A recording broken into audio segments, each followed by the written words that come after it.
Hello, everyone. Happy Saturday. Happy Saturday. How's everybody doing? I hope you're all doing good. Man, it's hot over here. I never see this kind of thing. It's only a few days ago I was complaining of cold. It's cold. What's going on? In fact, for some time now, I've been complaining. And all of a sudden, it's so hot. It's super hot. It's not even funny. It's ridiculously hot. Can you guys hear me? Please let me know if you can hear me. Please let me know if you can hear me. Yeah, yeah. Yeah? Please, can you hear me? Can you hear me? Can you hear me? Because I know I was having some trouble with my audio. I just want to make sure that you guys can hear me. So I'm not just talking to myself. Uh, okay, good. Thank you very much, Hilltop. Welcome. Una here, una boo boo don't apologize to now. Did you people see that? Oh my God, Nigeria. Oh my God, Nigeria matter no be here. Honestly, the guy, I didn't even bother to watch. I just heard it. I was like, you know what? I don't even want to. Let me save my energy and save myself from all the nonsense. The guy went to apologize. Who is he apologizing to? I mean, I don't understand. Why is he apologizing on an international platform? The people that are hurting from all his policies and all the criminality, they are in his country. They are in the IDP camps. Some of them have been kidnapped. Those some of them will never see their families again. They are in different parts, and they're suffering in the land. There are people suffering. Those people are in Nigeria. Why is he apologizing at the international community and not directly to the people that he brought this mayhem to? It is now that this man, no, I don't even want. Let me not even spend my time on it. Mom, we'll just leave him. Let me not spend my time on it. We're going to get right into it. There's no need, because these people, they just think that we're so, we know, no, Nigerians, this is the time to show these people. No, there's no other time but now. The audacity, after the atrocities committed by his APC people, he's now going on an international platform to go and apologize to who? Hey, if na cloth dem take cover pipo eye for Nigeria, make dat cloth tear o, because there's no need o, there's no point, there's no way we can continue like this. Judiciary, NBA, National Bar Association, hey God. Anyway, let's start this. Hey Ify, welcome o, good to have you here. Let's start with this video. Good morning, good day, good evening, whatever may be the time where you are. I hope you guys can see my screen. Can you guys see my screen? Please let me get a yes if you can see my screen. And you can hear. Okay, awesome. Within Nigeria and abroad, I am very, very excited. I've never been this positive and optimistic about what is going on in our nation. I'm no longer moved about what's going on. I don't care what people say, what people are thinking, what they are conniving, what they are doing. I am very, very confident, or let me say, I've never been this confident about Peter Obi and Baba Ahmed becoming the next president and vice president of the Federal Republic of Nigeria. Just like Buhari said, he can't wait to move over to his Daura residence. Whether he even said if the things don't go well, he will even cross over to Niger. Well, many people have suspected whether is he really a Nigerian or somebody from Niger, but that's not what I'm talking about here. I'm just excited, looking forward to seeing the transfer of power to President Obi. I'm telling you, I'm very, very confident it's going to happen. I know that the case, or let me say, the petition is now with the tribunal in court. I am confident that the tribunal is going to do the right thing because the evidences are just too obvious. But beyond any natural evidence, I just have this knowing in my knower. I just feel it very strongly. All this while, I've been doing broadcasts based on, some of the things we see, just to encourage people to make sure they vote for Peter Obi because of the things I have seen around this man, that he is the one that will move Nigeria forward. But I'm telling you right now, as I speak with you, I am extremely confident. I can tell you, call me a prophet or whatever you want to call me a predictor, call me whatever you want to call, but I am telling you, I want you to be excuse me, I want you to be rest assured, because I am very, very certain that our next president, our next commander-in-chief is going to be Peter Obi. So APC and all their cohorts can throw all the arrows they want to, blackmail all they want to, do everything they want to. They can't stop. The time for the people has come. Power is coming back to the people. Nigerians are taking back their nation. The birth of a new nation is here. So Nigerians, let's get excited. Let's prepare. The inauguration is not going to be Tinubu.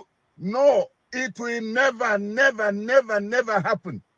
Can you imagine Tinubu as president? No, no, no. Never, never, never. Peter Obi is going to be our next president.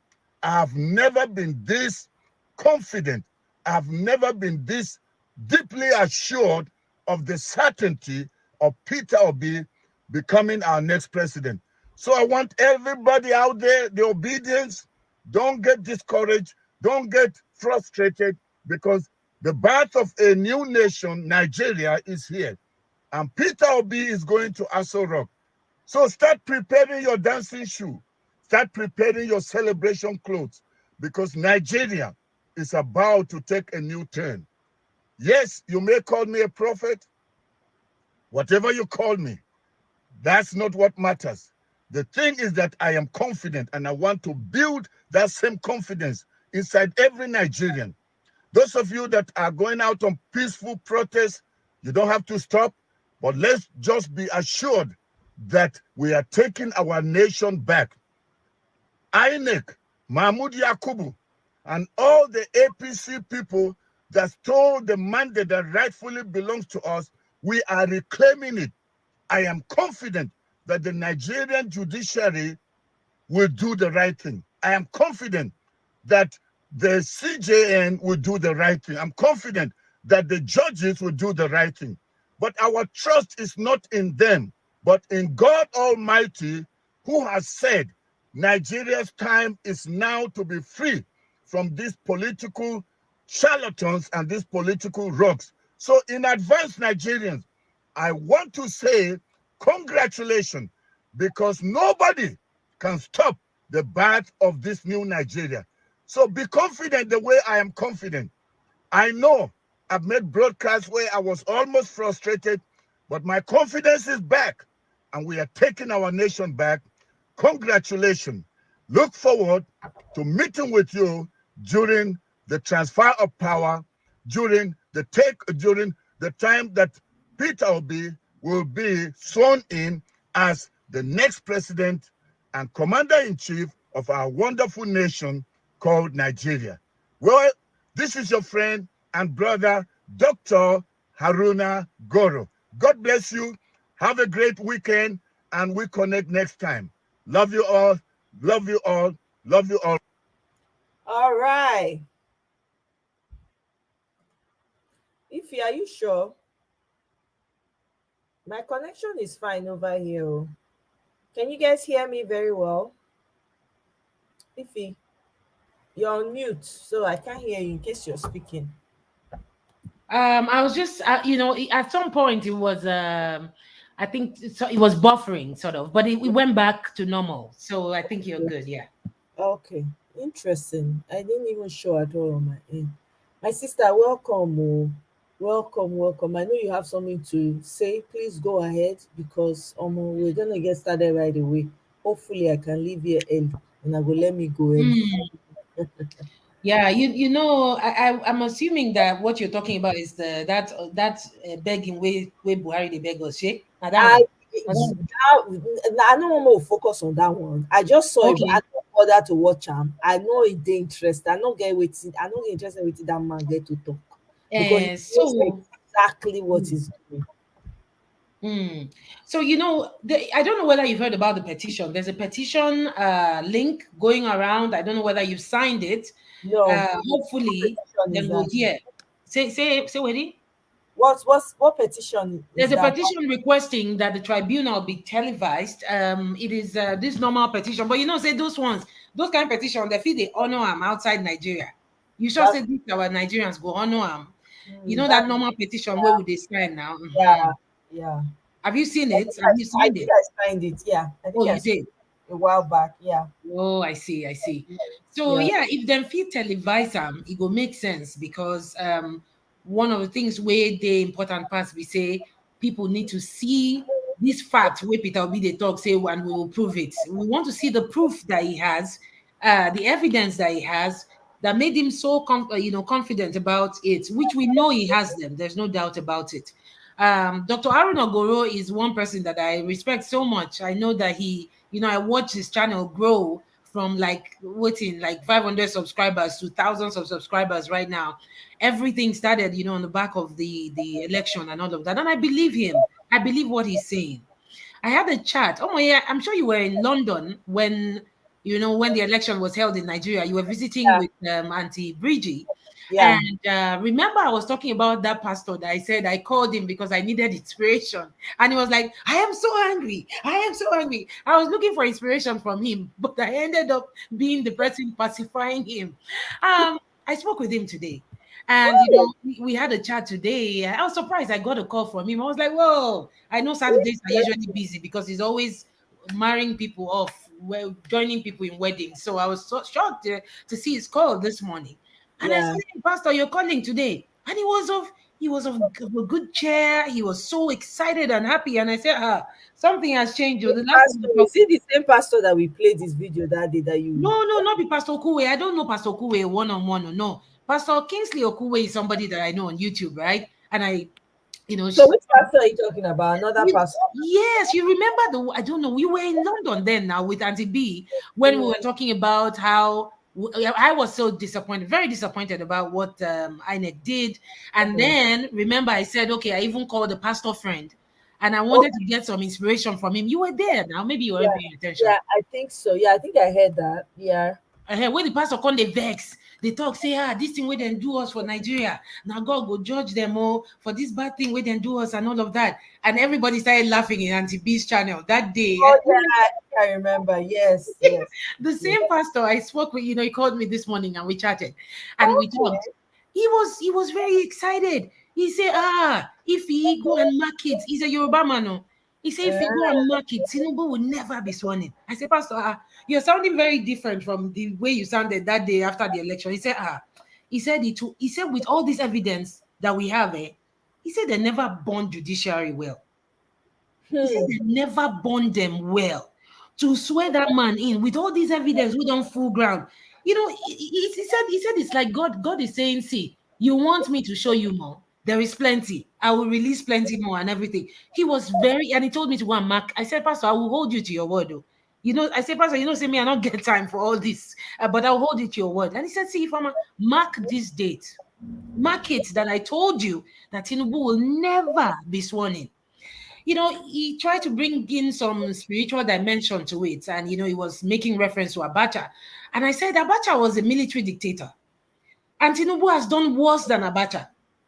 There was nobody that went to buy the likes of Victoria Chintex. People could say things.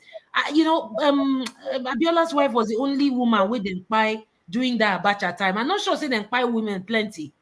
The way we then take five women for this election we just happened for Nigeria, it's too much, especially Peter Obi supporters.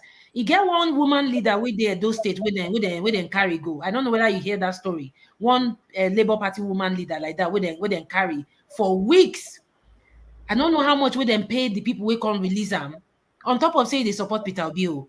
So you get plenty things will not happen during the time of Abacha. Where they happen now under the so-called democratic leadership of the APC. We don't see plenty people with them fight for nothing.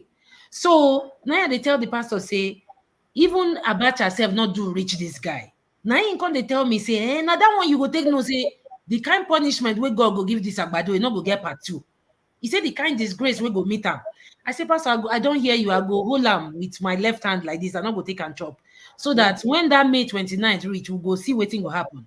But this is me just being, I won't use the word realistic because that's exactly what I want to happen. I want Agbado to not be sworn in. Those inauguration exercise where then they do for that Eagle Square, been waiting they call them. That one, na Peter Obi then go do am for that parade. Now Peter Obi go sit down and watch that parade.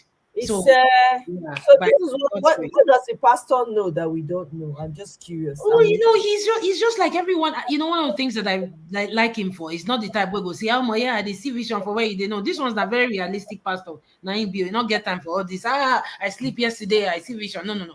That's one of the things that I like. He's an intellectual, and he's also a pastor, and that's why we're friends. He's like a father to me.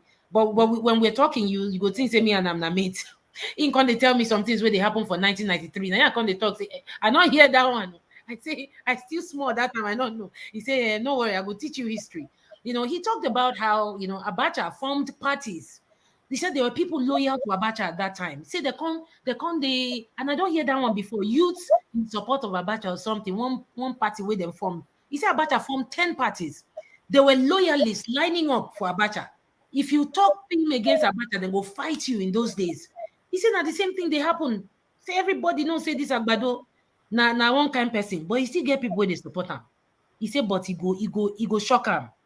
So it's not as if he knows anything that you and I don't know. He sees everything that we're all saying, right? He sees the dual nationality thing. He sees the white powder thing. He's seeing everything we're saying, and he's making his deduction based on what all of us are saying.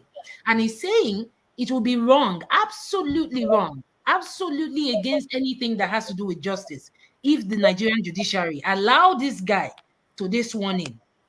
So one thing where people come they talk, we say, if it they possible, say them go disqualify Agbado true. But say, oh my, people will like Peter Obi, we want make Nigeria better. Now one direction we face, now we'll be back now day. But you see Agbado people, Showore people, and PDP people. Now one side then they make nobody tell me otherwise. Those people are on one side. So what they're saying is that them feel disqualify Agbado, make all of them can go the back article as per se, depending on what the tribunal is going to say. They're saying it could end two ways. They could say, oh, Peter B, this is for you, take it. And they could say, okay, Agbado, based on what we see, we don't disqualify you. The thing can't be between Peter Obi and Atiku now, and then they will do rerun based on that. So you see, this fairness we are talking about could go two ways. But of course, I don't want it to go two ways. You know where I stand, right? Give us back our mandate, and that's what we worked for. That's what Nigerians voted for. Nigerians did not vote for Atiku to become their president. The majority of Nigerians, they did not vote for Atiku. They did not vote for Tinubu. Peter Obi is the person they voted for, and that's what we want as a people. So now I don't know whether I address the topic, accordingly. But of course, we need more people to sign that petition. The last time I checked it, I don't think it has reached 7,500. I think it's still just around 6,000 plus. So if people have that link, let them keep signing. So let's see whether they would listen to us and televise the tribunal. Although I've heard people say that it is up to the tribunal to decide what to do, that they could decide not to televise it, and there's no law against that decision if they decide to go that route. But it will be in their own interest and good name to televise it, because as it stands, there's a rumor that they've been bribed with $10 million. But that money passed like that. I don't believe that news. It passed like that. Yeah, it passed like that. Inside and I talk, not even allegedly. I think it was in the papers somewhere. Confirmed? Whoa, 10 Yeah, million. it was paper somewhere that it was alleged. Let me say allegedly because I can't remember the exact paper that it's in. But yeah, they were bribing with $10 million. So it will be in their own self-interest for the sake of transparency for them to televise this thing, because all eyes are on them right now. Judiciary cannot afford to mess this up. That's the last hope that every common Nigerian has is the judiciary. So I have the question. I mean, I'm wondering, what about the Nigerian Bar Association? What is the body for? What is the body for if they don't have rules of ethics that they abide by? What is the point? What is the purpose of it? Because you see all the people that have been messing up, coming to tell lies, blatant lies, bold-faced lies. They've been lawyers and professors. There's something majorly wrong with that. They've just bastardized, professorship and being a lawyer. If this is not embarrassing, I don't know what is. You know, these people come out, they lie, they know what the truth is, they just lie. All the lawyers, look at for Food Kayode, look at Otobo Keyamo, look at even what's his name, Dino. Apparently, I heard he too is a lawyer. I say God forbid. That one too is a lawyer. And the all the even Femi Falana, Falz's father, the man Yes. no dey talk again. The way he take dey talk before, you don't see, you don't quiet, him voice no, you no dey hear him voice again.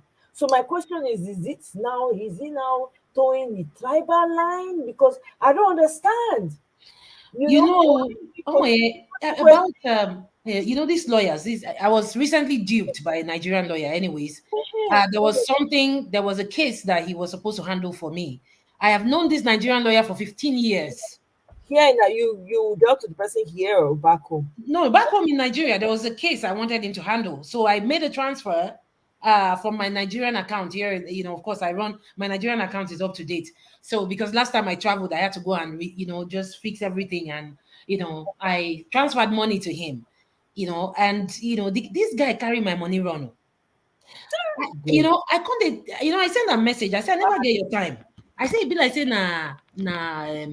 Agbakoba na yeah, I go take catch you when I get time. And I mean it. When I want to go into something, I go. I say I will still catch you. I don't know you for 15 years as lawyer. See, what am I trying to say? In other words, most of them, I'm sorry, lawyers, professors within Nigeria, they don't lose. They don't even get ethics. Are you talking about ethics? These people don't even know what it is. They don't know what it is. They don't understand what it is. I mean, somewhere along the line, I think they took it out of the school curriculum when they were going to law school, and when we talk about professors and all of that. That's now why people won't become entertainers nowadays. Now, nobody won't go school again to Nigeria because waiting, if the fit buy person honor after we go Cambridge finish, come go Harvard finish, come back Nigeria, the fit buy in honor for $10 million. What are we talking about? So as for Femi Falana, if you notice the time where Peter Obi they do campaign, right? And he joined that NLC, whatever they did in Abuja, the retreat they did, the same one that Aisha Yusufu attended, and he was, she called out Peter Obi and said, "Say, Peter Obi, I not come here, come support you. Now we go call you to order. We go make sure say you win, but we go ask you questions and all of that." Femi Falana, when he came on the podium, he said something to Peter Obi. He said, if you don't go to the market women, you have to go where they are and meet them. You have not started campaigning yet. And I sense some sort of animosity. I did not see that as a piece of advice coming from, an Yeah, ordinary I too, I felt the same way. I thought I was the only one that actually felt I that. sense So that why is he saying hostility. this? What kind of message? Why is he not saying it to the Agbado camp and all the others? Why Mhm. is he directing that kind of message to Peter Obi? I remember that You specific. remember that message, right? So there are two things that could be happening to Falana Omoye. It could be that he's saying, I'm too old now. My son has taken over the mantle, right? That could be one thing, right? It could be saying, oh yeah, I mean, they don't pass that time. We be saying we they trek for Lagos Street, they protest solidarity forever and stuff. My son falls has taken over. It could be one of that. Secondly, it could be that because I'm not gonna lie, you most of these people they call to all these people, Of course, all of them, they called. Now make them not all of talk. them, All of them don't all of them they caught. yes. So then if you don't tell and say make it not talk, So now one of those two things, now I feel say they happen. Either make it be say don't hand over the mantle to his son, or they don't tell him for their covenant. Because remember, when Tinubu had a case about his certificate many years ago, when Faweimi was still alive, it was Falano that defended Tinubu. Have you forgotten that Falano was Tinubu's lead counsel when Really? he had I that didn't know case? that. You didn't know that, Omoye? Oh, Oh, so I didn't. Falana been Tinubu boy now before now. As he comes, he say, he be like say this guy, he can't they distance himself small, can't they do all those things. But Falana was one of a member of Tinubu's council, and he won that case for Tinubu. So then they not go talk say I want Yoruba man sọ pé ojú tó bá ti mọra rí tẹ́lẹ̀ ò lè sọ pé òun ò mọra mọ́. So they know themselves now. So you see, when we talk about the problem in Nigeria, the roots it dig deep inside ground. Plenty. Oh, Plenty well. He did. Not be small thing. So God. if he be one of the two, because that his son, I not go lie, they try you. And that his son they try because of that one now. They not fit count all the ones where they reign for Nigeria, made them count and put. But that's the sacrifice he's making.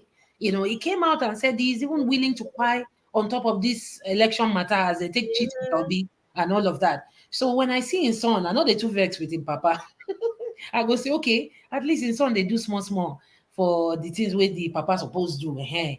But Fala no, and I don't know, Sha. And maybe they fear insult. Want me person insult her. We can come out that day, they talk, say, who be Fala no? Fala no, we be say they put mouth for husband and wife matter. Fala no, where they come put mouth for people's soup, where they cook for their house. That was insulting, really. I mean, coming from the mouth of a local Agbero like that, Wike. Look at what he's saying about Falana. And maybe those are the things that is making him say, well, make I just stay for this my lane. No. Maybe people will not reach my level, can they insult me for here? Maybe. So there are plenty things. But we expect people to speak out. Atedo Peter side is speaking out. Falana does not hold any international portfolio that will make me say, oh, he needs to be politically correct, like Ngozi Okonjo-Iweala is sounding. Everybody knows where her heart lies, but she needs to do her job. Because she's not only working for Nigeria, she's working for the whole world. We can relate with that. And that's why you see people like Atadeu Peter side stating clearly where they stand. And of course, we expect the same thing from the likes of Falana, who happens to be a very active labor person. Since I was a child, I've been watching him. And Chima, may God rest his soul. I can't remember his last name now. He used to match with them, that Igbo guy that used to match with them, but he died too early in life. But I still remember as a child, I used to see them on TV marching and just demanding for the right thing to be done. But I'm very positive. I just don't know what the outcome would be. Say now that evidence where Peter Obi go show, where we hope they go televise, now he go guide them to do the right thing regarding the mandates where they look for. Okay, make I play this video of this guy take, on this matter. Let me know when you can see my screen. Yeah, okay. We never see him. Okay. You don't they show, but they talk. Yeah. Okay. All right. Make us start. Nigeria for Tinubu to happen to Nigeria this season. It is a blessing for Nigeria for Tinubu to happen to Nigeria this season. I will tell you why. Most of you will be wondering, why am I saying this? Tinubu had to happen to Nigeria so that Nigerians can discover themselves. Tinubu had to happen to Nigeria so that we can be able to separate the wolves in sheep clothing. Because if Tinubu didn't happen to Nigeria, Nigeria wouldn't be this obvious to us the way it is now. Because now it is as clear as crystals. We all know the people that are setting Nigeria back, and we all know the people that are pushing Nigeria forward. So it was good that Tinubu happened to Nigeria. When Tinubu happened to Festus Keyamo, we saw his transformation. When Tinubu happened to Fani Kayode, we saw his transformation. When Tinubu happened to INEC, we saw his transformation. When Tinubu happened to Buhari, we saw that even with Buhari in power, it is difficult for Buhari to still overcome the influence of Tinubu. When Tinubu happened to Nigerian police, you can see how the police force are busy helping politicians to perpetrate evil in the community. When Tinubu happened to DSS, you can see how the DSS official embarrassed himself in the election. What has Tinubu not happened to? Now, these people that Tinubu are happening to are enabling Nigerians to understand the institutions and the level of integrity in the institutions in Nigeria. So it was expedient that Tinubu should happen to Nigeria. If Tinubu didn't happen to Nigeria, Nigerian youth wouldn't really discover that the ethnic division that we are suffering, the hatred that we are suffering as youth in Nigeria, was actually spearheaded and motivated by politicians for selfish reasons. Tinubu had to happen to Nigeria so that the Yoruba people will now discover that, look, our hatred for the Igbos is political. And the Igbos will now discover that, look, our hatred for the Yorubas is political. And then the Hausa man will discover that, look, the Fulani, our hatred is perpetrated by some cabals. Tinubu had to happen to Nigeria for us to also see the level of corruption in Nigeria and the level with which our politicians have aided and abetted crime in Nigeria. So Tinubu had to happen to Nigeria. Do you guys see that there are so many advantages of Tinubu happening to Nigeria? Now, with Tinubu now, the Nigerian youth want to also know what the judiciary they are all about. We will also know pretty soon whether Tinubu has happened to Nigerian judiciary. Then if Nigerian judiciary begin to quote laws against the constitution which they so created, then we know that there is no Nigeria again. Because justice is nowhere in Nigeria anymore. So kudos to Nigerians. There is a lot of advantage for Tinubu to happen to us. Yeah, the guy kind of makes sense to me. Oh, I don't know about you, but it made sense because, to be honest, a lot of the atrocities when APC don't commit, it don't make people open their eye, where realize wetin dey happen. Now we see the corruption when they stink to the high heavens for Nigeria. Anybody can just be bought. For those who money na their god, any amount you give them, they go sell their family and themselves out. You no consign them. Look at for Food Kayode. Talk one today, talk one another day. Not straight at all. E dey talk from all side of im mouth. Person papa, person grandpapa. Hey, God forbid bad thing. You know, Why? I don't even know why people they take that FF for Food Kayode seriously. Person we go Ojuku burial. Comments when they make now the Eh, kind for things burial though. Me person go person burial. Come they talk for the person burial. Say, in wife, me and am been dey waka before. Oh, Chimo. You know, say that man don't something don't they worry am for head since. People not just quick notice, eh? Say that FFK not well. FFK na normal person. Me person no they even count that person as saying a person. Even Tinubu self go dey laugh inside your house. Say, this boy, sha. I don't know, say na small white powder we go give am wey go dey run him mouth like this, up and down. Because I sure say then they supply am. May person correct me if I did wrong. Then they supply FFK white powder because now waiting it's a bit chop be that constant supply. I wouldn't doubt it. You know, say they give them how many billion? 2 billion for airports. The thing vamos. My question is, wetin they take that 2 billion do? Because e not show for im body, e not show for the man life. I don't understand. Okay. Because EFCC at one time they were looking for him, right? And another person, I can't remember the person's name now, right? So to avoid going in for it at all, they hop from one party to the other. Now who go cover and sin? Now they go. Now there they go. If you see how they condemn APC today, you go wonder, say, wow. You go dey wonder. Say now the same guy, now be this when they talk. The way it take, no, God forbid bad thing. I've never seen a thing like that in my life. Oh. And these people will come out boldly, they go, and then they fair run. Any opportunity they get, they'll come and speak English where it not be their papa own, where not be their mama, they come they speak in the English. They use and deceive people when they feel deceived. God. Oh my This God. election, when they talk say Tinubu don't happen to Nigeria, say don't make things your eyes open and stuff like that. You know, we've always known that there are people who beneficiaries of the current situation in Nigeria. They want it to be the way it is, maintain the status quo, make money, they enter our, but we don't know most of them.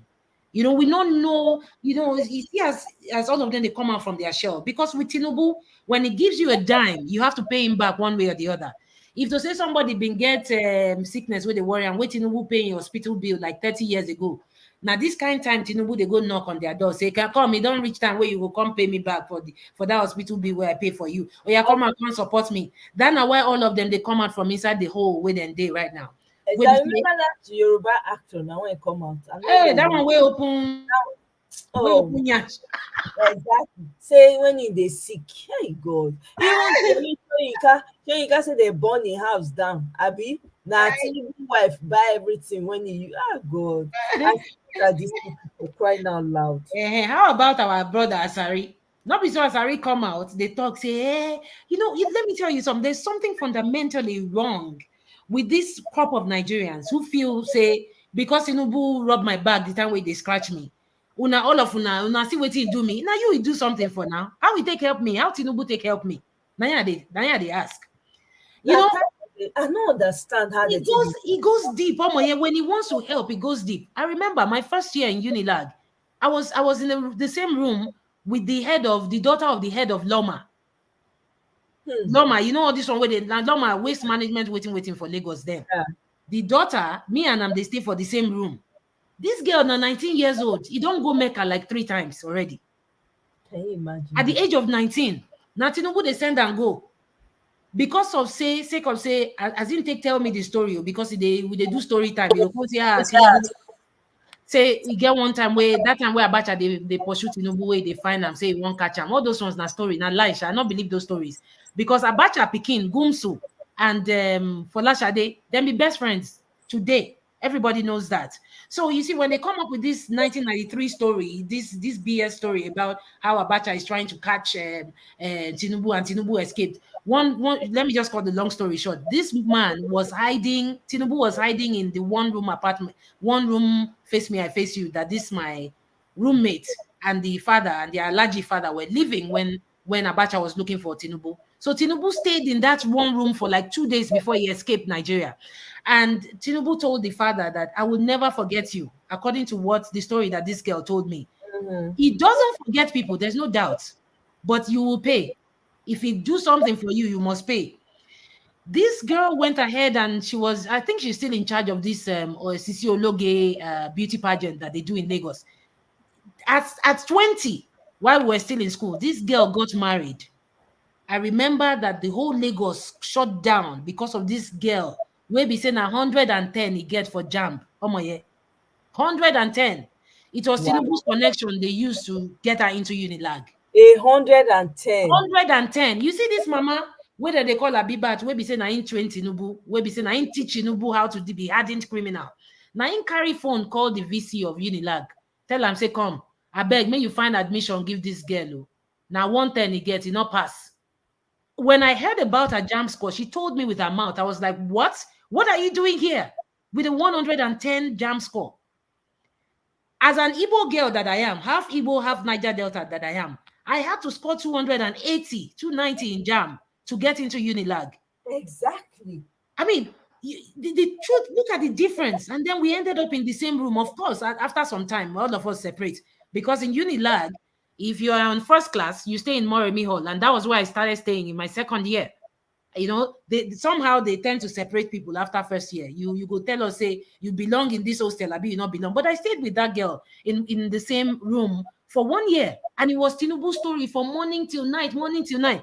When this guy won't turn person life around, they do small though. That's why they see all of them when they come and come fight person. Some of them go buy people because they're not dream for their life. Say they go even enter plane, some of them. Not be MC Oluomo, they enter private jets. So. Ataya, my Eh? sister. Uh, Go school, all the school for this world never even smell. Thank God. person wey be say you don't collect doctorate degree, that agbero wey no fit speak English, you go, that university wey dey Cotonou, wey dem dey buy PhD. Now there him follow them Ike Ogbonna them go buy PhD for that place. They flaunt saying get PhD. I beg, I don't tire for Tinubu way. But when he goes in, he goes deep. When he wants to lift people out of poverty, he chooses people that never thought in their life that they could ever make anything out of their life. Exactly. He's He a mafia stands boss. for them. Thank you very much, Ify. He Yeah. looks for the lowest of the low that Yes. has no brain, that will remain loyal because you've been able to give them something they don't believe they can ever have in their lives. That's what he does. And then makes them swear to an oh, these people are cult members. I keep saying it, you're being ruled, Nigerians are being ruled by cult members. They have sacrificed everything they have. Even if they give their own, it's nothing to them to give up their own children to hold on to this power. It is nothing to them. Eh? It's crazy to me. Sometimes I go sit down and go say, now wow, really and truly, now like this, we go just people go your fold hand, this kind of thing go just happen like this. I don't know how it's going to happen. No, I know that man, Agbado, will not be sworn in. Don't ask me how, but I know it will not. Amen. Amen. Amen. I Oh. don't know how, but I know it will not happen. People cannot fold their hands and watch this evil man. He can, maybe they say na him get Lagos. He can hold on to Lagos. In a mistake, it is say Lagos na the whole of Nigeria. Because you can buy your own people and put them in the pocket, doesn't mean you can buy everybody. Not everybody money means anything to Nigeria. Not be everybody. You get some people when money don't mean anything to them. If you like, give them everything that you think, it will not entice them in any way. People find it difficult to understand because what you have been seeing, what's been put in front of you, are people who have compromised themselves in millions of ways. There are people that are not moved by how much you think you have. Understand that and know peace. Not be everybody they crazy about material things. Not everybody. There are people like that, and they exist in Nigeria. How can you've done nonsense in Lagos, you now want to come and repeat it in the over 200 be 500 tribes that we have, ethnic groups we have in Nigeria? God forbid, it will not happen. It will not happen. Hey, Egbami. Hey, abeg oh Christopher, thank you so much for the super chat. Abeg una buy me mango juice, so it is hot, please. Abeg, Christopher, thank you so much for the super chat. I appreciate. E no easy oh, this Saturday I tell myself say I must come out here because I'm tired. I got to talk to just get this out of my head so that we can rub minds, because this is not, I cannot, God forbid, I don't even want it. And they all act as though nothing is happening. They are saying, oh, they are coming up with inaugural committee. The thing just there, I'm like, these people are playing with the psyche of Nigerians. Because what happens is once they start putting inauguration team together, people in their mind, subconscious, they say, well, be like saying na go come kuku be. Everybody will come go the rest. That's what they're doing. They're playing with people's psyche. And it's so annoying that they are doing this. Now, like this, we go fold our hand, they look. God forbid. This man, he will not be sworn in. No. I don't know what will happen, but he no go that place, he no go reach am. Amen. He no go enter that place. Ah, Amen. Oh. we have to get to a point where we say enough is enough. Haba, haba, haba mana. Enough is enough. We cannot continue like this nítorí Ọlọ́run. Do you know what it means for a drug dealer to come and go? I don't even want to put am for that position. Do you know what it means? On top of that, not be even Nigerian. So there's disloyalty already. He's not no wonder we keep having leaders that don't come from us, within us, that come from outside and they plant them there to run the country to the ground. But Shebi, you they see waiting this outgoing Baba. He talks saying go move, go Niger. Say if them trouble them too much. Can you imagine the audacity, the effrontery that this old man has to say, if you not trouble me too much, once where I don't become where I don't come up for presidency, if you not do me anyhow, I go just go Niger. Everybody knows that there you from come now. Exactly. Who been the thing say you be Nigerian before? Everybody knows say na Niger. Now in this man from come and now that place in go back to. That's why they build the rail system, build roads for them, buy them security trucks, buy them patrol trucks, plenty patrol trucks where they take patrol Niger. Niger is safer than Nigeria, and Nigeria is paying for the security of Niger. That's where Buhari is from. He cannot tell me otherwise. So if you get outsiders where they come run our country, now waiting we won't see at the end of the day. We expect them to be loyal to the citizens. We expect them to make sure say things run well for the citizens. They're not gonna do them because not be their country. Exactly. It's Yeah. not. So nothing when they happen for the country, they affect them. They are unmoved, unfazed. Do you see wetin Bubu do? Multiply it by 1,000, 1,000,000. Na im dis agbado people wan come do. Already they never enter. Look at what is going on in Nigeria already.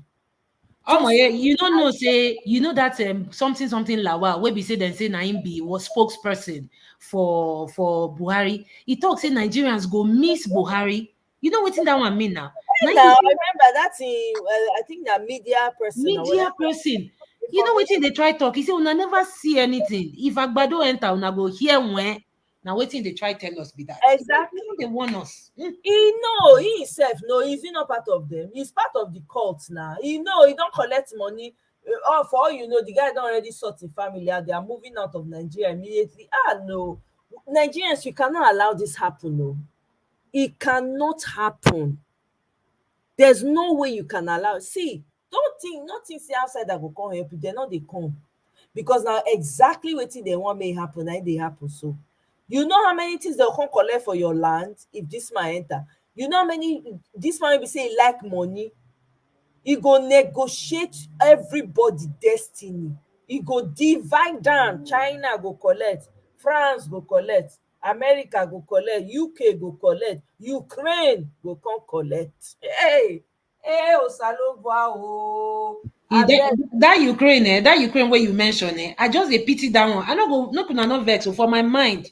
I dey pity am. No, you're right. I know Because they pity, I know they pity that boy again. That boy will be that their president. And a boy, how old him be?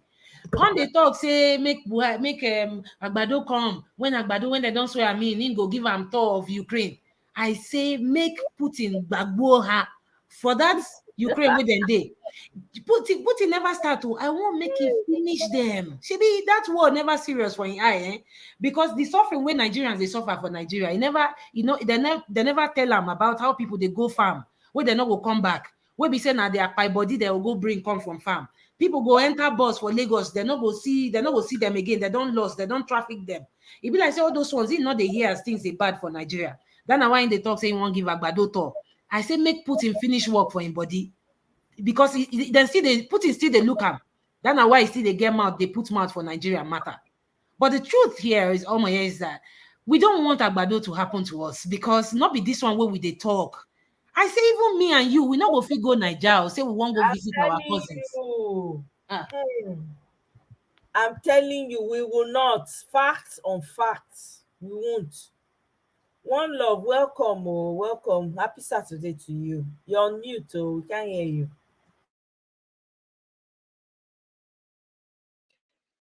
Happy Saturday to you guys. I hope everyone is doing okay here. If you're speaking, I can't hear you. Can you hear Oh, him? oh my, yeah, I can hear him clearly. I can hear Okay. him oh, clearly. Yeah. All right. oh. Eventually, I'm sure the audio will come through. That's Am fine. I am Go I ahead, audible though. enough? Let Am I me switch audible to enough another now? device to hear him. You are audible Oh, enough. We can hear you, but Omoye can't. But I can hear you. I'm sure oh, everybody in the studio can hear you. But I'm sure she Now I gets can it. hear you. Now I can hear you. oh. Okay. I was just asking how everyone was doing. I hope everyone is doing okay. We're doing good. Thank you. Thanks for joining us. Thank you so Oh much. yeah, definitely. Yeah, we can rest. We have to reclaim our mandate. Yeah, we just have to keep moving and doing what we are doing. Um, Yeah, I was listening to you. I think you actually put out some point that I really liked. I mean, for me, I've always known that Nigeria has been ruled by evil leaders from day one. When you look at what that guy talked about in terms of if we are going to miss Buhari when he leaves, because now it's even better. I think it has always been like that from I don't know independence. Every successive leaders that come are worse than the previous administration. Obasanjo was there. We were like, well, Nigeria is not good. Nigeria is not good. Obasanjo left, and then the person that came was like, come on, what are we in? And then Goodluck Jonathan came. We were like, good luck to leave. Good luck to leave. Buhari came. and then it dug us into another great pit. Now we are crying. I think it's just like, I don't know if it's a curse or something. Like every leader that comes, they are worse than the previous administration. So I think that's probably what that guy was referring to. And we have to change something because these guys can't keep, kicking us around the corner every time. Um, for me, I just think there are some sort of force that are ruling Nigeria.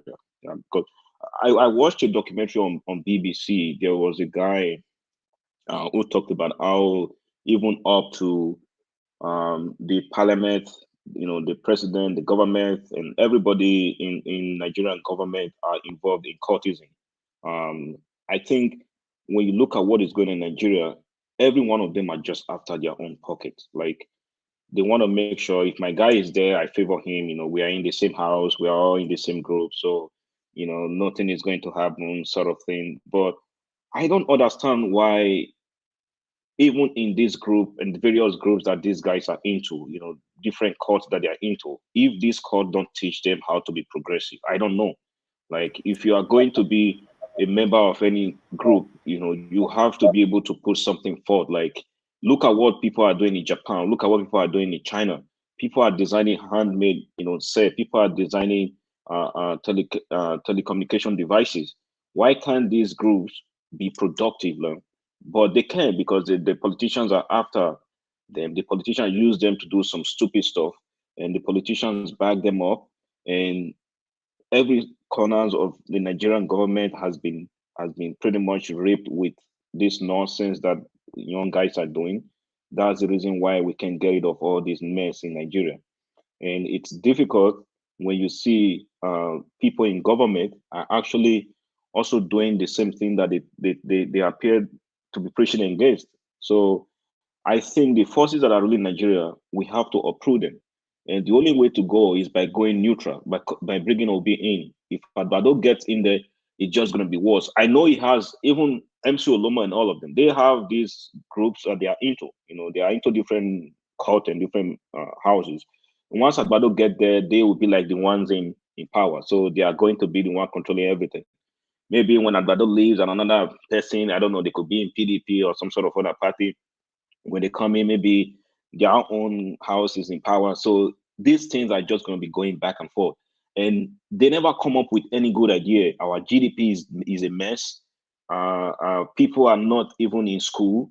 Healthcare is a mess. So I don't know what benefit you get by going to join any form of organization that is not giving you light.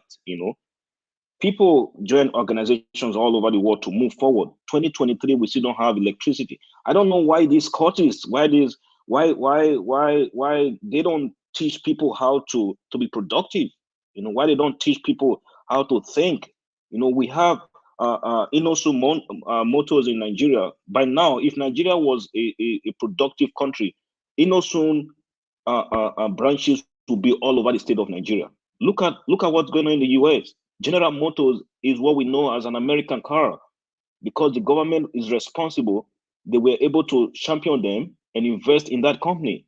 Today, when you go all over the world, if you see a GM, you know this car is from America.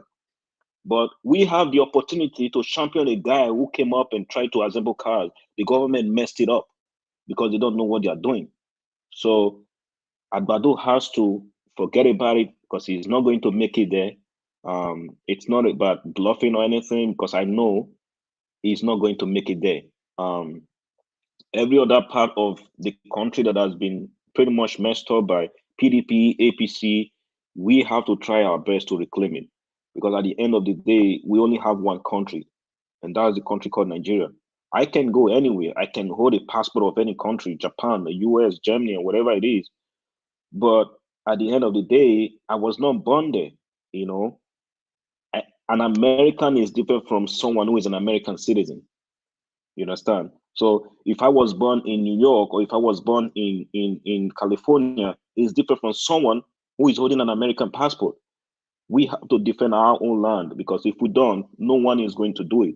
But I believe at this point, there is no way that APC or PDP are going to make a head out of what is going on. Because I know whatever happens at the judiciary, it's going to be OB or nothing.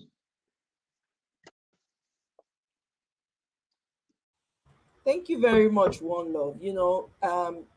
I don't know. I think it should be clear to everyone by now, and I know you already alluded to it. We're being run by cult members. That's what it is, gang members. That's why they keep doing the same things over and over and over again.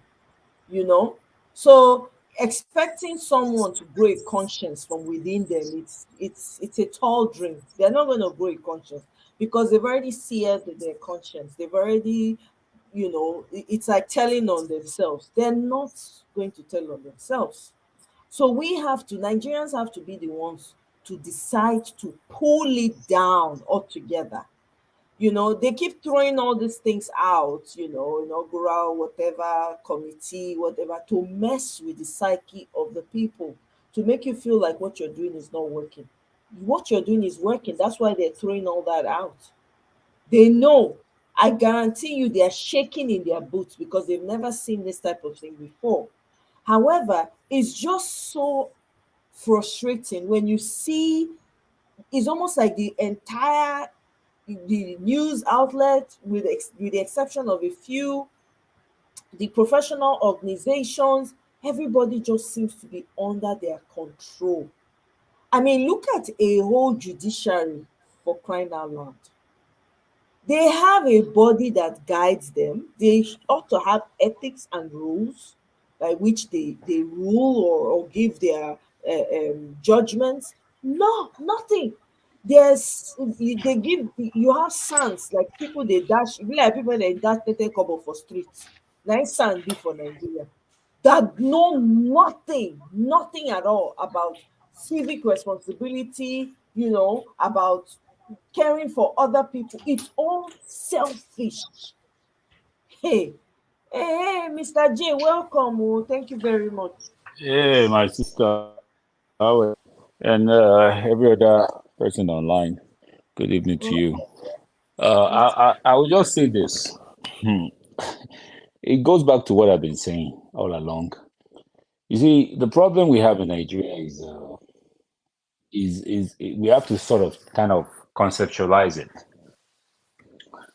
This particular group of people, they are not trying to fix Nigeria. In their psyche, in their mindset, it's Nigeria is irredeemable, but they are not coming out to say it. They are not. That's their mind. This leader we're talking about. These are CYG people.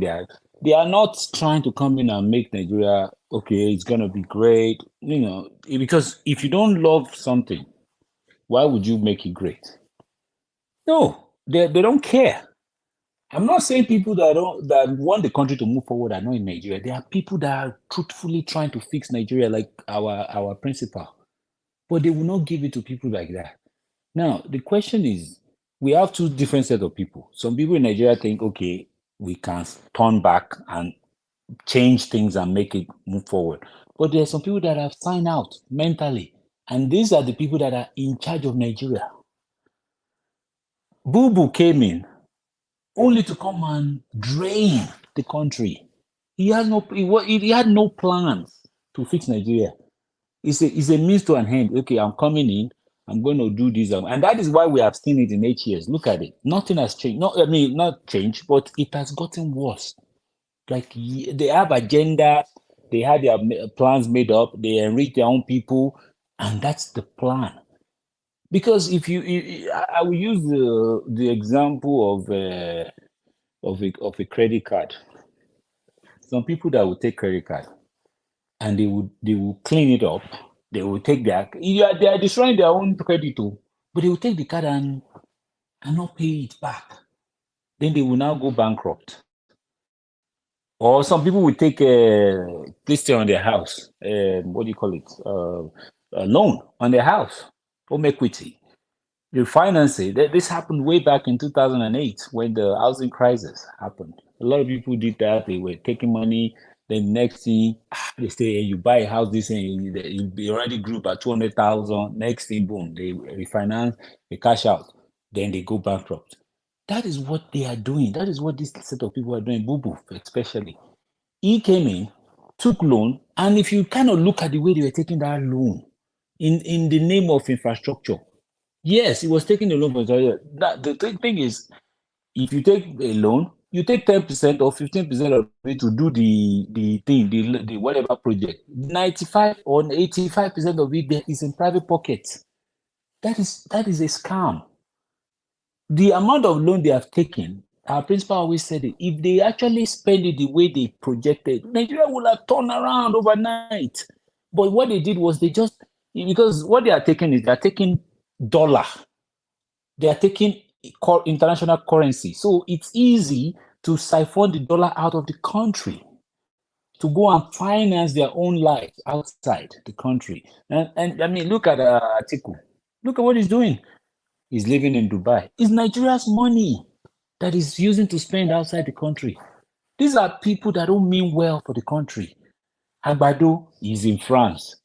Okay, he's in France, whatever he's doing there, whether he's on his bed, God knows what it is. But these people just take the money, go and set up. Even look at stupid Kiamu. Look at what he's doing. He bought a house. He was in Houston. I'm sitting there looking at them. They are taking and buying outside, taking and buying outside, but he cannot take and live in Nigeria.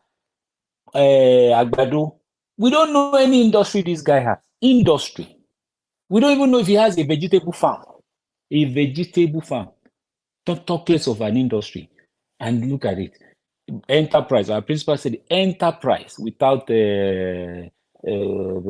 something. So we are wealth without enterprise. Where is that money coming from? Private jet here, 100 million naira here, 100 over here, and then he comes around and says he invested his money very well.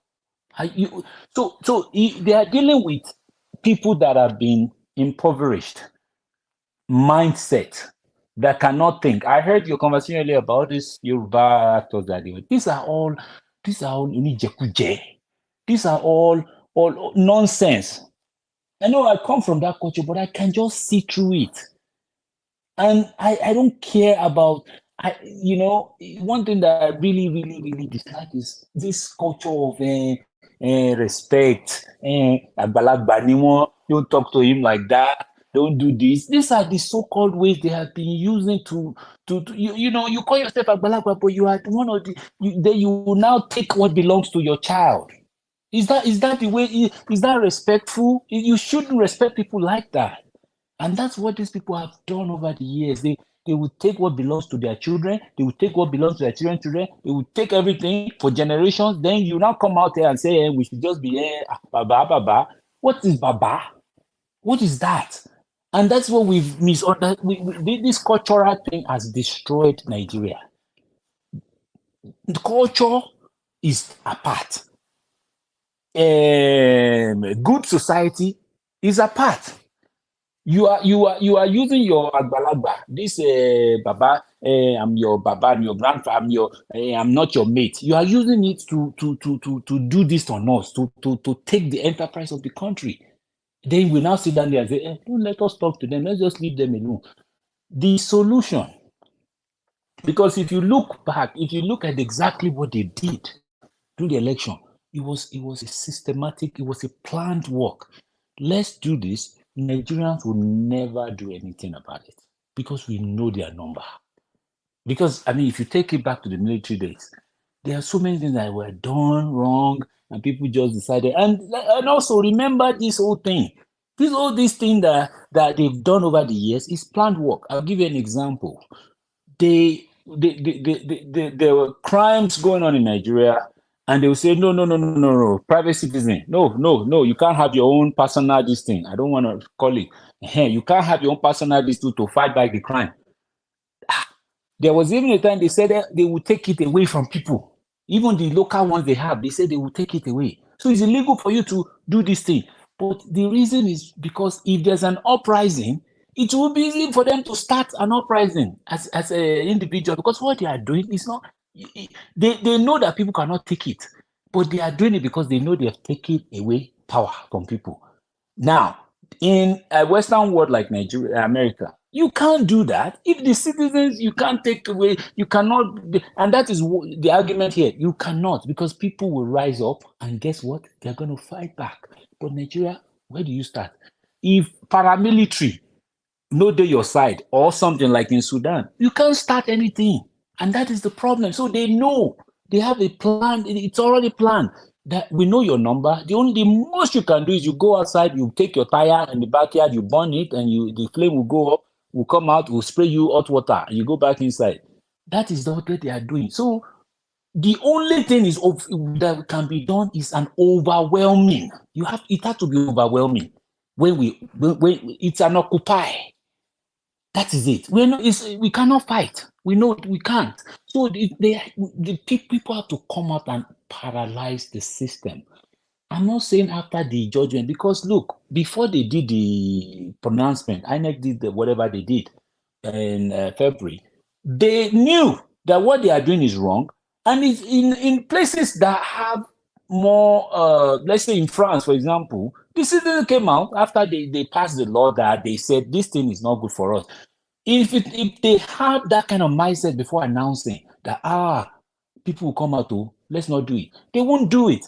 But they knew that, look, we have the power, we have the might of the state. We are going to challenge them, whatever. Even if they come out, we are going to shut them down. That's what they had in mind.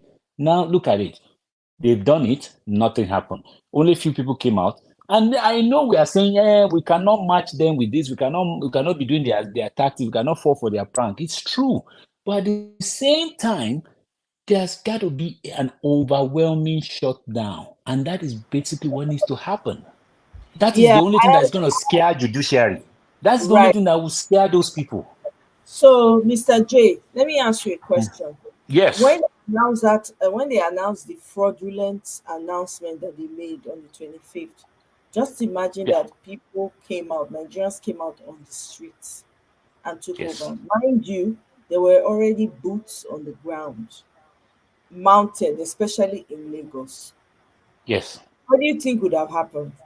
What do Okay. you think would have happened? I Go know. ahead. So here's the thing. I know what they are going to do. And that's basically what they did in 2 years, in 2020, the NSAS. That's what they're gonna do. We know that, and that was also the. I mean, think about it. The people came out. Economy was paralyzed.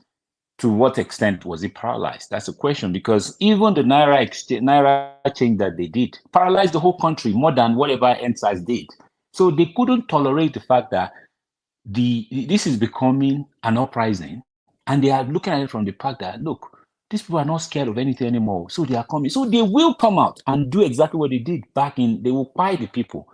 But the fact of the matter is that I want people to kind of look at it from two angles.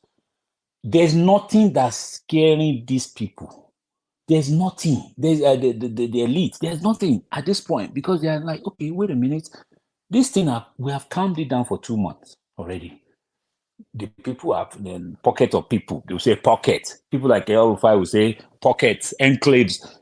That's the way it talks. They say they just came out a few hundred here and there. They don't have. So even if we go and look at the law and blatantly go against it, this is the same strategy we are going to use, because that's what happens. Every electioneering cycle, they've been able they will go to court. I think we'll go to court, but this is different because we have evidence. So despite our evidences, and look at Okoye coming out, defending the indefensible stuff, and he's sitting there on national TV, and he's preparing us, he's telling us what they are going to tell the judges when they meet. That's what he's saying. And the fact is this: how can any sane human being, that has any leftover brain in their head, be saying that this election was the best? This election, just because he brought in some people, he brought in LP, this thing, that doesn't matter. I don't care if he brought in the people. What do you call this thing? If you are playing a card back in the days, the Joker is the most important card on that thing. And the most important thing that will change Nigeria is the head. I don't care if we bring on House of Senate become LP just because we voted them in and they let Beavers work. The moment you stop us from letting Beavers work with the presidential, That is the problem right there. We don't care about, look, that's the argument. He brought in the most number of new people. I don't care. Presidential election is their target. They care less about anybody. And that's why they didn't have any time to rig in a particular candidate from a small constituency. They don't know you. They don't care about you. But if maybe, I'm not saying they didn't pay. Some of these heavy ex-governors did not pay to still put themselves in the Senate. That's not this. That still happen. If it was fair and fair in the East, we'll have all LP senators and some of the Southwest states. Not Southwest, Southside states. But they didn't let it happen. So what are we talking about? Saying that we should just Ms. Omoye, the issue is this. If the way they announced it, if they knew that the whole country will shut down, like France, for example, people will be on the street for days, for months. They know they cannot move from point A to point B wherever they are. They will not be able to move. So the worst thing that the elites in a society like ours fear the most is the uprising of the masses. They don't want it. And that is why they have all this, every security money that they are getting, all the loans they are getting from outside the country is mostly to secure, to make sure that the elites are okay, to make sure that there won't be an uprising. That's why they are not care. They don't care about fighting this thing that's coming, this terror that's coming in. They don't. It's not their goal. Their goal is to make sure that okay, you are going somewhere. You carry 10 police officers. Oh, you are going over there. You carry SSS. Oh, you are going there. You are carrying this. They don't care about. But it's an illiterate mindset also to feel like you have peace in that kind of environment. You don't really have peace. And they don't know. It's an illiterate mindset. And the sooner they realize that, and that's why we're trying to bring our principal, because this is the only person that will calm down everything, that will destroy this criminality. They will have to run out of Nigeria. All these people they have to move out if our principal takes. And they know this, that when our principal takes over, they will have to leave Nigeria. It's not even because he wants to chase them around. Maybe it's not because he's going after them. Because he will create a society whereby a lot of people are going to be re-educated. A lot of people will know the value of governance, and they know that they will never taste power again. And they know this. And that is the problem. And that they will do everything possible in their power. Mr. J, I wanted to quickly interject, though, if you don't mind. Go ahead. No, go ahead. I've always had this perception that the typical Nigerian politician is like a parent who has been wearing, allowing a child wear a certain sandal, and the child is saying, well, I've outgrown this sandal and it's hurting me. But the parent keeps saying, well, you need to wear that sandal. That's the best sandal you can wear. That is just me painting a picture or putting it in context, what it is that we experiencing in Nigeria currently. They feel like they know the best for us.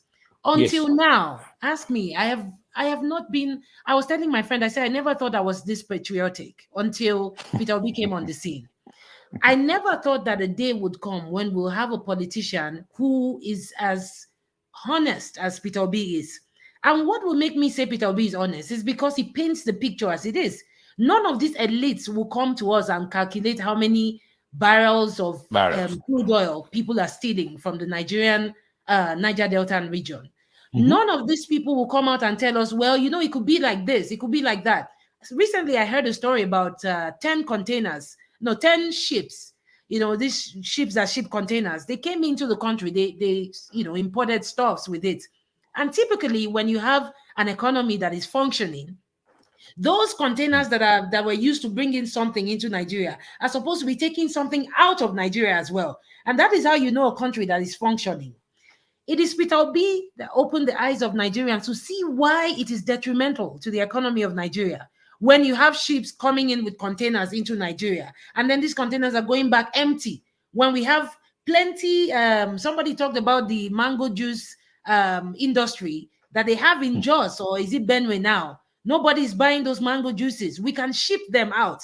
But meanwhile, we still ship in mango juices from Malaysia into Nigeria. And that's what these rich men drink. And they'll tell you, oh, this mango juice I'm drinking is imported and it's from Malaysia. Meanwhile, we have industries in Jos where they are growing farms, growing these mangoes, making juices out of these mangoes, but nobody's buying them because it defines their class.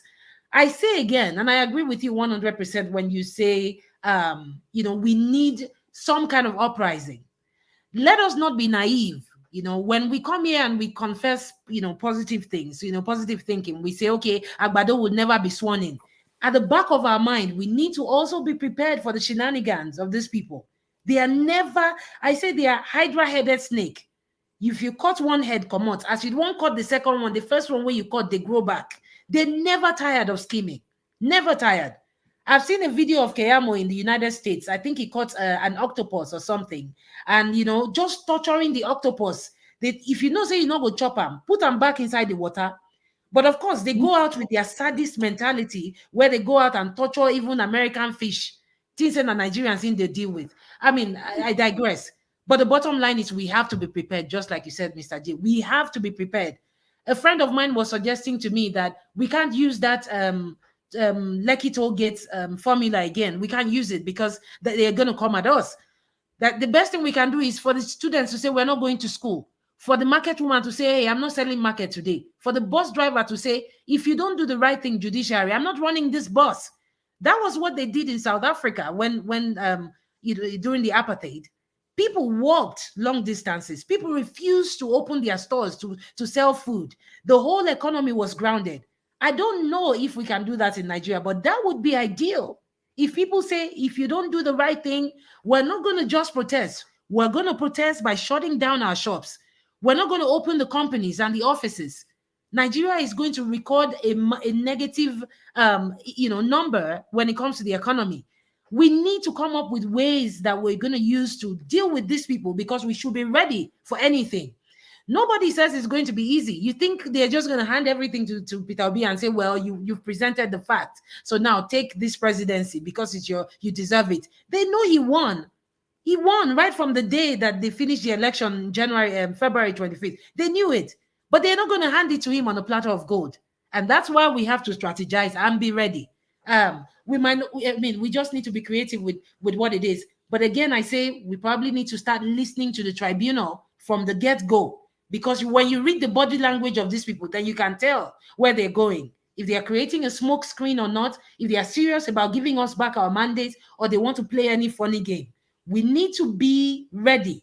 We need to be ready. Now, that Adamawa treatment, because I tell you, if the Adamawa people had kept quiet while that Yeye man was announcing the stupid thing he was announcing, Fintiri will still not be the governor-elect today. They would have just taken it from them. And whatever we do, Nigerians, let's keep remembering that Amechi, the former governor of Rivers State, says we get away with a lot of things. He said something about his fellow politicians. He said, we're always surprised when you just let us get away with things. Nobody's stoning us. Nobody's fighting us. We spend your money, we embezzle your money, and you don't do anything to us. Amechi has given us the expo. We should mark them at every corner. Whatever it is they say, if somebody says something in the tribunal that is against the will of the people, we talk about it, we analyze it, we blow it up. Whether on a bullhorn, we go blow them up, say this thing is nonsense, so we'll begin to get ready. They need to study our body language just the same way. We need to send them a message and say, we're watching you, so they won't do any nonsense. But we have to be ready for anything it is that they're up to, really. So I like your message, my sister, I do. And let me just chime in real quick. And the way we as a country, as you can tell, is we don't like ourselves. That's just a fact. And it's not just because we don't there's a DNA part of it. There's a DNA component, but it's not like it's permanent. It's not permanent. It can be reversed by a good leader. I mean, you can look individually, you can see how people are doing, and you can tell why people feel like that. They will buy foreign things. They will go and bring a foreign coach, for example. They will bring a foreign coach, pay him $200,000 per month. But the outcome is never going to be changed. It's the same thing that we always get. We have never moved beyond our performance in 1994. And the reason why they do that is because of the self-hate and also corruption, because they will get out of that court of the foreign coach. We have a bunch of foreign export. Oh, we are not talking about my people. We are talking of JJ Okocha. We are talking of Kanu. We are talking of people that have excelled at top soccer level. But guess what? These people are back in the country, but you cannot use one of them. And you can see a country like Senegal. No matter what, whether they lose, whether they win, they use their local coach. Guess what? It's cheaper, and they are happy because it's not the coach that make the country the team. I'm digressing a little bit. It's the players. Coach is only there to just say, okay, let's change this player, let's change it. That's it. That is a typical Nigerian mindset. We go and look for people. You will see somebody that's developing a software in Nigeria. Software engineer, great guy, can develop. You say, okay, the guy will come to you and say, I want to sell this thing for 10 million naira. Okay, that's good. And I will maintain it for you for the next 1 year. Then they will go and look for a foreign software company that will charge them $1 million. But just because there's a self problem, we don't care about ourselves as a country. And that's what's making us to do this thing. Like you said, my sister, the thing here is this. The synergy, I talked about this about 2 weeks ago. There's got to be a synergy all over. Even if it's not all over the country, it's got to be, because during NSAS, look at the northern people. They just stayed there. They didn't do anything. Let's just say the east and the southwest and southeast. If there can be a synergy where we all come out, paralyze the economy, make sure that people are not going to work, then they will know there's a potential. If you know that somebody can beat you up, you won't go and fight them now. You won't go. But if you know that, if you think that, if you believe in your mind that I have power than you go and beat that person. You understand? You go and say, I'm bigger than you, I'll beat you. But if you know that that person has something in his hand, I don't know. I don't think I can go and face him more. And that is where we are in right now. They have calmed it. I said this before. They have done this. The moment they announced it, okay, they realized that people did not come out. They didn't celebrate. Fine. We know that our principal has been preaching to us, don't go out, don't do this, don't do that. That is great. But at the same time, they are hurting us. They are planning to hurt us more in the judiciary, and we don't have a plan. And they are relying on the disjointed mindset of Nigerians because they realize that, okay, you cannot come out and call for 1 million match.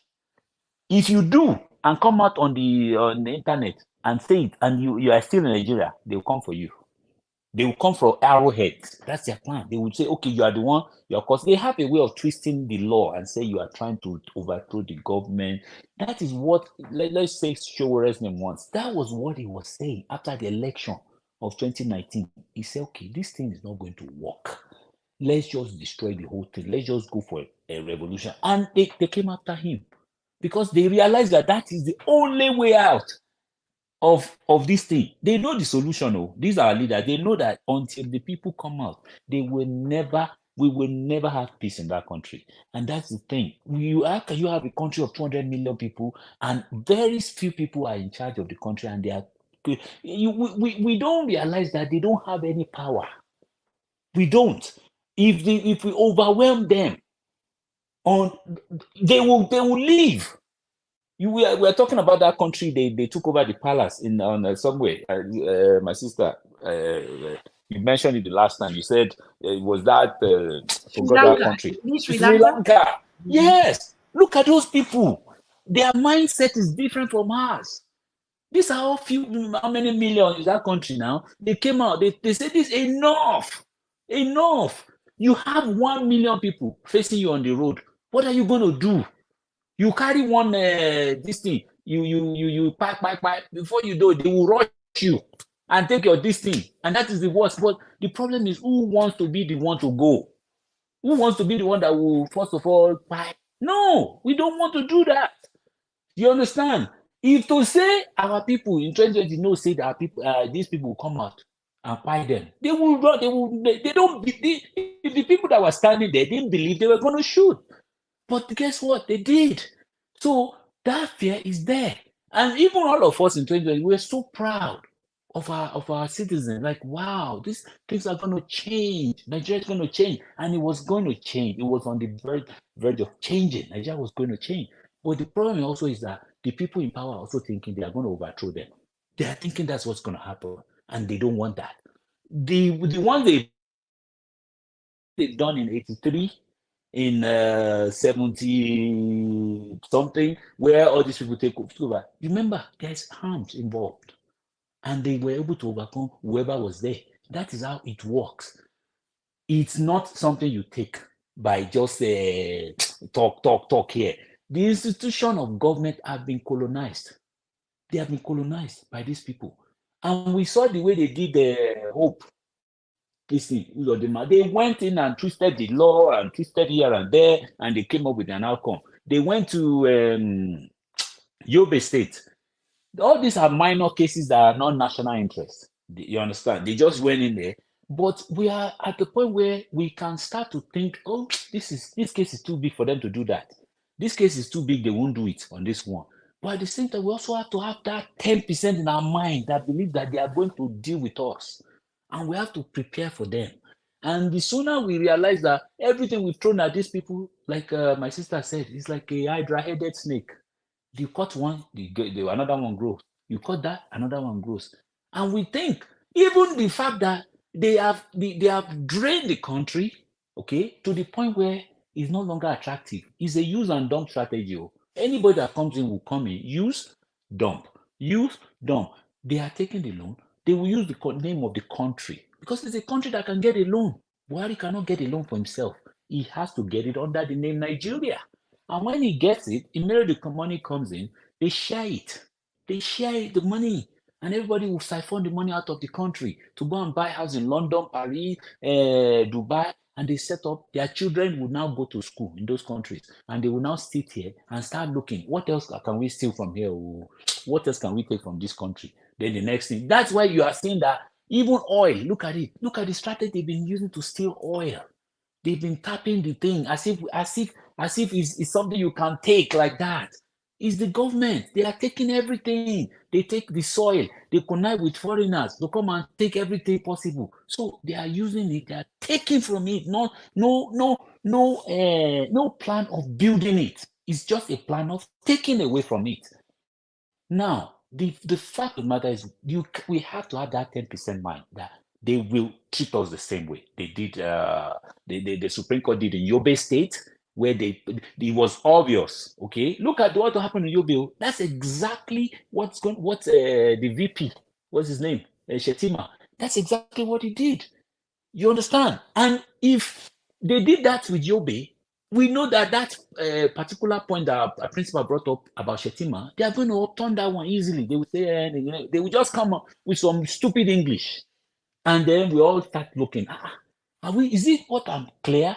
Is this what I'm seeing is not clear? Am I a stupid person? They will start to make even you that you are saying to start questioning your own brain. Like, I think I am stupid. I don't think I saw this thing very well. But the fact of the matter, you are the one that's correct, though, but they will make you believe it. And that's what they are doing. So Right. I'll So let someone else speak. yeah, so there's Unless one you have thing a I want question. to say. Yeah, go Yeah, ahead. can you guys hear me? Yeah, Can you go hear me? ahead. Okay.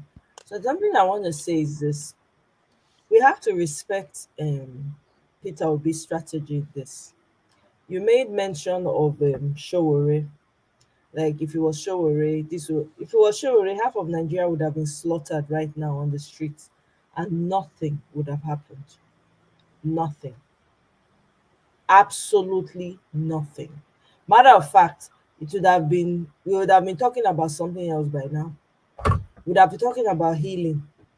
Because Showore is now hot body with no wisdom. I'm sorry to say. He just has hot body, but he doesn't have the wisdom to tune it out, when to turn it on and when to turn it off. He doesn't know how to do that. If it was Showore, that's what would have happened. The slaughtering that would have taken place, eh? They still would have swept it under the carpet and said nothing happened. That's what would have happened. So I don't, in that regard, I don't appreciate Showore's strategy there. What he should have done, if Showore really meant well for the people, was to partner, not necessarily partner, coming on his own, from his own end, and just say, okay, you know what? And guess what would have happened? the violence group would have joined Showore from the Peter Obi side. They would have joined Showore and said, okay, the information back and forth with them. But Showore too is also, he's been what's it called?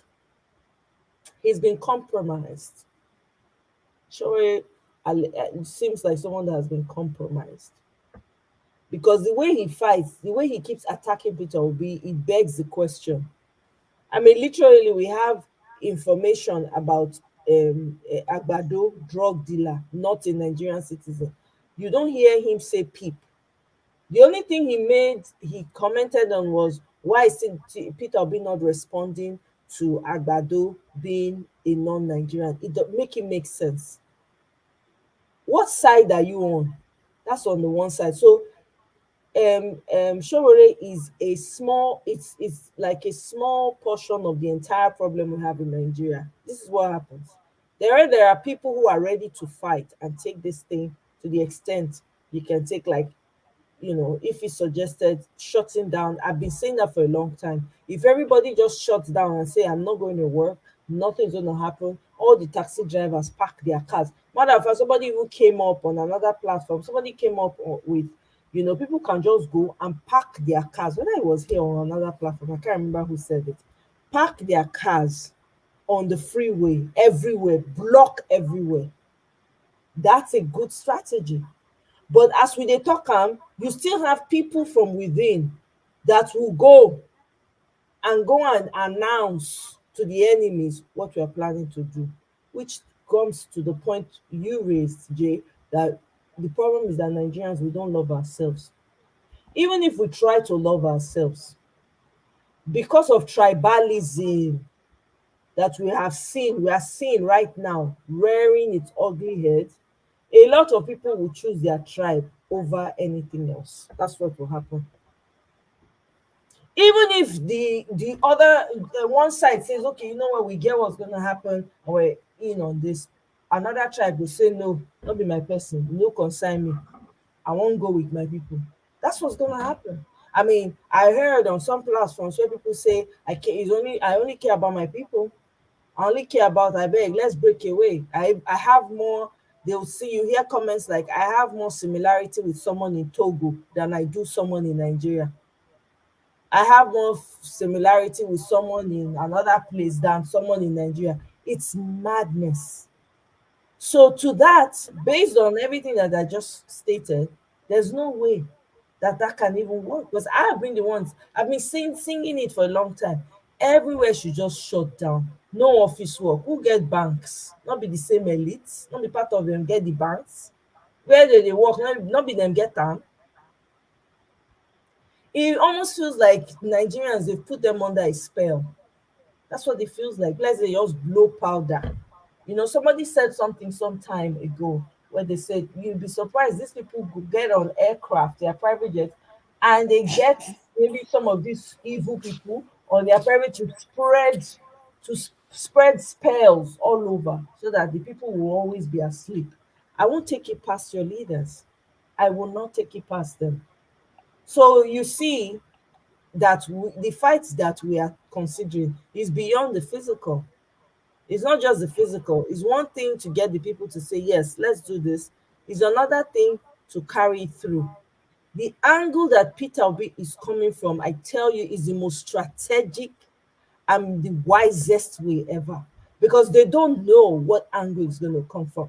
As everybody don't go sleep for Nigeria and they don't know what they will meet tomorrow morning.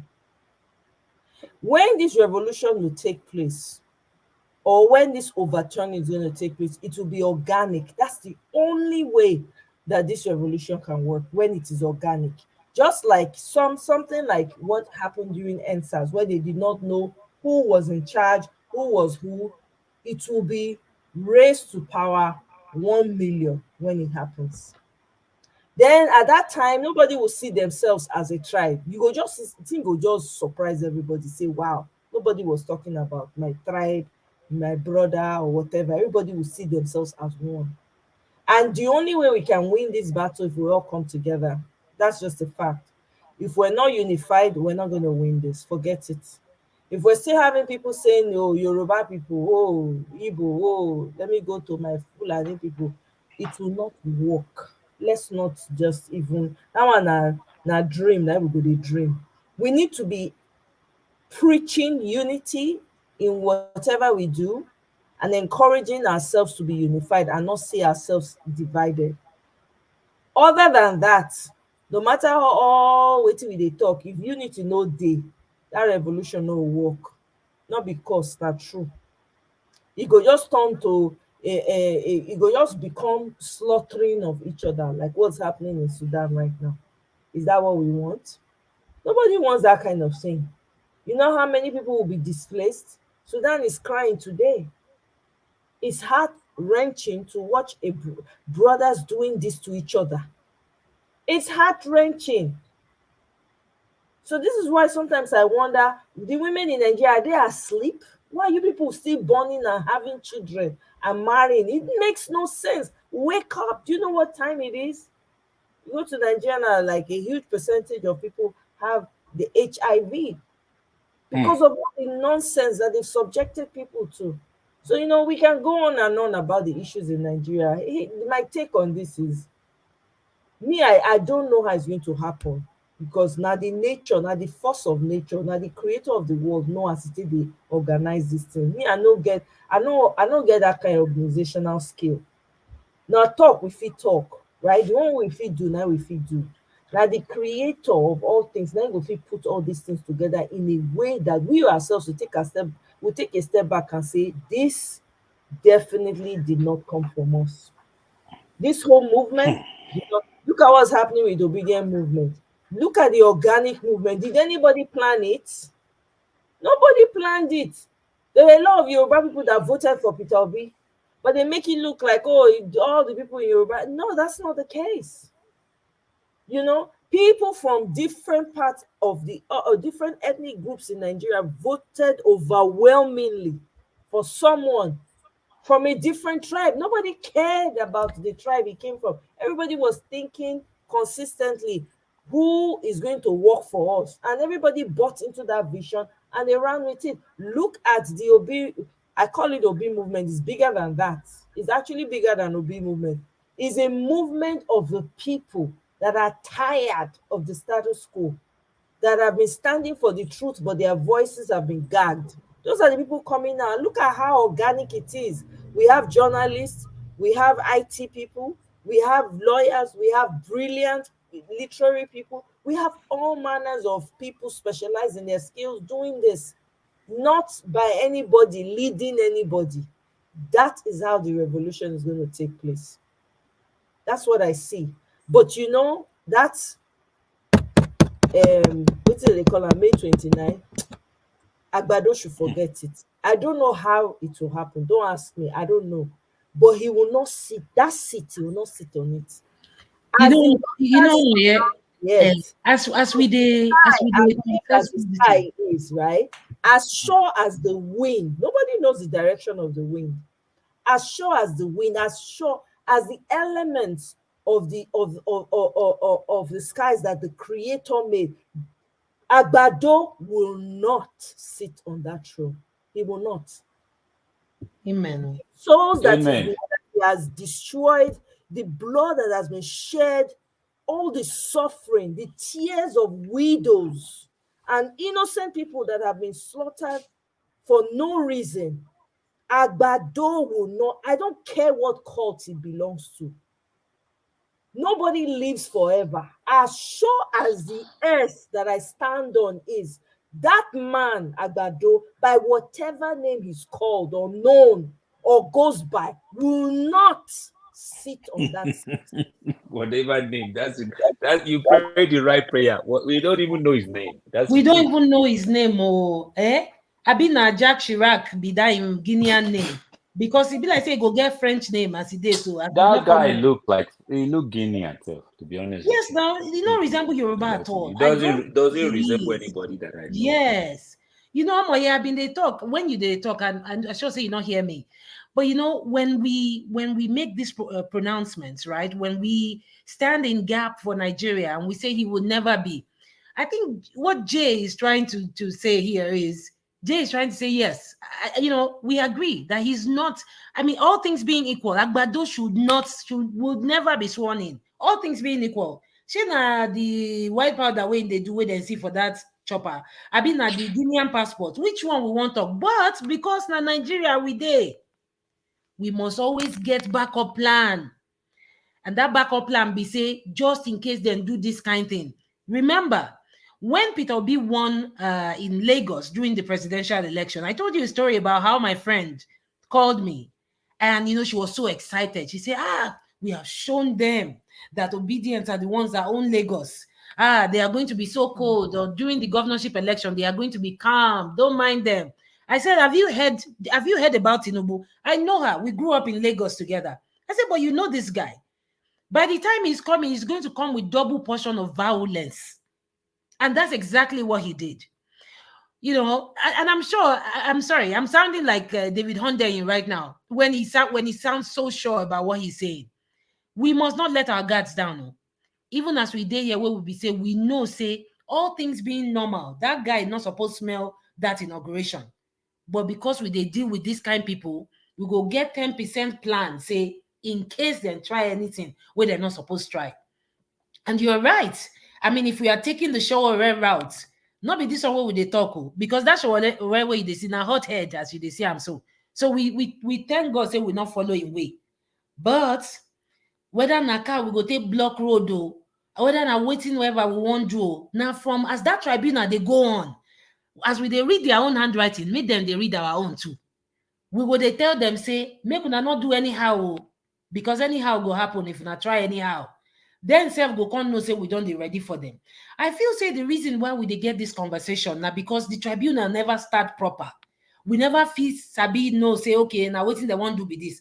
Then why they wait make the thing start? I don't know. I mean it's almost the end of April.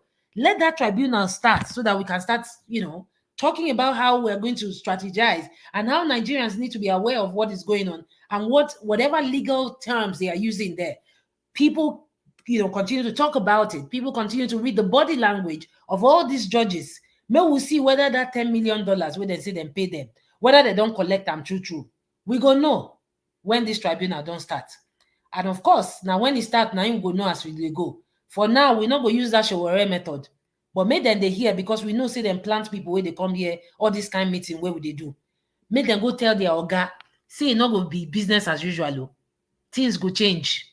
Somebody suggested professionals shutting down if anything funny happens during the judicial tribunal. I agree 100%. By the time we doctor not go office, go hospital, go treat people. The market woman will not they go market when he decides say he not go, where everything shut down, they will come no. Because really, we are their cash cows, these so-called Nigerian elites. If Nigerians don't work, if Nigerians don't go to the market to sell things, to buy things, if people don't go to work, how are the elites going to survive? At that point, of course, they will start thinking of how to escape with their various private jets and all of that. But that's exactly what we want to happen. Let them leave the country for us. The same way they left it for the Sri Lankans. These people started looking for a way to, they were jumping ships like say them be fish.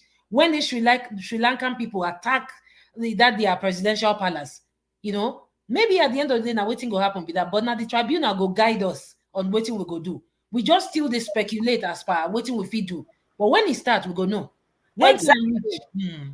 Exactly. Now, Ghani thing, when it go start, honestly, see this whole when Obi came into the scene, who anticipated this? Who anticipated this? Nobody anticipated the wave. Nobody anticipated the organic following. Do you think Peter Obi knew that people were going to just buy into it like that? Of course not. He just threw his hat in.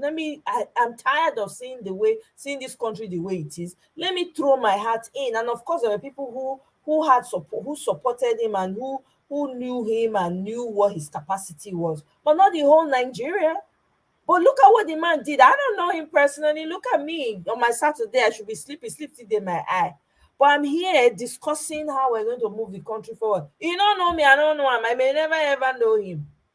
Do you understand what I'm saying? This is what I'm talking about. When this reverse, sometimes we're so focused on the how it will be, this one will happen, that one will happen.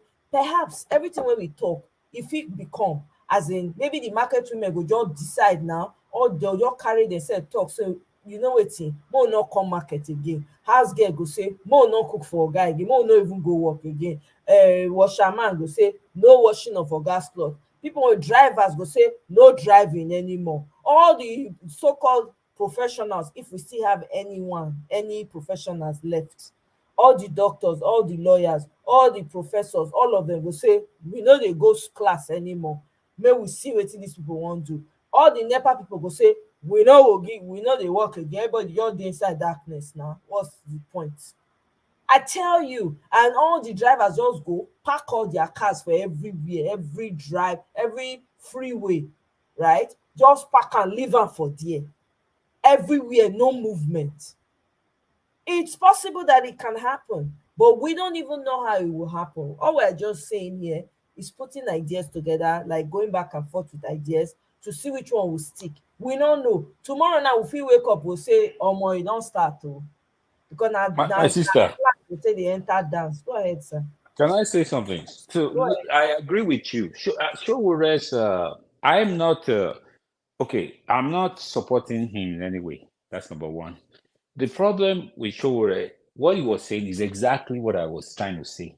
When we say revolution, revolution, revolution, it's not a revolution of by mouth. He's taking over. He's shutting down things. That's what he wanted. Because he realized that, look, the way things are going, we will not get anywhere. We are not going to get anywhere in Nigeria. Now, the only thing that as you can, and I think we all agree on this point, because we know there's got to be, it's a carrot and stick situation. Unless the judiciary, and this is the problem too, appoint man. We need a point man. And our point man, our principal will not say anything like that. We need a point man that will say, look, if we're not even going to say favorable, let's not even say favorable ruling from the judiciary. We can say if your judgment doesn't look fair to us as we are going to shut down the country. You can take it or leave it, but guess what they are going to do? They will come after whoever said that. And if that person is living in Nigeria, they will hey, you are the one trying to destroy. Look at what Otobo said on TV when he was referring to what Dati said. He said, you are threatening judiciary. You are this, and doing that. Look at what Shoyinka said about that too. You are saying you have never seen anything. This is the fascism. No, you are the fascist. Stop it. You are. And that is the thing. They don't, just even saying that, don't swear in any unconstitutional government. I mean, come on, that's a simple thing. What is constitutional, what is not constitutional? You cannot, like my sister said earlier, Rita, she said somebody scored 110 and was admitted to Unilag. Okay, that person should not be in that school. My It's a name is fact. Ife. My name is Ife. Okay, Ife, sorry. Sister Ife, sorry. So, what you said earlier, you cannot get 110 and get to Unilag. That just doesn't make any sense. That's not constitutional. If you don't pass your exam, you shouldn't be in that school. You are illegal. But guess what? That's what that is said. If you don't meet the requirement, and whether it's the 25% in Abuja we're talking about, or whether we're talking about actually winning the election, those two things are unconstitutional, because in reality, the fact that we saw Rivers State, Premium Times came out and put it on their posting and said, look, Obi seems to have won Port Harcourt. But look at them, they are defending it. They cooked up lie to defend it and said this and that and that. Then they twisted the minds of Nigeria. What they are doing is this. And look at Sultan of Sokoto, who is friends with Obi, saying that anybody that loves you, just move on and we'll move on to something. The problem is they want to calm us down. And that's what I'm saying. Calming down first. If two people are fighting on the street, you saw them, they're fighting, you separate them. The reason why we separate them is that, okay, first of all, let's figure it out before we go. Even if in a marital situation, you see that sometimes it's okay, first of all, separate. before you come back again and see, okay, can this thing work out? You calm people down first so that they don't use the heat of the moment to make their judgment. If all of us act the way we are, sometimes when things happen, we will misbehave. What they have done is they have calmed the country down. And we also will say we've calmed ourselves down, which is true. But they also have that mindset that, okay, let's announce it. Once the people, let's see the reaction. It's a chess game. Okay, that's what they are doing. Okay, that's all they can do, right? Okay, no wala. I think we have a headway here and there. But the moment they know that there's still something, and I think that thing that you said that can trigger this thing is the judgment. The judgment of the tribunal is what should be the trigger point, and I hope it is. Because they have to know that if we screw up this thing, people are going to come out. And that is the only thing that can make them, because the force that is pushing those judges, there are two forces. The forces saying they should do the right thing, and the forces that says, let me take money from these people and do whatever these people want. That is the forces. But look at what they did in Adamawa. They didn't even let this thing see the light of day. They didn't let it see the light of this thing, court. But that woman, the way they planned it, that was a civilian coup. The way they planned it. And this same thing, this Agbado too, is a civilian coup. Whether we like it or not, it is. But the fact of the matter is that when our northern brothers do this thing, they don't joke around. They do it. They go. They don't take nonsense. But we sometimes we will do it.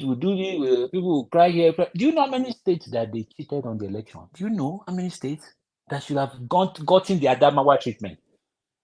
Like at least there will be like 3 states that should have gotten the Adamawa. Rivers State should have gotten Adamawa treatment. Enugu State should have gotten Adamawa treatment. But look at the way it happened. It's come. They now go to court. They will start fighting it. I know our principal has done this before. I do know that. And I know that he has a precedence for winning all these court cases. I believe he's going to win this. But also, the judiciary is our problem because that's the last hope right now. If the judiciary doesn't say this thing is wrong, what do we do? That's What do why we we need, do? that's why we need to put pressure on them to make it to televise it, because when they televise it, we can, you as you're watching, you can see what angle or the direction that they're going, because this is very important. I know that the law of obedience will be in the courtroom anyway. Me, I know that people will Yeah, still show up, because now everybody had the red right now. I know, hopefully they can at least, you know, what's it called, put it on video so we can see, you know.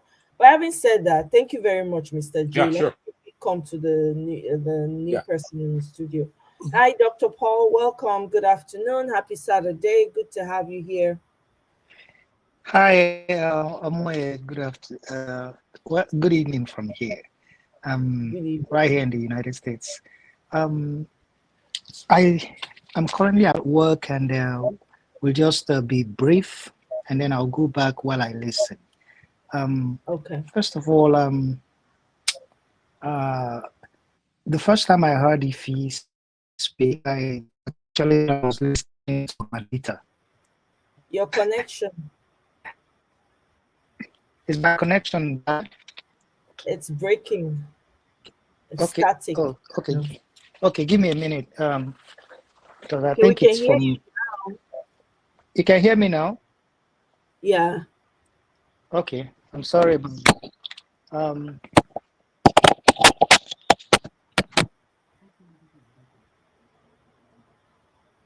Can you hear us?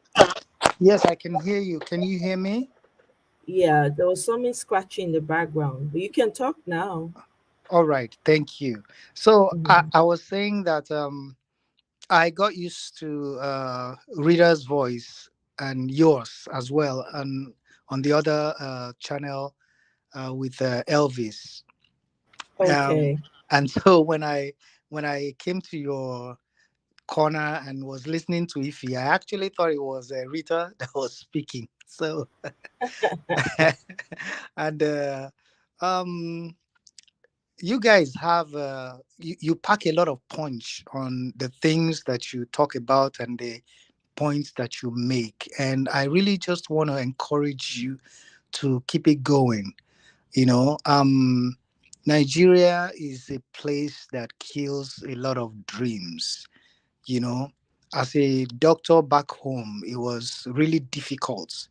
Unless you were doing something really um, untoward, around you, you probably would not, be, you probably will not make it at all.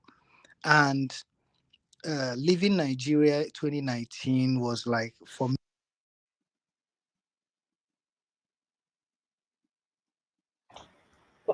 Uh-oh, we can't hear you. We lost you there for a minute. Can you hear us?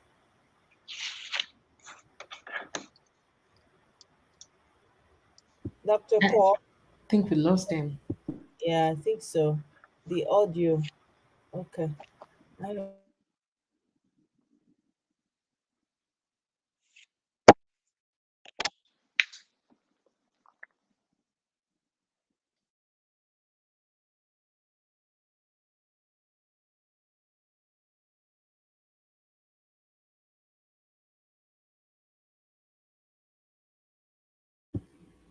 Yeah, I think we lost him. Oh my, yeah, are you still here? Hello. Hello. Is Hi. everyone? Oh, oh. I Ye- was talking, oh, and I was mute. I didn't even realize that. I'm sorry, guys. Yeah, I think we lost him. Okay, well, let me play this video for us to see. All right. Let's see.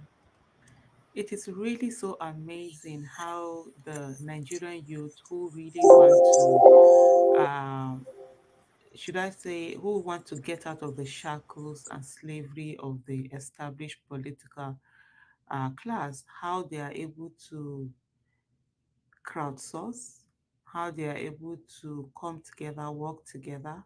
It's unbelievable. It's really an amazing thing. And they're using social media and technology to its real full potential use in helping themselves and coming together and not allowing themselves to be picked up and, sort of like being taken out one after the other. If you see the case of Chude that just happened again, where Chude has been rearrested, and the way they are coming together, raising money for legal fees and all of that, all the things that need to be done, just working together is such a beautiful thing to see, such an amazing thing to see. And I think more and more and more, the establishment is really underrating and taking for granted the power, the reach, the will of these young Nigerians that are determined to free themselves from the shackle of slavery that this establishment have used to enslave the citizens of Nigeria. And I'm really in awe of their capacity and their creativity, and the fact that their intelligence, the fact that they are all ready to work together. They're not backing down. They're saying it's just an amazing, amazing thing. Nigeria youth, you guys are my hero. You are really my heroes. Thank you.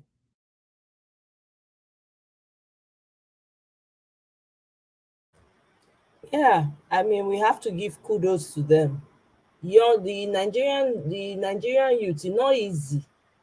It's not easy at all for them. You're in a society where they consistently shut you down. You can't talk, you can't say anything. You talk, they go just pick you up. Look at that guy, Trudy. It's true.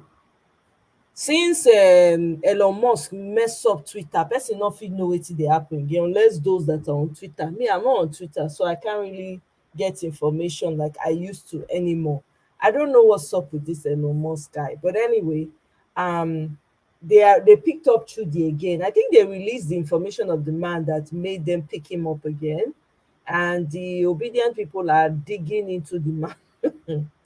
They're digging into the man to find information about him. It's just ridiculous. Kind of lawlessness that goes on in Nigeria. You just pick up people randomly because you're not happy with what they write about. It doesn't make any sense. What kind of. Yeah. Yeah. Yet the guy who tried to rig the election in Adamawa is still working free. Exactly. Guess what? They say they can't. They don't know where he is. Oh my God. No But mind them. Not be the same people go catching them the canoe you for Kenya. for Kenya, una no know where the man. They said the last time Obedience said they Obedience provide information of man enter private plane comot.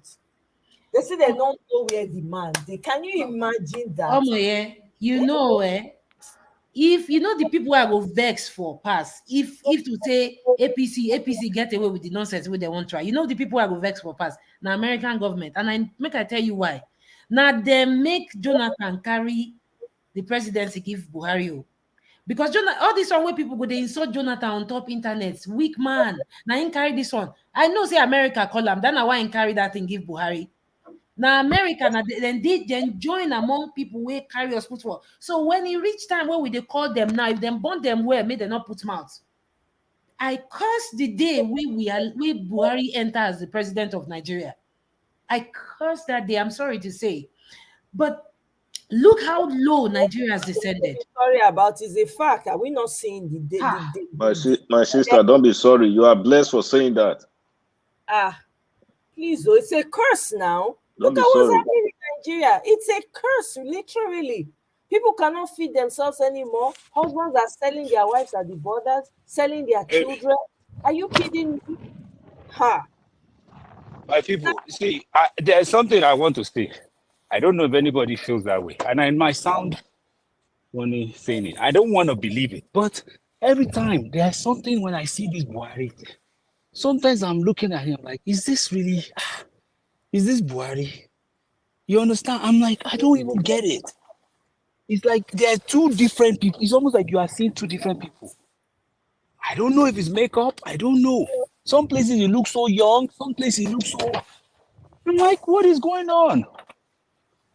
Well, you already know what they said about that. I'm not surprised. Okay, I'm just saying. I never believe. I didn't want to believe it. You already know now because isn't that part of the reason why they are not allowing the man to come out because of all the Look things. at But is look it at not? what they did. Did you guys remember? Did you guys hear the story of Umaru Diko in London when when Buhari kidnapped him? Right? You remember that story? No. Okay, so if you go back and look at it, in 1983 when Buhari took over, so this guy was like, I don't want to go into too much detail, but they had something against him, right? He was working for the Shagari government. They went to London. This guy was in London. They went to London and kidnapped him, okay? Intubated him, put a breathing tube in his mouth, okay? Then they sedated him. They consulted an Israeli doctor. They sedated him. They put him inside the container. And they were getting ready to crate him to Nigeria. When they now, hey, how you doing? How are you? Good to see you. Okay, no problem. Okay. Sorry, guys. Sorry. Okay, oh, I think he's talking to somebody. I mean, it's You guys lost me somewhere. yeah, Okay, we so I'm back. Sorry, guys. I'm back. okay. So, Yeah. so they took the guy. They put him inside a container. They were going to crate him to Nigeria. Same thing. You can see the playbook.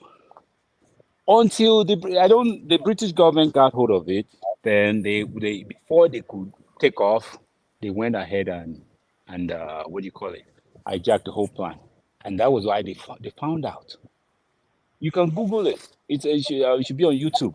But that is the person we are dealing with. Look at what they did to Kano.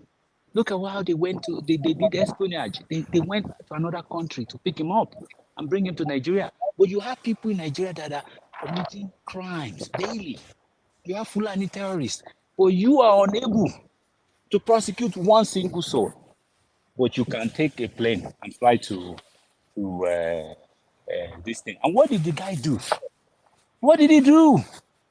Just because he's calling you out, just because he's calling whatever you are doing, you are not going to give them, and this is the fact we need to understand also.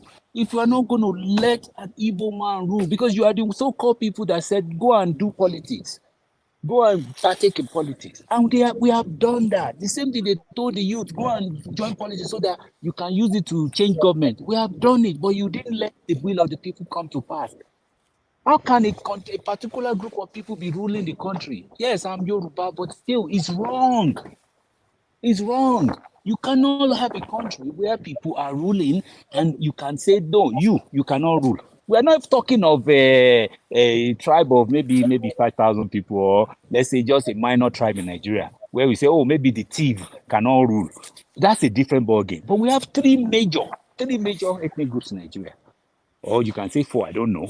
But how There are can you? no major ethnic groups. I'm sorry. Yeah, It's yeah. narrative na But what nonsense. I'm saying is, how can you say that that particular group cannot rule? It doesn't make any sense. And you took the country from where we were. You took us 1,000 years back. Who is worse? What would an Igbo man do? He cannot even even an Igbo man not even touching anything, not even doing anything. He will still leave the country in 1,000 times better than what we are doing right now. You are sitting there, and we and the Yoruba people allowed, they agree with the Fulani people in as much as they are able to reverse it back to Yoruba land. It's terrible. And we are sitting there and saying, what do you say? I'm sorry, my sister.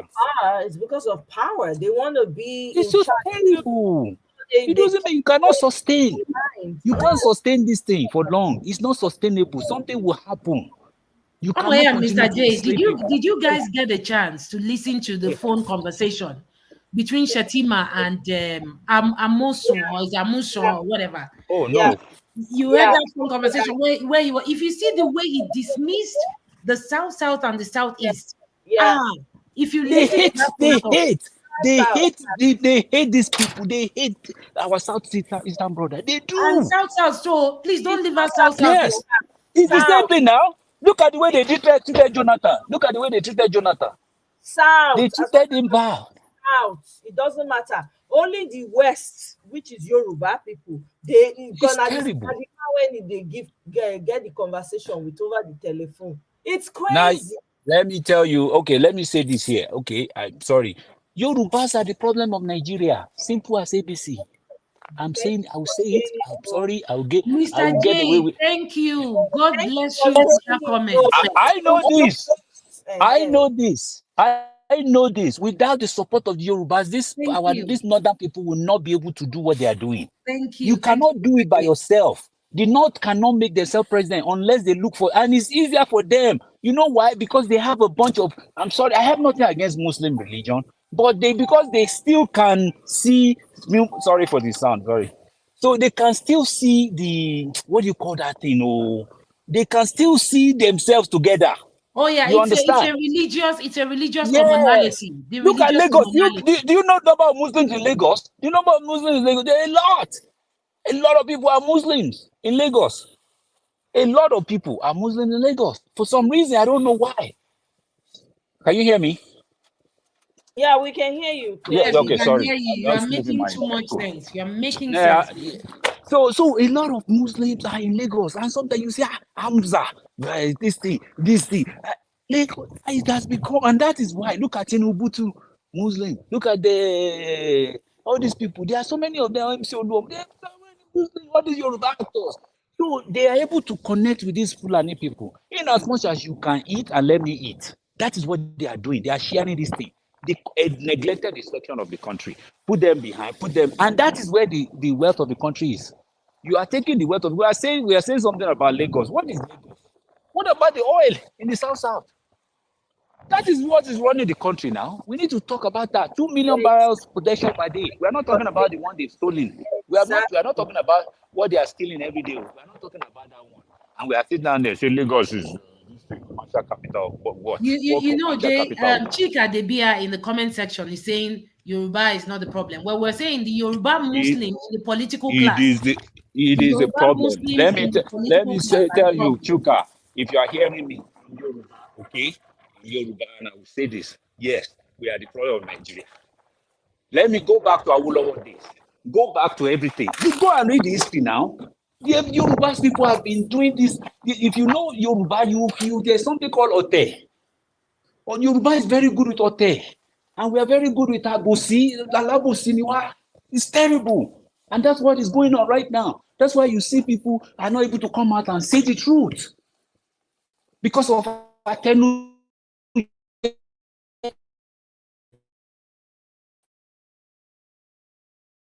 problem. Simple as ABC.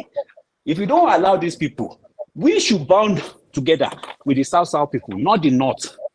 Our ideology sounds more like together with South. We are both in the South. We should band together, not the Northern people. But we are going across.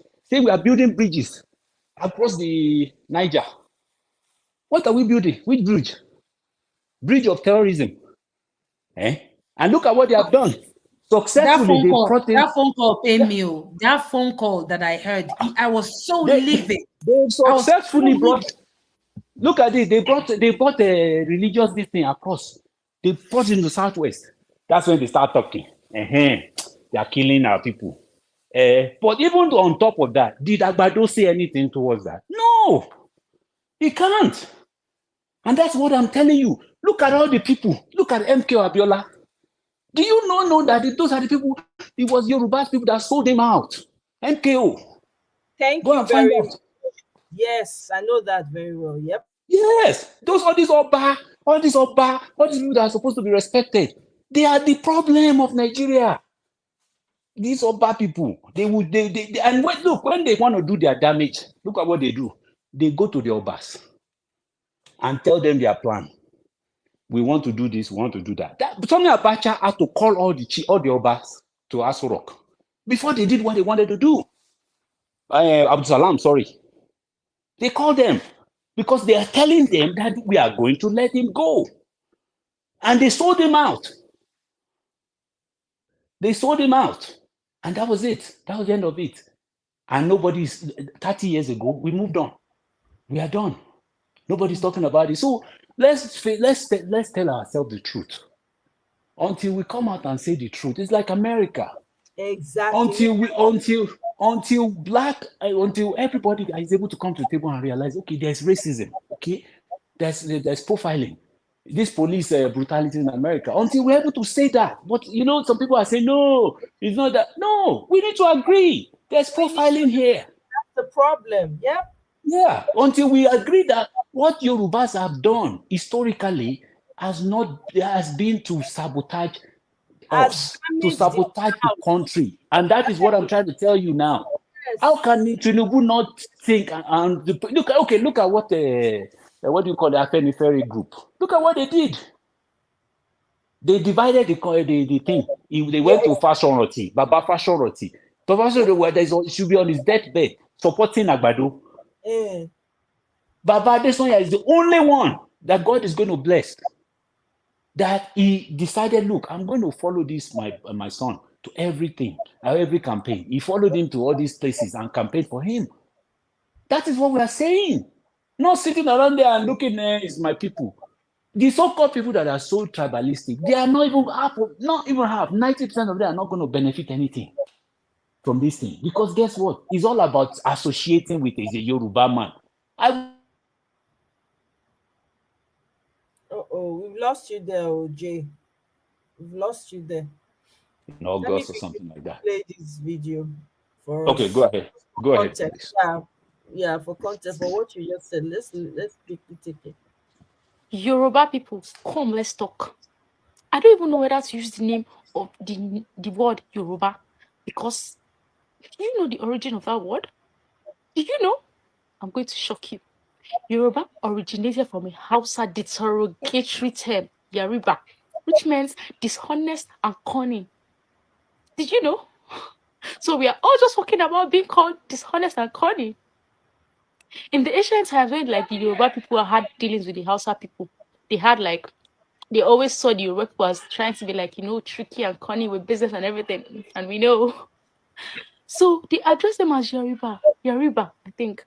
And now we're all going around being called out. How did we get to this? Did they never try to protest the name? And most of you don't even know now. We found this out when my friend was doing a research on ethnopolism, and she just found out and she told us, and we're shocked. And a lot of people know. Like, have you not noticed that most Yoruba groups don't address themselves as Yoruba groups? Like, it's always like Odua students, like in schools, always Odua students. I think we need a protest, justice for Yoruba people, because what the heck, and we are done. Okay, I just wanted to bring that in because we're talking about this. It was something I found and I thought it was interesting. Okay. Thank you very much, Mr. J. Let me quickly come. Dr. Paul, can you hear us now? Okay. Yes, I can. Can you hear me? Oh, yes, we can hear you now. You can go ahead. All right. So I was speaking about how much, how important it is for us all to begin to mount pressure on the judiciary. I personally believe that the judiciary in Nigeria has been severely compromised. And all the judgments in the past few years are evidence to show. From Imo to Lawan to the Akwa Ibom, former governor of Akwa Ibom, and all of those, it continues to show that if nothing is done, if the pressure is not enough for these people, they are just going to do whatever they like, and because they don't care, they can decide to, just like that king that was said to be making merry while Rome was burning. These people don't care. They could have, they can as well, let Nigeria burn to the ground as long as they have a way to get out when the chiefs are down. And so the light must continue to beam on them. When you shine light on cockroaches, they will run away. They will start seeking for the dark. They will start trying to look for a place to hide. And for the judiciary in Nigeria, there will be no place to hide this time around. There are certain judgments that they have made in the past, and it is because the light was not on them. There was no pressure on them. Nobody knew about the cases that were in court. So they surreptitiously just go ahead and do whatever they liked and gave the judgment, whether with tanko technicality or whatever they call it. And they get away with it. This time around, they cannot get away because the pressure is on. The whole world is looking. We in the diaspora, we're looking. And these proceedings must go live. We must mount pressure on them to make sure that that happens, because we will be sitting here and we'll be looking, we'll be watching every move, every statement, and they better be fair. They better be fair, because at the end of these proceedings, by God, if they go ahead and throw this suit out against us, without a fair judgment, there's going to be problem. It's not a threat. I'm just saying what it's likely going to happen. So the pressure must go on. We must put our feet down. We must shine the light on them. We must galvanize everybody in every forum, every fora that we can, to make sure that we keep speaking about it. No distraction is going to work. No propaganda is going to work. We already know now that allegedly there's a $10 million that has been earmarked to compromise them. We will watch them. The obedience will watch. We will see. I mean, we have the obedience everywhere. These monies, are they going to go in cash? Are they going to go in the banks? It will come out in the open. They must understand that. No matter how much darkness they cover themselves up with to collect those monies, we will shine the light and it will come to fall. Therefore, judiciary in Nigeria, you must do the right thing. You must do the right thing. You must make the judgment according to the facts of this matter. And we have a good case. So, my people, just keep going. Keep speaking about it. It doesn't matter how many of us are on the forum here or anywhere else. Anywhere you have the opportunity, just keep speaking. Just keep saying it, because we will be here, we will watch, and the judiciary must do the right thing. Thank you very much. As we continue, I'll still put in my 10 cents, my 2 cents, Thank you when I very have the opportunity. Thank you. yeah, thank you very much, Dr. Paul. I really appreciate that.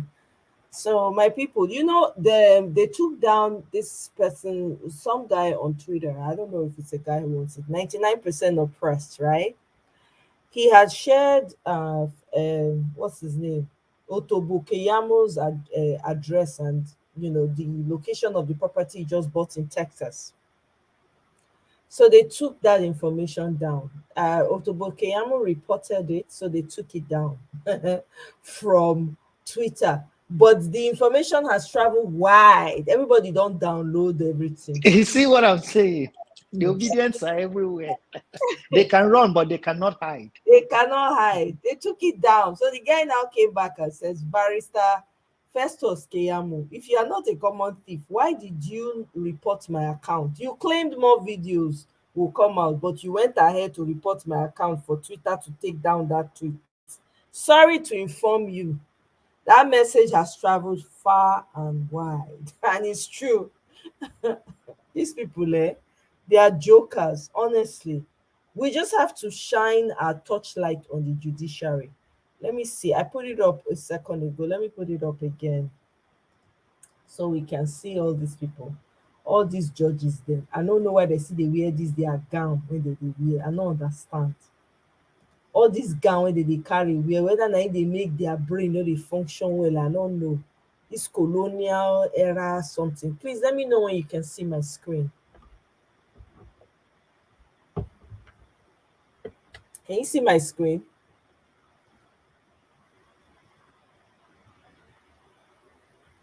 Can you see my Yes. screen? Okay, good. Yes. So here it says the election tribunal has been rocked by allegations made by Timmy Frank, the former deputy national publicity secretary of the All Progressive Congress. Frank has claimed that a staggering $10 million has been budgeted to pay off Supreme Court justices.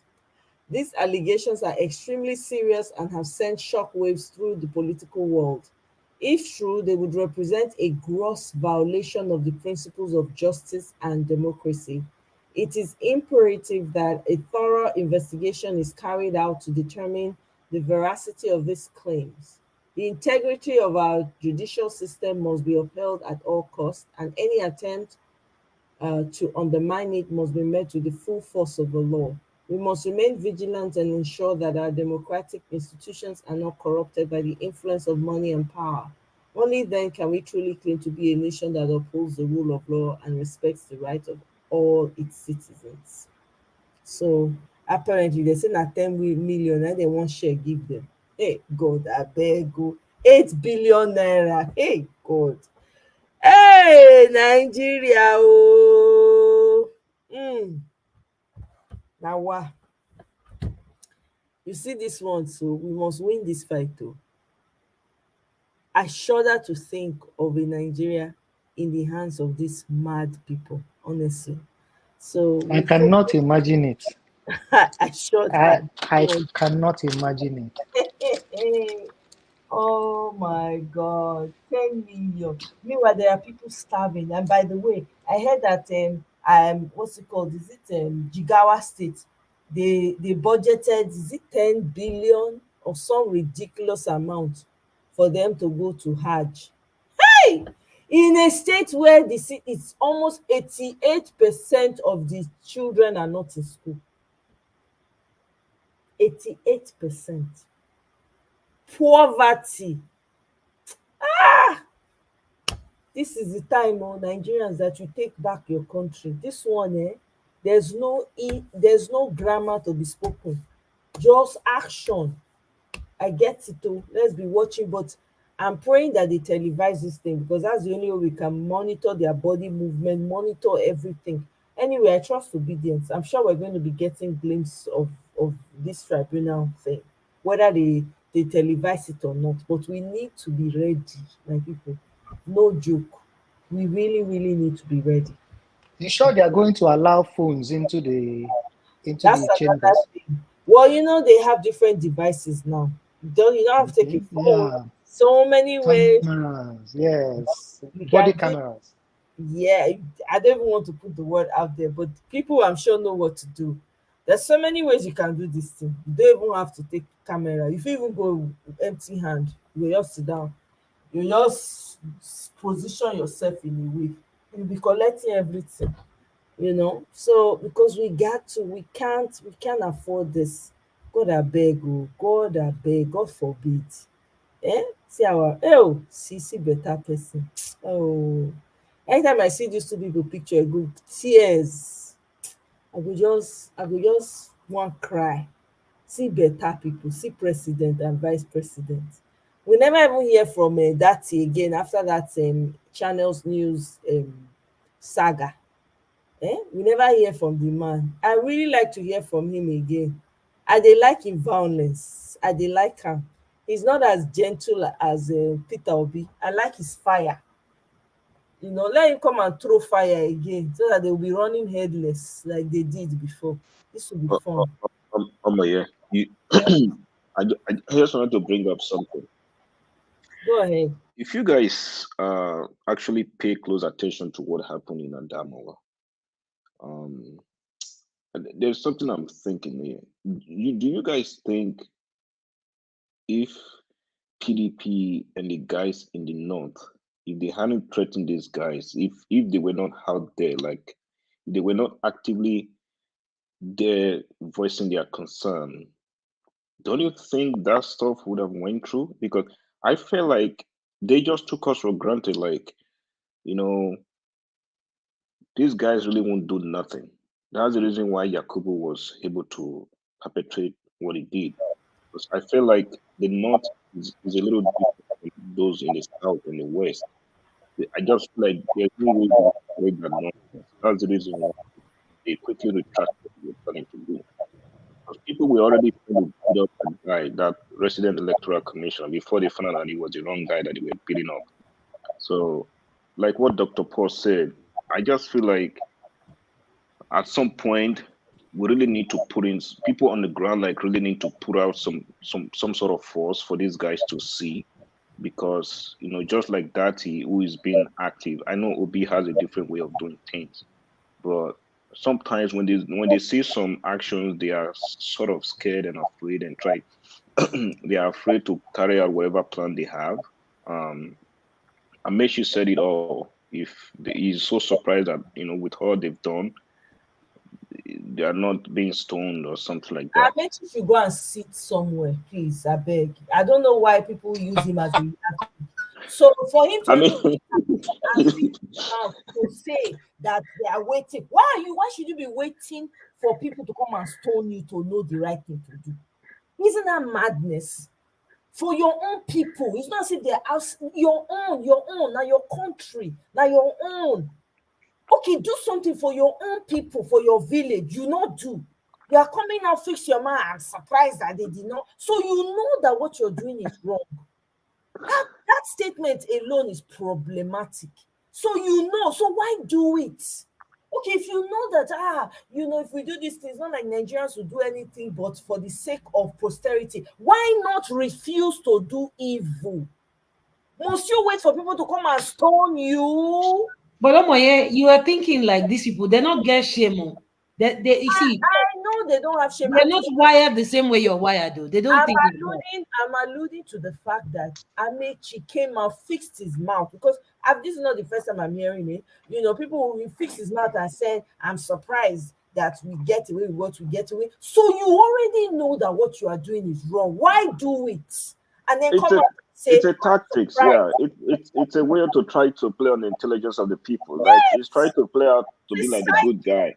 Yeah. He's a silly, he's a non-entity. Nobody should give. I get annoyed every time somebody says, "Oh, Amechi said that's why they keep doing." It's a psych thing. He comes out and he throws it out there. Who is he fooling? These people should just shut all the way up. I beg. They shouldn't talk because they're not any better anyway. You know, the only thing I wanted to say, one love, is that you remember when they were counting. I remember when they were doing the count, and I Yeah. remember shouting on Nigeria Watch. I say people ought to shut this counting down. Where are the crazy people? They say they get black magic for Nigeria. People sabi do medicine for Nigeria. Where the medicine people? Why they not carry the entire that place? Make they scatter everywhere. Make they not fit count am. That was where my annoyance, because that would have been a fantastic opportunity right there that they let slide. This is why I like yeah, sorry for calling. This is why Anyway, go ahead. this is why I like the Arab world. Like, listen, I think one of the issue we have, we are not united. You know, south, east, and west, and north. Like, come on, if that thing had happened in the Arab world, that's ICC or whatever it is, that INEC center where election February 25th election county was going on, that thing would be shut down. Like, nobody would leave that place because I feel like they've taken us for granted for over the years. Like, come on. And now they were trying to pull the same thing off in Adamawa, and now you see what happened because the people were pretty much active. They were against it right away. I wish we had like 5 or 6 people who were like Dino. I'm not a supporter of Dino, but I like what he did from that day. Exactly. I would have expected him not to leave. I did not expect him to get up and leave and the other people that followed. I expected that they would shut that place down and say no counting, scatter the table, scatter everything, step on the computer, match the team, break and destroy. I'm telling you people, how they want to finish the counting. Therefore, you cancel the whole election that day. That is the only place where I felt like these people just let these people get away with BS. That's why they had the audacity to now tell him, don't sleep, oh. Okay, if you want to sleep, sleep first in the afternoon or in the morning. By 4 a.m., you have to be awake because this is what. Honestly, because sometimes as Nigerians, you just let things slide. As do you know, instead of making they talk, he's supposed to use the physical hand. First of all, scatter everywhere with all of them when they were from come up for there that day. It's BS.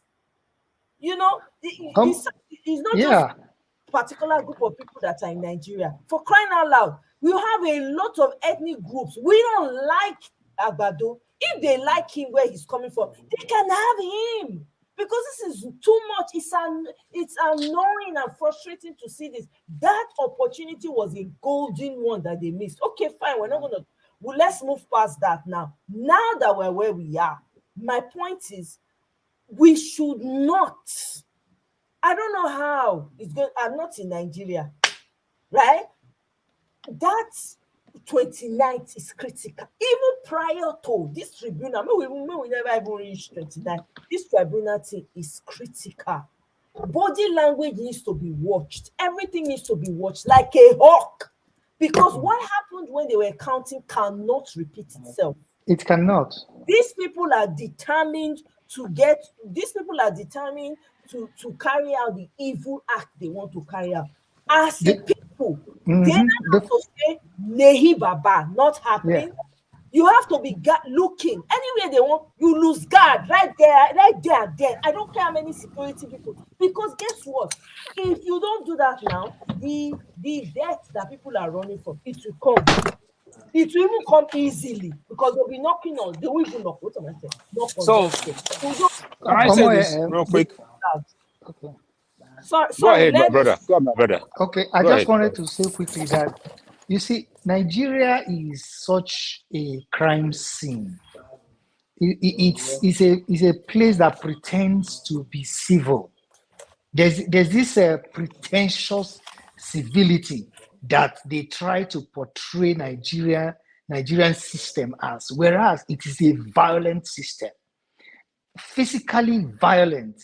I mean, if you, of course, you know what happened at the toll gate in Lekki 2020.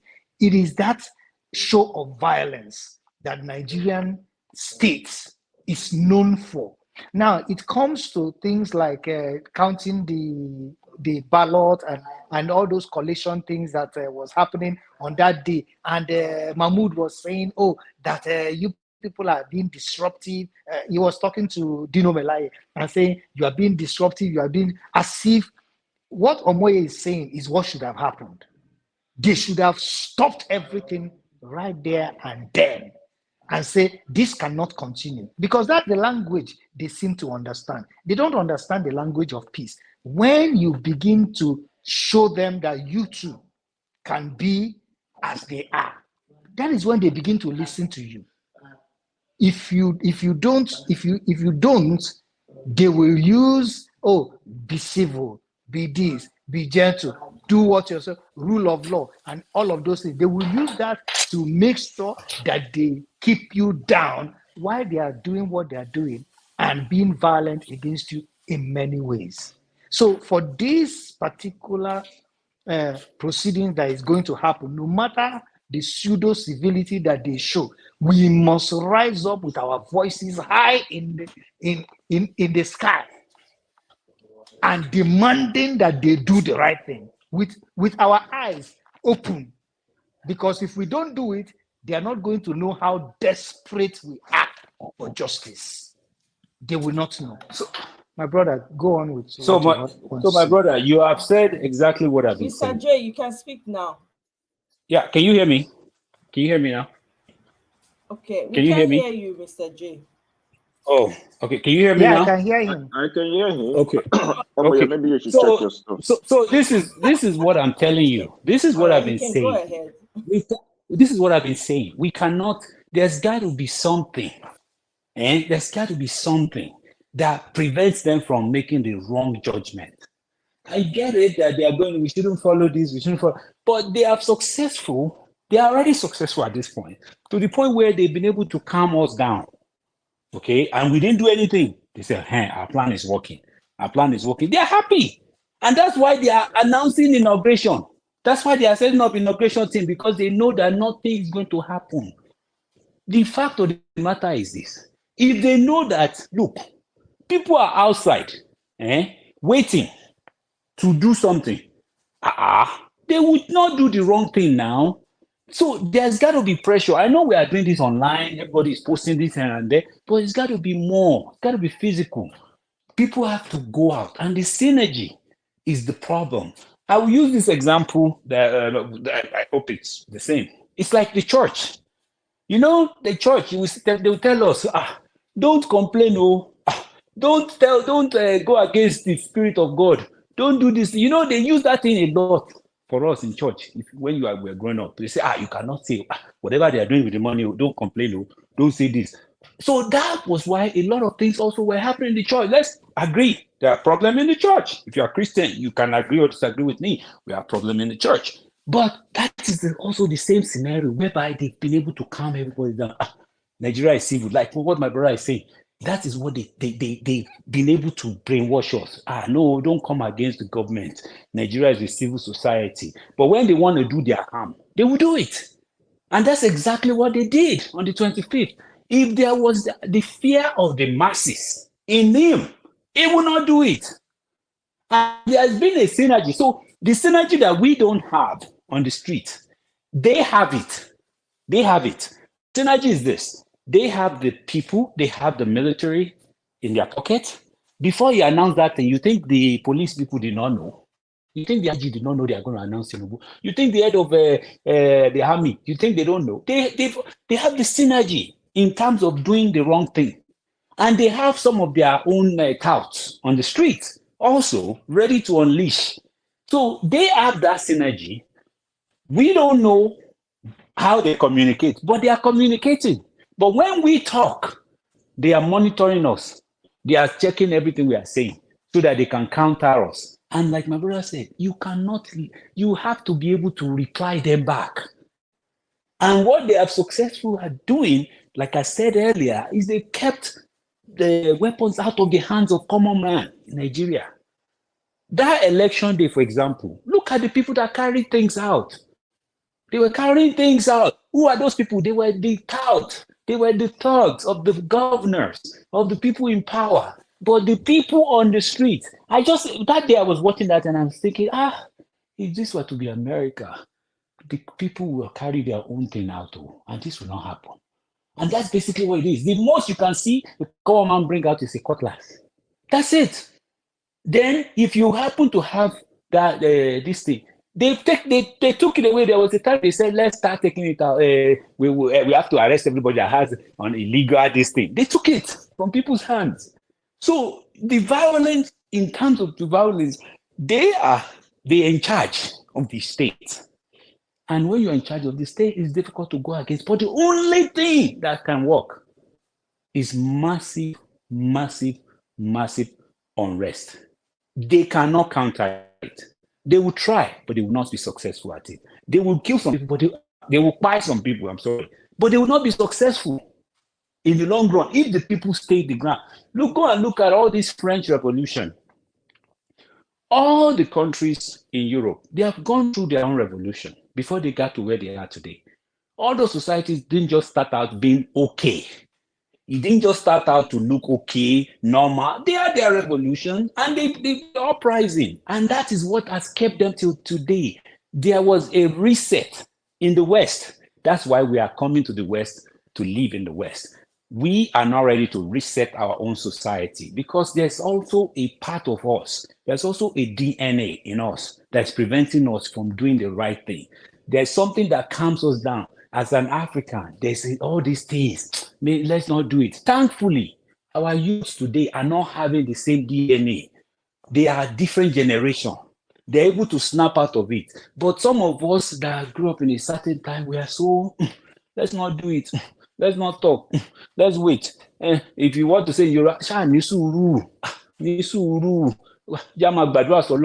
you just pray to God. No, we pray, but you have to act. You can't sit down there and be praying only. Prayer does not. If those people that did whatever they did, they were fasting when they were doing that. That tells you that religion is nothing to us in Nigeria. It's a hobby. Religion is a hobby.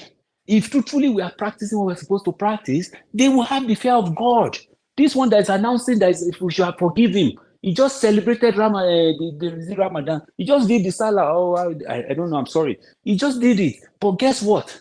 The fasting he did not tell him. It did not wake him up to say, I know. You want to tell me that truthfully you don't know what happened as the president of Nigeria? You want to tell me that you didn't know that you rigged this election? Why didn't you come out and just say, this is the thing? That singular act would have even saved you from the heaven if you believe in heaven. That singular act would have been the biggest thing in his lifetime. God would even have forgiven all these Fulani herdsmen that he was supporting. God would have forgiven him if only he just announced that, look, we are going to cancel this inauguration and we're going to do the right thing. That would be the biggest thing he could have done in his entire lifetime. But he refused to do it. His conscience, the religion that we are doing, the religion is supposed to touch our conscience as human beings. To say, look, what I'm about to do right now is wrong. That's his religion. That is what that religion is supposed to do to us. But it's not doing that to us as Nigerians. Nigerians is a hobby. And that's what we do. It's a hobby whereby we follow it, we do that. But when it comes to life and death, money situation, we are not able to make the right decision. And look at the people that were telling him, hey, you are fasting. Don't do this. You are fasting. But he still went ahead and did the wrong thing. Even they were telling him. And that one will go at 6 p.m. and open the fast. That same resident electoral commissioner. He will go at 6 p.m. and open his fast and open his, see what they do. I'm sorry. But whatever it is, okay, you go and eat the food at 6 p.m. Then you are sitting down there and you are doing the wrong thing. So that means money has bought the religion you have. So what are we really doing in the country? What are we doing? But we have the biggest church in Africa. We have the biggest church in the world. We are the most religious country. Look at our Baba Adeboye. I will mention his name. These are the people that are also part of the problem in Nigeria. Truth be told, you might be redeemed. Here, listening to me. I'm telling you the fact. I've gone to redeem for a very long time, but I don't go to redeem anymore. I have my reasons. But I'm telling you the fact. These are the people. You cannot tell truth to power because you are afraid. You want to tell me that things are going right? Why are you cunning? Why are you not coming out straightforward to tell us the truth in Nigeria? Why are you not? Oh, they could even try. When the Fulani headsmen were killing people, he will come out and say the Fulani this is the Fulani that. He will come out, but Baba, they will not come out straightforward. They will just hide under this thing. And they are Mr. commanding. J, Baba Adeboye ti jẹ́ dodo, kò lè sọ òdodo. Baba Adeboye, how much Baba Adeboye fẹ́? Èló náà fẹ́ gbé lọ sí heaven now? How much? Ó ti rówó gbà. How much now? How much? Brown What are we envelope talking about? pastors. Brown envelope, the same way we have brown Okay, envelope. your VP nko? Your VP, our VP nko? That one is the Is it not a biggest pastor? brown envelope. No, is it not a pastor? What is so called? This is what we are saying. I like this guy in Abuja, Dunamis. He will come out. He will say everything the way it is. Because it means nothing to him at this point. And that is the point we're all supposed to get to. Whatever everybody to come out. We're on the last leg. And the sooner we realize that this is the last fight. We don't have another chance. We don't have a country in 4 years. We really don't. Honest to God. J, they always say that every empire comes to an end. And even God put expiry dates on our lives as human beings. Yes. If this mumu them that are running things in Nigeria now, or that have been running Nigeria to the ground, if they don't even remember anything, they can see that even God, in his infinity, in his limitlessness, he can't even make human beings live forever. I know he could do it, but there was a reason why he put an end to the human life. Not to talk of position, a nation, power that is so transient. I agree with you 100% when you say Baba Adeboye is one of them. Of course, he's one of them. That guy has been mute for a reason. He wants to eat his cake and he's eating it and having it at the same time. And the reason why I said that is because the fact that he has gone mute with all the things that are happening in Nigeria. You know that the governor of Ogun State, just a day before he started causing the problem in Labour Party, because Arabambi of the Labour Party, that guy, that betrayer, he's from Ogun State. He's from Ogun State. He has been restless since Peter Obi came on board, and he was looking at things. He will go to Rice and cause trouble. Arabambi is very close to the governor of Ogun State. And a day before they put this Apapa guy, this Babalawo guy, the governor of Ogun State went to the redemption camp, because my mom still attends Redeem, and I've been begging her to leave. I don't know why she's still there. Now they brought in, the governor came with his entourage, and what's his name? Adeboye said, stretch your hands toward these people and pray for them. The next day was when they started the trouble in Labour Party. So I'm asking myself, is it that this guy has become so powerful, nobody tells him the truth? Are there people in his inner circle that tells him, oh, Baba, listen, this is what is happening out there in Nigeria. There was an election, they rigged it, it was amateurishly done, blah, blah, blah. Is there nobody telling him? That's a lie. Somebody's talking to him. Let me tell you something, my sister Ife. Let me tell you something. I hate to say this again. That is also part of that culture. Okay? That culture. You mix Yoruba with pastoring. You mix the two together, that's what you are going to get. They will know the truth, but they will never come out and say it. That is it. I told you I went to Redeem. Since I've been in America, I went to Redeem, but I stopped going. Okay? So, but I have my reasons. But the fact of the matter is that the issue that Baba Adeboye is powerful. He's a powerful man of God, though. And the so-called, in terms of influence, he has physical influence. He has material influence. That without you being able to use it, instead of talking in parable, are you Jesus? Emma Binu, Are you Mr. Jesus J, Christ? wait. Who told you that Adeboye is not using it? I don't know if anybody heard the story of Intercontinental Bank here. When Intercontinental I know that Bank one now. when they embezzled Erastus, customers, the Erastus Akingbola, it was Adeboye's connection that Erastus used to escape justice. Erastus has not returned to Nigeria ever since he escaped. It was Adeboye that pressed the button. And that's why Sanusi came out. I was fighting Adeboye at that time. all these religious Nigerians came out and say, you're attacking our father in the Lord. Well, your father in the Lord, what he does is that he helps criminals escape justice in Nigeria. Erastus has been living in the UK for the longest time. He has not returned to Nigeria. And I'm sure Adeboye probably speaks to him on phone and says, my son, you are blessed. Let people How are not you? You are blessed. using his power. He's using it the wrong way. And, Wrong he's way. silent. His silence Let me is tell you, it. I'm a rebel. I'm a rebel. I will say it now. I'm a rebel. I will say it the way it is. I don't care. Because there are times silence is not golden. There is nothing to gain from seeing the truth and not saying it. I'm not eating on the moment you are liberated. I'm not eating under anybody. You see, you cannot cow me and say I shouldn't speak up. I don't respect these people. I don't. I've seen some people when I've been in Nigeria. I've seen some people in power, and I'll see them, and I remember you. I saw one guy. I don't know if you remember this guy that was Okorocha's in-law. I saw him. I mean, that was going to be the governor. I said, you were the one that was arrested. Somebody when knows. You said you were arrested. Yeah. I was at June Center. Okay, I was eating. He came. I saw one of my children. Hey, how are you? And we greeted up. I didn't take a picture with him. I didn't look at him as a celebrity. I just said, I remember you. I've seen you before on internet. I say you were arrested. They come to your church, something like that. Yeah. Then he started smiling. I said, oh, how are you? Oh, fine. He was talking, and then I moved on. I don't look at them and say I've been in the same room, with Bagudu.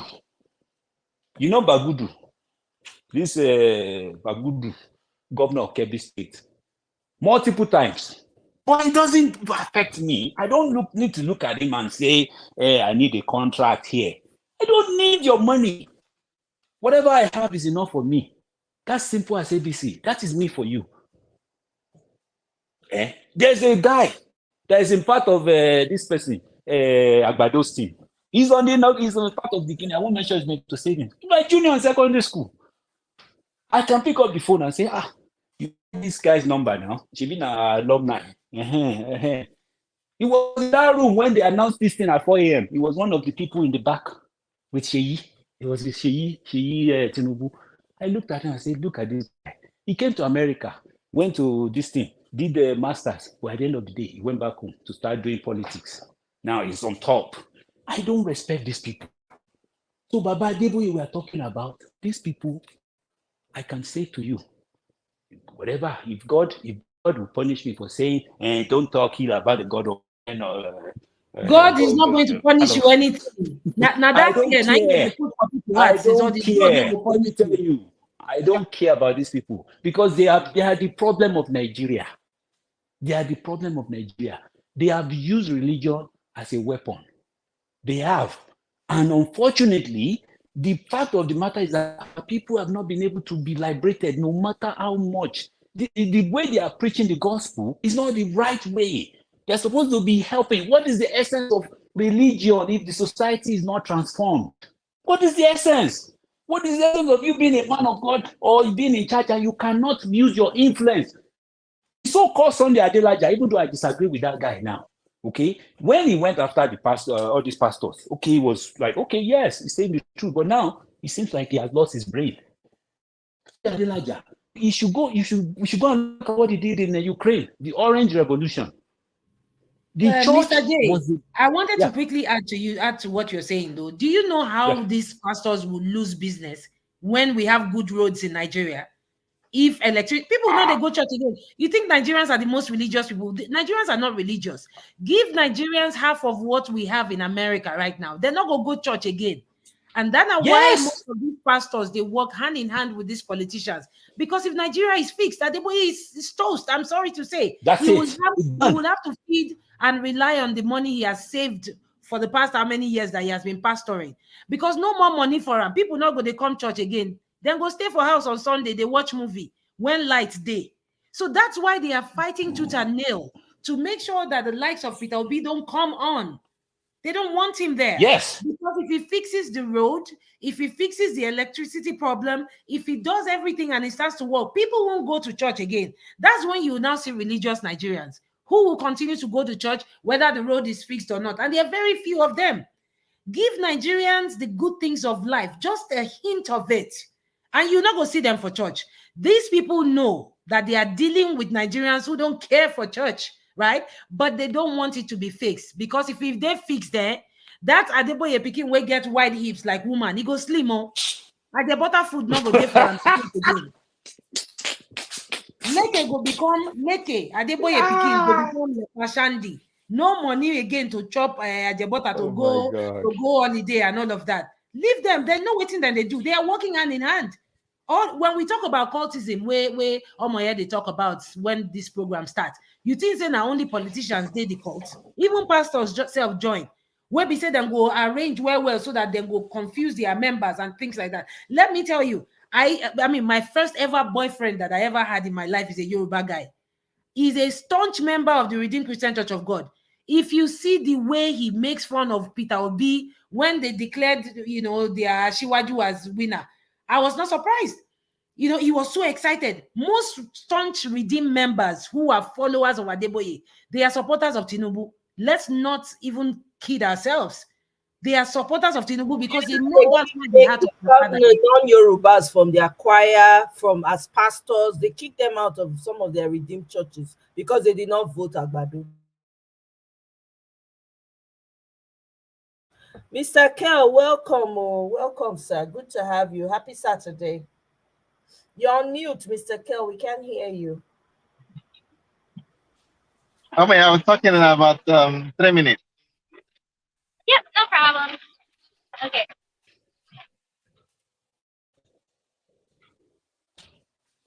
Tiamaya, did you hear him? He said he will talk in about 3 minutes. He's not ready. Yeah. Okay, all right. Thank you. I think he's in between. He's in the middle of something.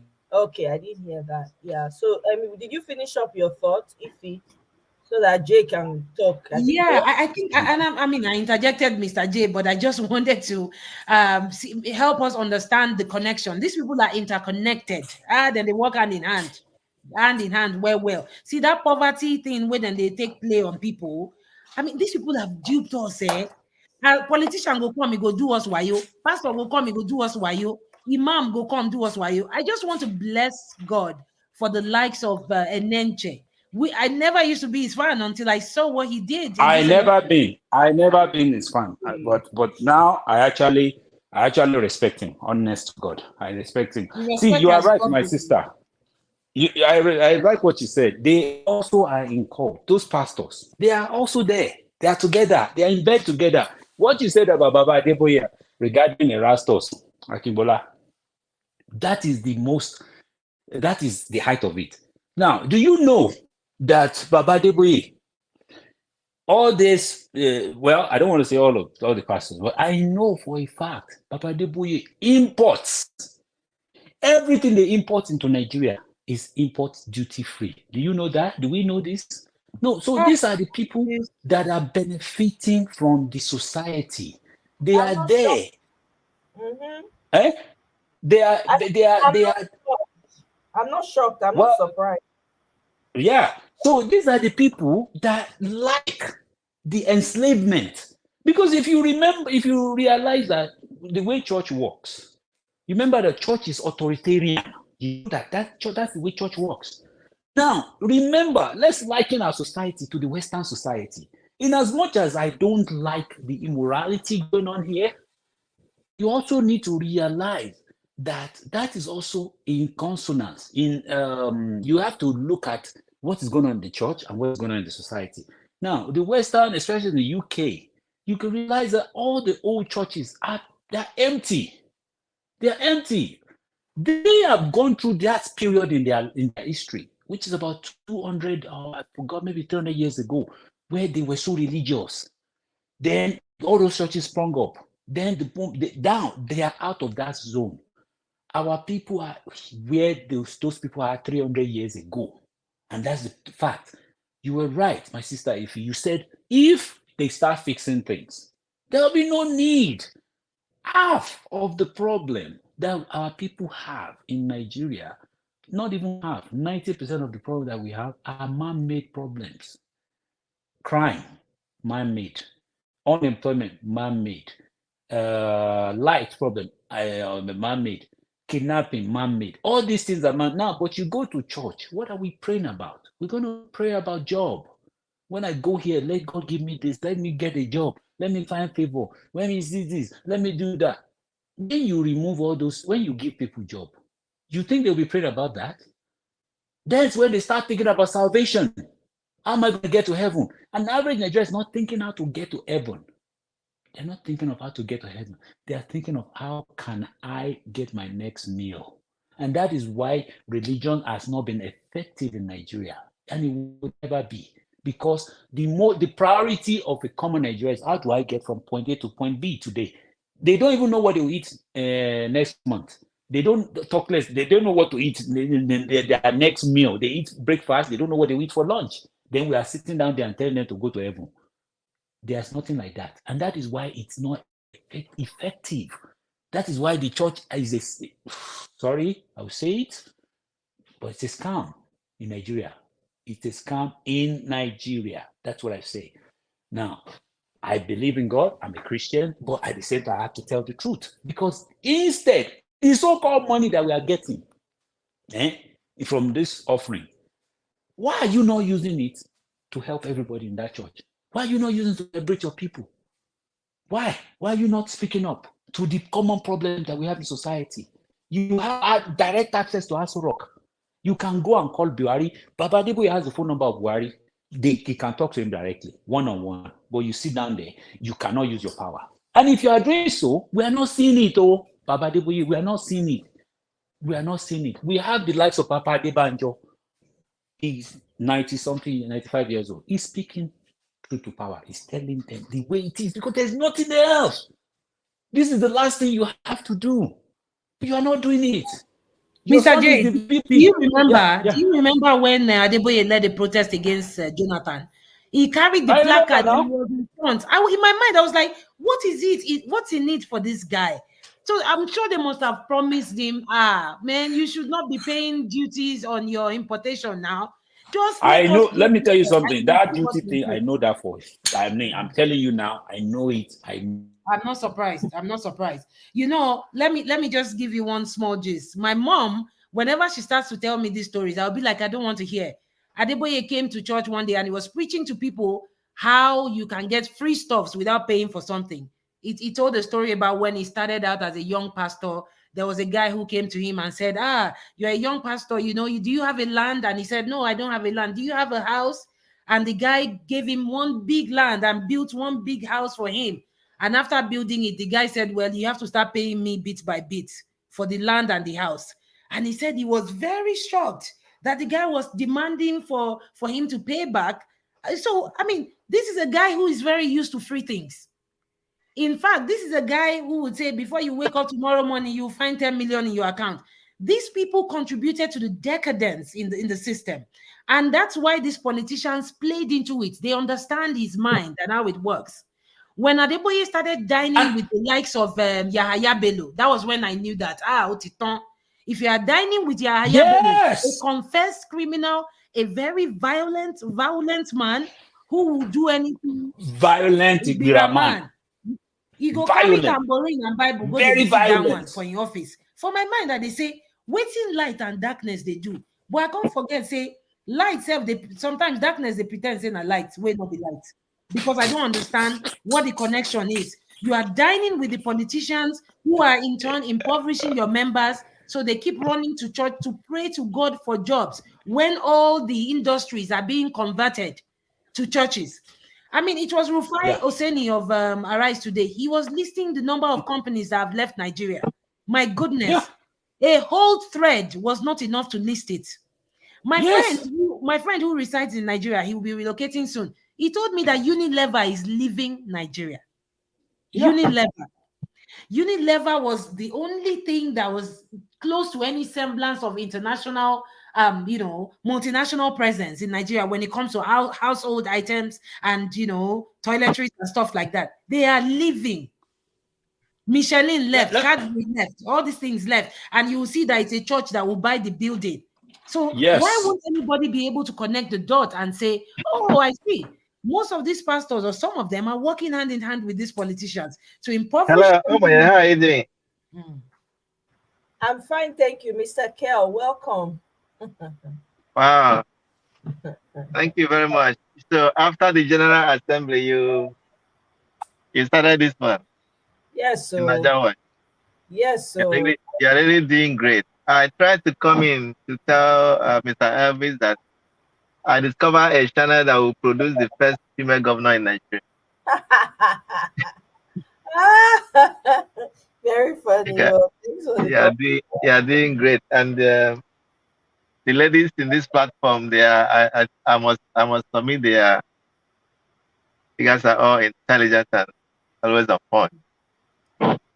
Thank you. Thank you. We appreciate it. Yeah. I've been doing it since before even I joined Niger Watch.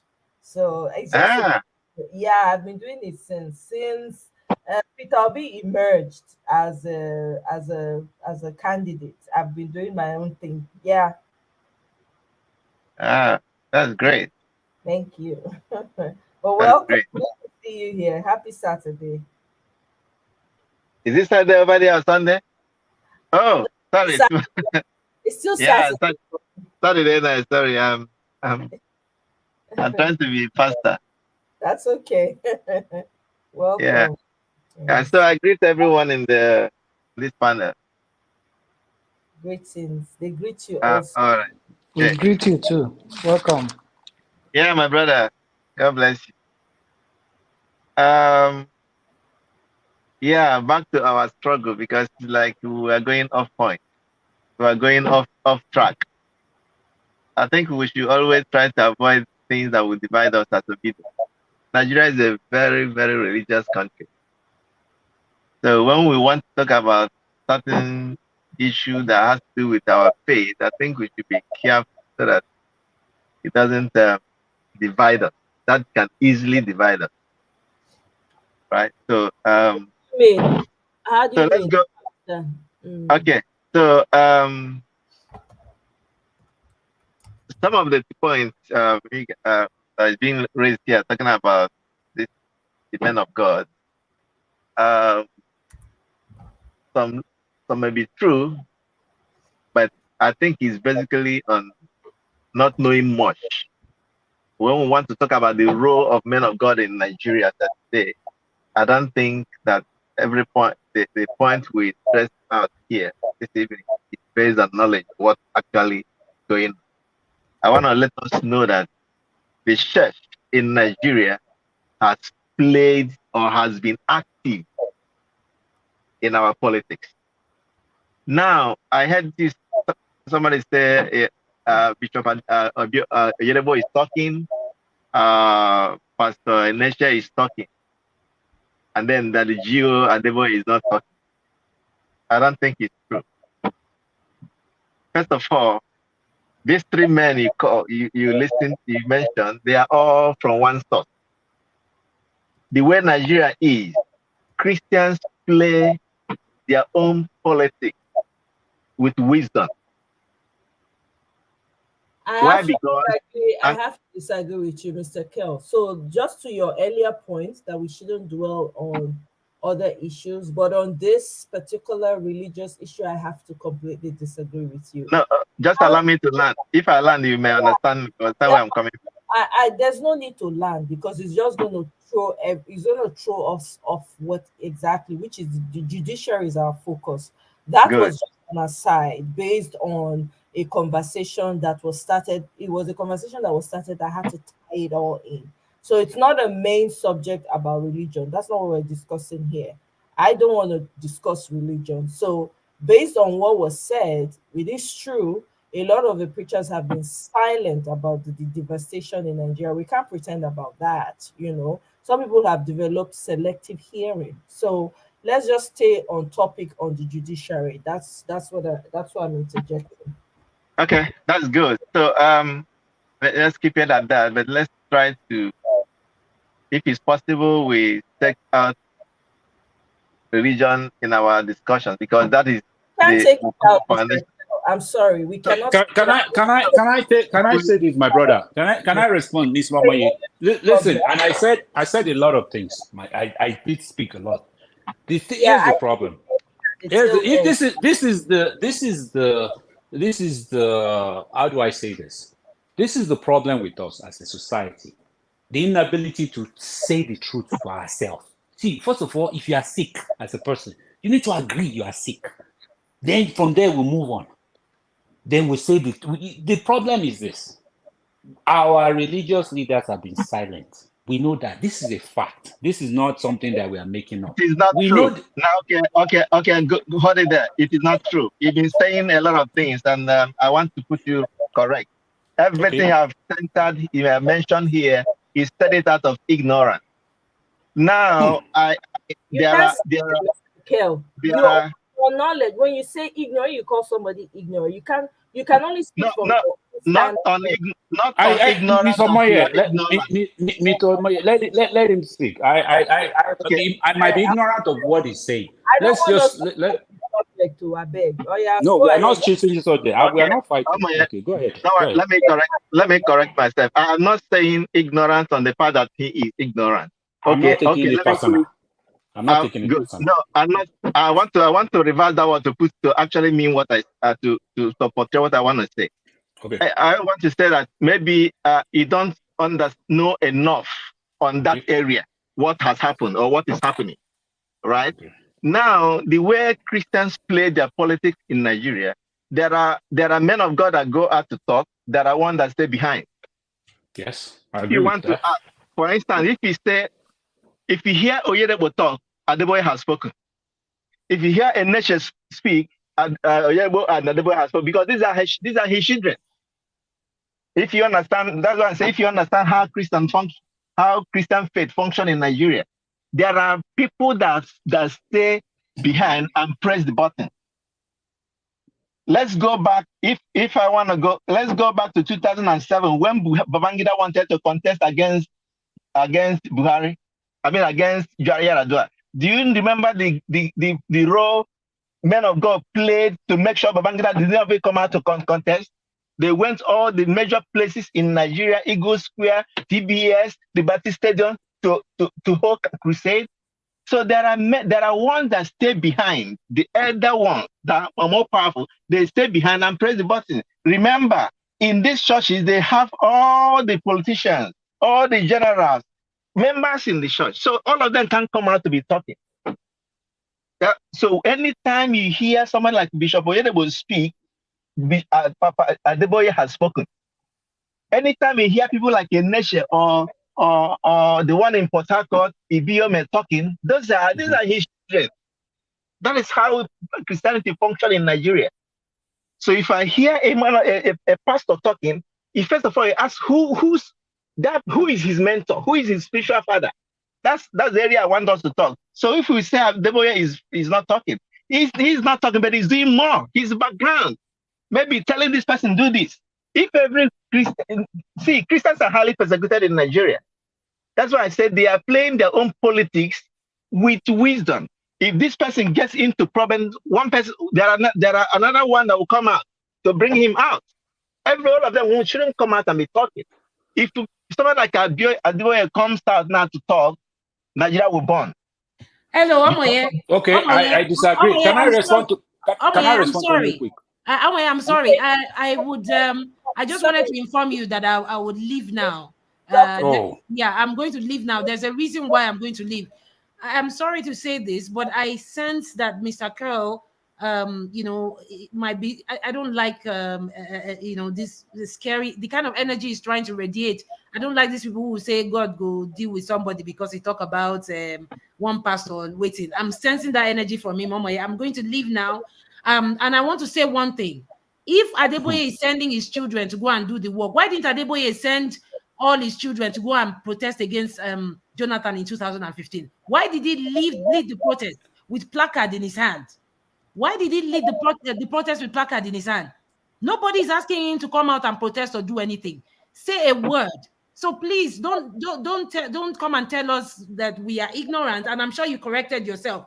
But I disagree with you totally in every sense. Don't tell me that because Oyedepo is talking and NHA is talking, that means Adebo is automatically talking. You don't know what you're talking about. You don't know. Oh my God, please have a good evening. I'll be watching on If the other side. You take care. if can I say this? If and I return to reply to you, my brother. See, I get your point. I get where you're coming from. But I'm talking of the outcome. I'm looking at the outcome.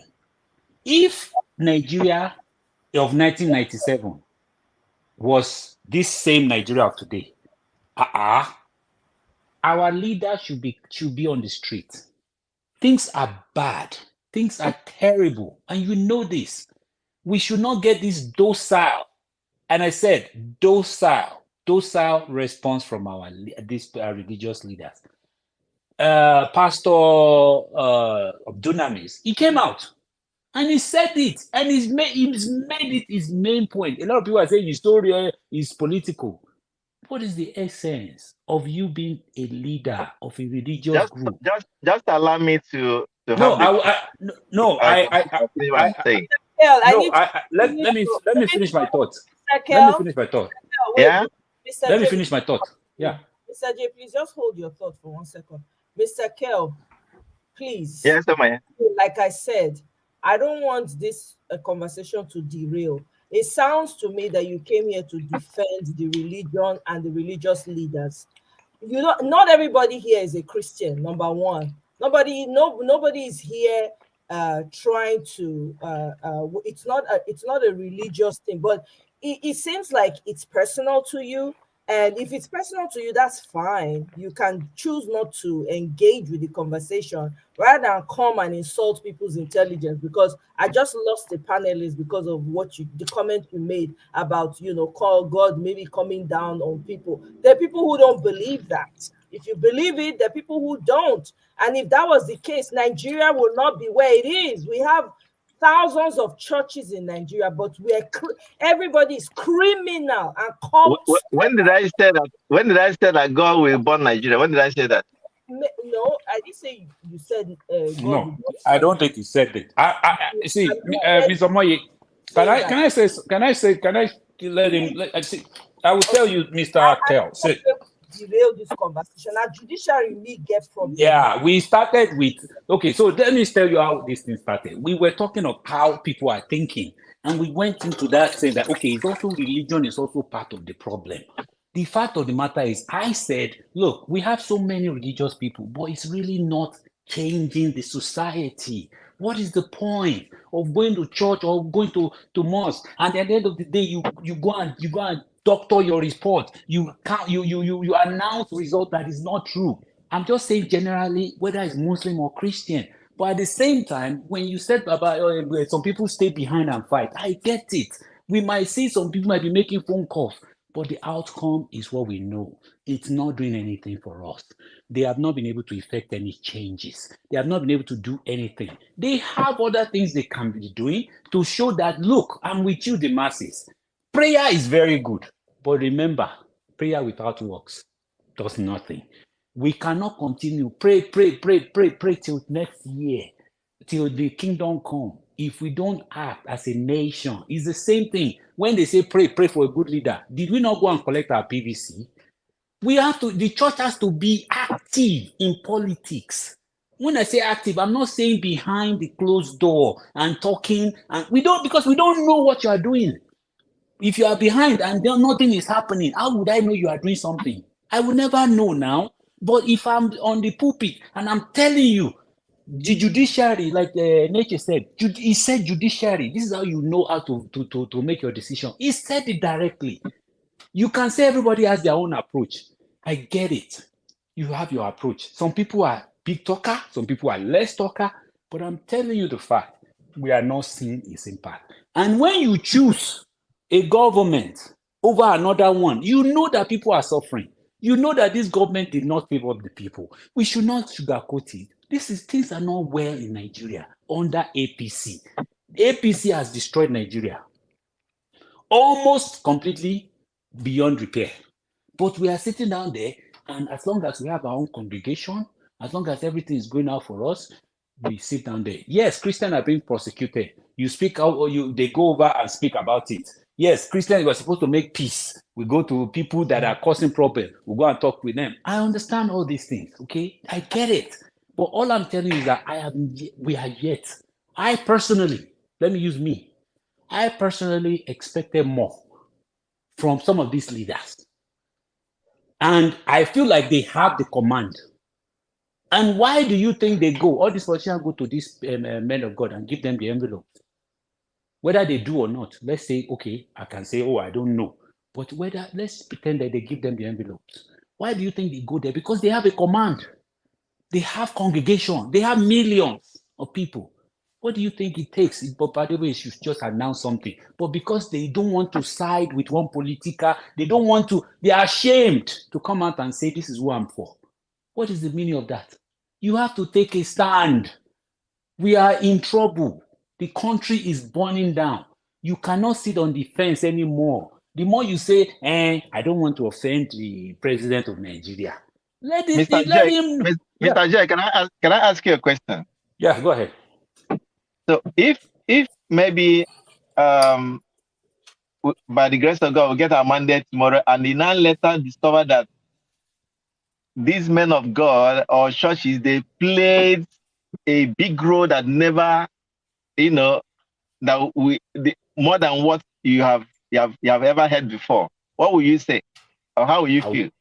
I will praise them. Good. I will praise them. So, let me ask you a question too. Let me ask you a question. When you are studying for an exam, there's a part called study. You study, right? Now, some people do it quietly. Some people don't do it. Some people go and read in a hiding place, right? I remember in Nigeria, some people go and hide somewhere and read. Then they come out, they pass the exam. Some people read in the library, you see them. Now, both of them are preparing for an exam, but the outcome will justify the means. So we are both. I am in it for a good outcome. I will be happy if Baba Deboye play the role. I'll be happy if Oyedepo play the role. I am happy. Do you actually believe that Nigerians voted and Obi won this election? Do you believe that? Why do you think I'm here? Why do you think I'm on this platform? And I know who voted for him. I know who voted for him. I know the people that voted for him. I know it. All right. I don't want to start that conversation here. All right. But at the end of the day, I understand also what happened when Obi was going around. Fine. I understand that. So I see where you are coming from. But at the same time, we have to say, it's like you saying that, oh, you pass an exam, you got the 70%. Can you do a little bit more to get 80 or 90? That's what I'm saying here. We cannot sit behind. You see, the era of behind is over. People need to come out and take a stand publicly. What happened? Let's pretend. Okay, let's just use this scenario, Ms. Kel. Let's use the scenario. When they were running, maybe some of our leaders cannot come out and announce and say, okay, they are supporting Obi quietly, but they cannot come out and say it. They just use parable to talk. I get that part. But you see where they have taken the mandate now. This particular one that we know that Obi won and they stole his mandate, they need to come out and say the truth directly. You know why I ask what I ask is, maybe the word I used is what I was misunderstood. I wasn't saying that when you guys were talking, you are actually ignorant. I was saying ignorant in the fact that your point. It appeared that he didn't understand exactly what had happened or what is happening. To say. This Obi we are talking about. Do you know the people that called Obi and said, go and run? I get what you are saying. I get it. I didn't say you called me ignorant. Judiciary, let's move on. Let's get to another topic, Larry. Okay, so we will not end this conversation. Please continue. Based on the judiciary, anyway, I don't like to get involved in the way I went through. You see, religion is a delicate aspect let's just move on from it. Let's just of us as Nigeria. Now, what I'm trying to say is that, Mr. J, there was a time I listened to you several times. I want you to understand that Well, we're always talking about Chowere kind of approach, right? Yeah. Now, the approach Obi and Obedient has used since um, after The February 25th, beginning. Yeah. yes, has been perfect and excellent. And I'll tell you why. Okay, go ahead. The Abados, they are very violent people. In Yes. fact, I describe them as terrorists. Yes, they are. And then, if you want to fight your opponent, first of all, you have to find out, understand how your opponent fights. Yes. And if you want to win them truly, you have to find another strategy. Don't fight them according to the way they fight. And I was glad when you used the issue, he brought an analogy of football, Nigerian football, getting a foreign coach, getting a technical advice. What technical advisor does is to study your opponent, see the style of their play, and then come up with a counter that will give you victory in the game. Now, if, for instance, the Obedient has gone into the streets on that May 25, by now, in fact, after 3 days, max 1 week, it will have been over. Because one, Nigeria, we are not one people. Nigeria is over 450 languages. That is 450 nations.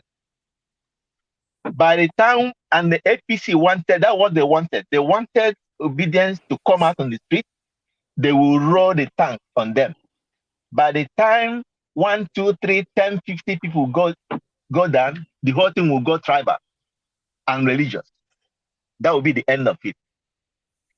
Now, but the way we are fighting now, they have not seen this type before.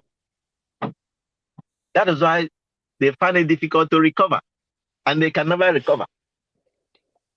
We are fighting them tech, media war, bringing out the information that are dirty in the ear.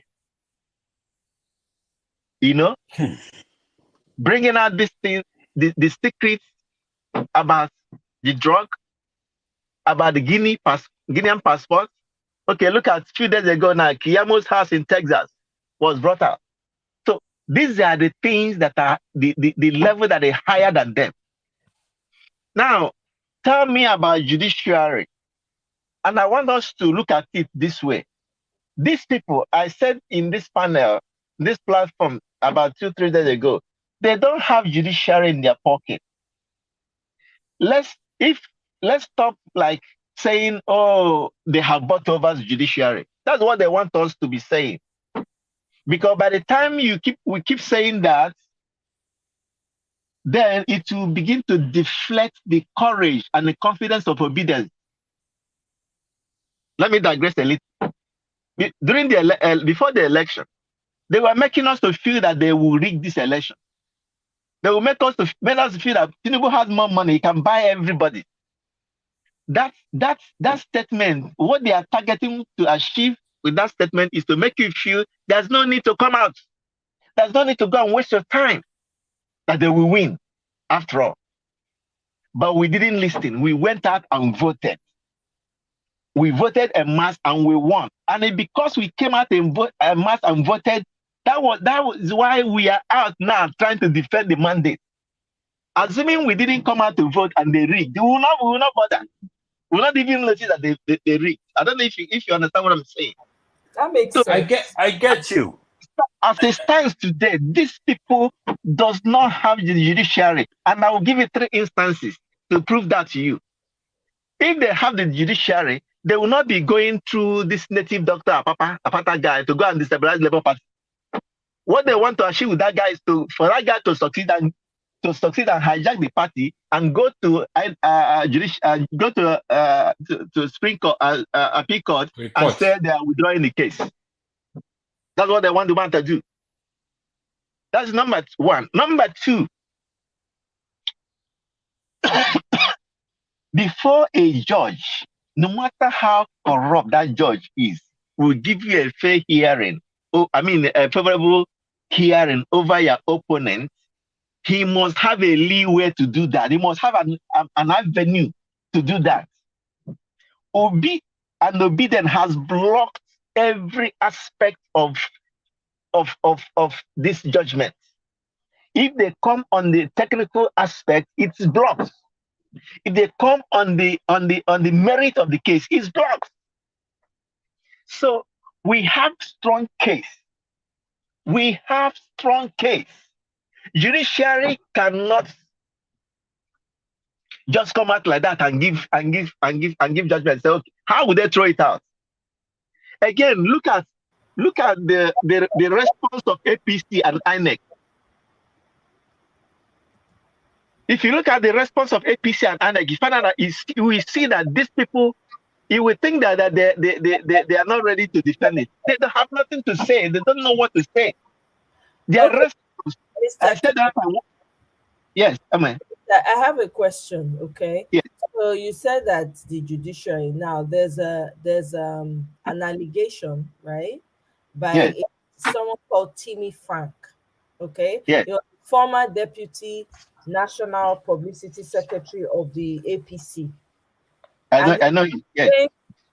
He's saying that they bribed the judiciary with 10 million.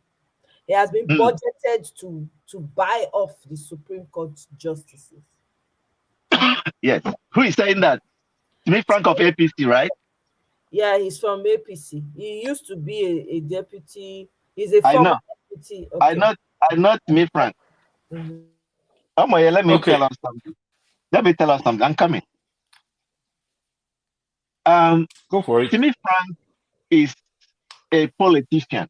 When a politician is talking, don't take his words just the way he said it. It may not literally mean the way he put it. It may still be, if they say something, he will still criticize, he will still critically analyze what they are trying to say. It may still be that, these guys has bought the judiciary, right? They have 10 billion naira. That is, each judge will get 900 or 800 million. They will succumb. They still want us to feel that they have gotten this so that we'll go and relax. So we feel that the game is over. I still want us to see, we need to analyze this in different ways. Do you get it? Yeah. Then we can also use that statement to work against the judge, to put pressures on the judge.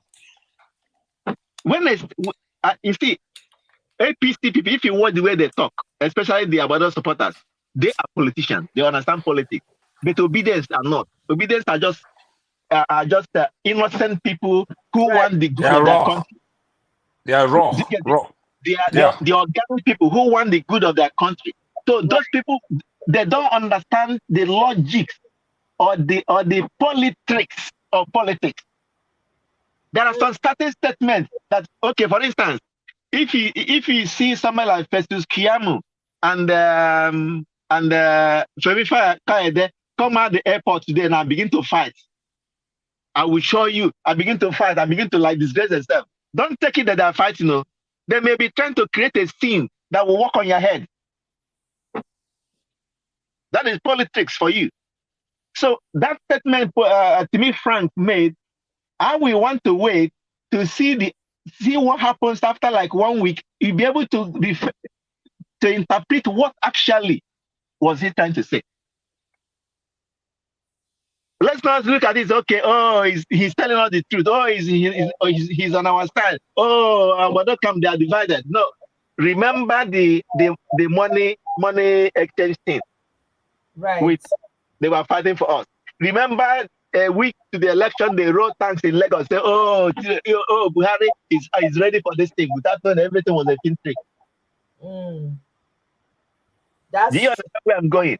So whatever a politician is saying, I don't take it the way it is. I want to wait to find out what is this guy saying.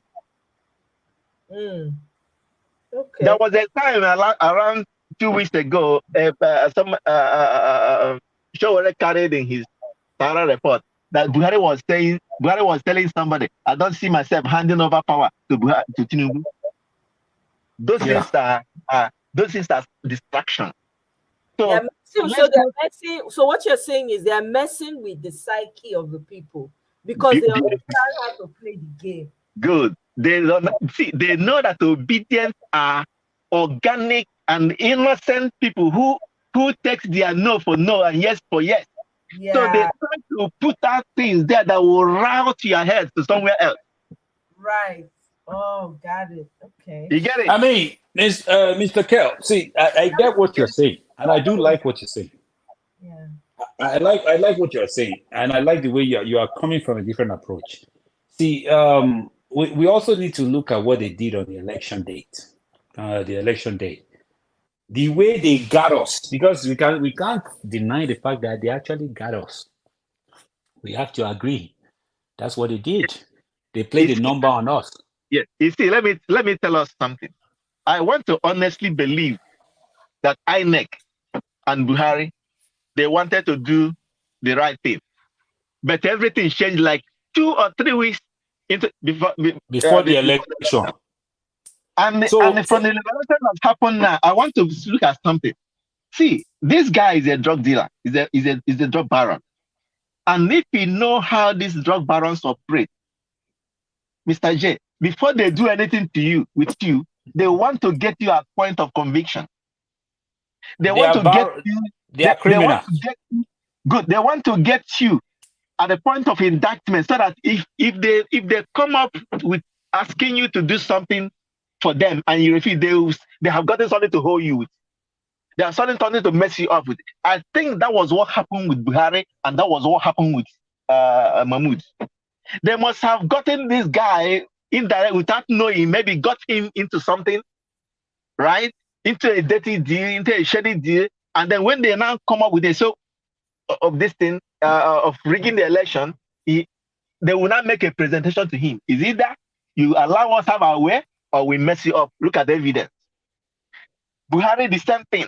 Is either you allow us have our way or we show the whole world who truly you are. That is how Yeah. that's how these people operate. If you see, for instance, a drug baron who is helping somebody, right? Blackmail. He must have gotten that person to a point that whatever he demands from that person, he must get it. He must do it. That's It's called what Okay, I now think. blackmail. let me ask you a question. Let me ask you a question now. So that you are talking about that. The same way that they are holding them ransom, because I believe that's what happened. If they didn't want to do the right thing all along, all those statements that they were making, all those videos he was making, he went to Chatham House, all those things, he would have been careful in his statement, the way he's saying it, because now those statements are Those things actually have not evidence in happened. court. But let me Those, now ask you this question. yeah. When you look at it from that angle, you are saying that okay, that's the truth. That's how mafia. That is like a Godfather, the movie. So this is how it works. Now he has a hold on them, on Buhari, to make him do what to make him stay quiet. Okay, look away from the crime. He had Yakub do whatever, whether he paid him or whether he held him to ransom or whether he was using something to threaten him. The fact of the matter is that he's going to carry this thing to the next level as well, which is the judiciary. He's going to carry the same tactics. Now, he's going to do the same thing. We know, let's not even pretend like he's not going to try to talk. You think they haven't been speaking with those guys? Of course they have. But the question is, as the masses, what do you think we have as our carrots? Because when you are used, the example you gave is carrot and stick. Like if you let's pretend that that's the truth. Let's pretend that happened. He gave them carrot and sticks, and they did whatever they wanted to do. Now, what do we have as our carrot and sticks? Because the question is, if he had done the same thing to the judiciary, what is going to prevent them? We know the evidences are there. Remember that lawyer in eBay said something. He said, the fact that you have a good case doesn't mean you are going to win a case. You have a good case, but doesn't mean you are going to win. Now, you said something like you have to have they have to find a reason. Now, we might not see the angle they are coming from in terms of how they are going to, because all they are doing right now, let me tell you, they don't need to hear any evidences. They are not interested in hearing, because you know why? Because it's out there. What happened is out there. There's no need now for you to just to sit down. It's formality. What they are trying to do is to figure out, how do we make this thing to go in this favor, in this favor. They already know what they are trying to do, but the question is, how do we make them do the right thing? We have to have our own carrot and stick, and that's what I'm saying. So go ahead. Okay. So you see, for instance, now, what obedience is digging out, what they are bringing out now, right? Mhm. Bringing out the property, for instance, Festus Kiyama has gotten here, right? Now, what our message that we will keep preaching is to keep energizing the obedient, right? Not to back down. That is In terms why of we what? should be Back careful. down in terms of what? We need to continue to sell a message that will bring confidence and hope. Not Hope in a the judiciary. Let me tell you something. This is media, right?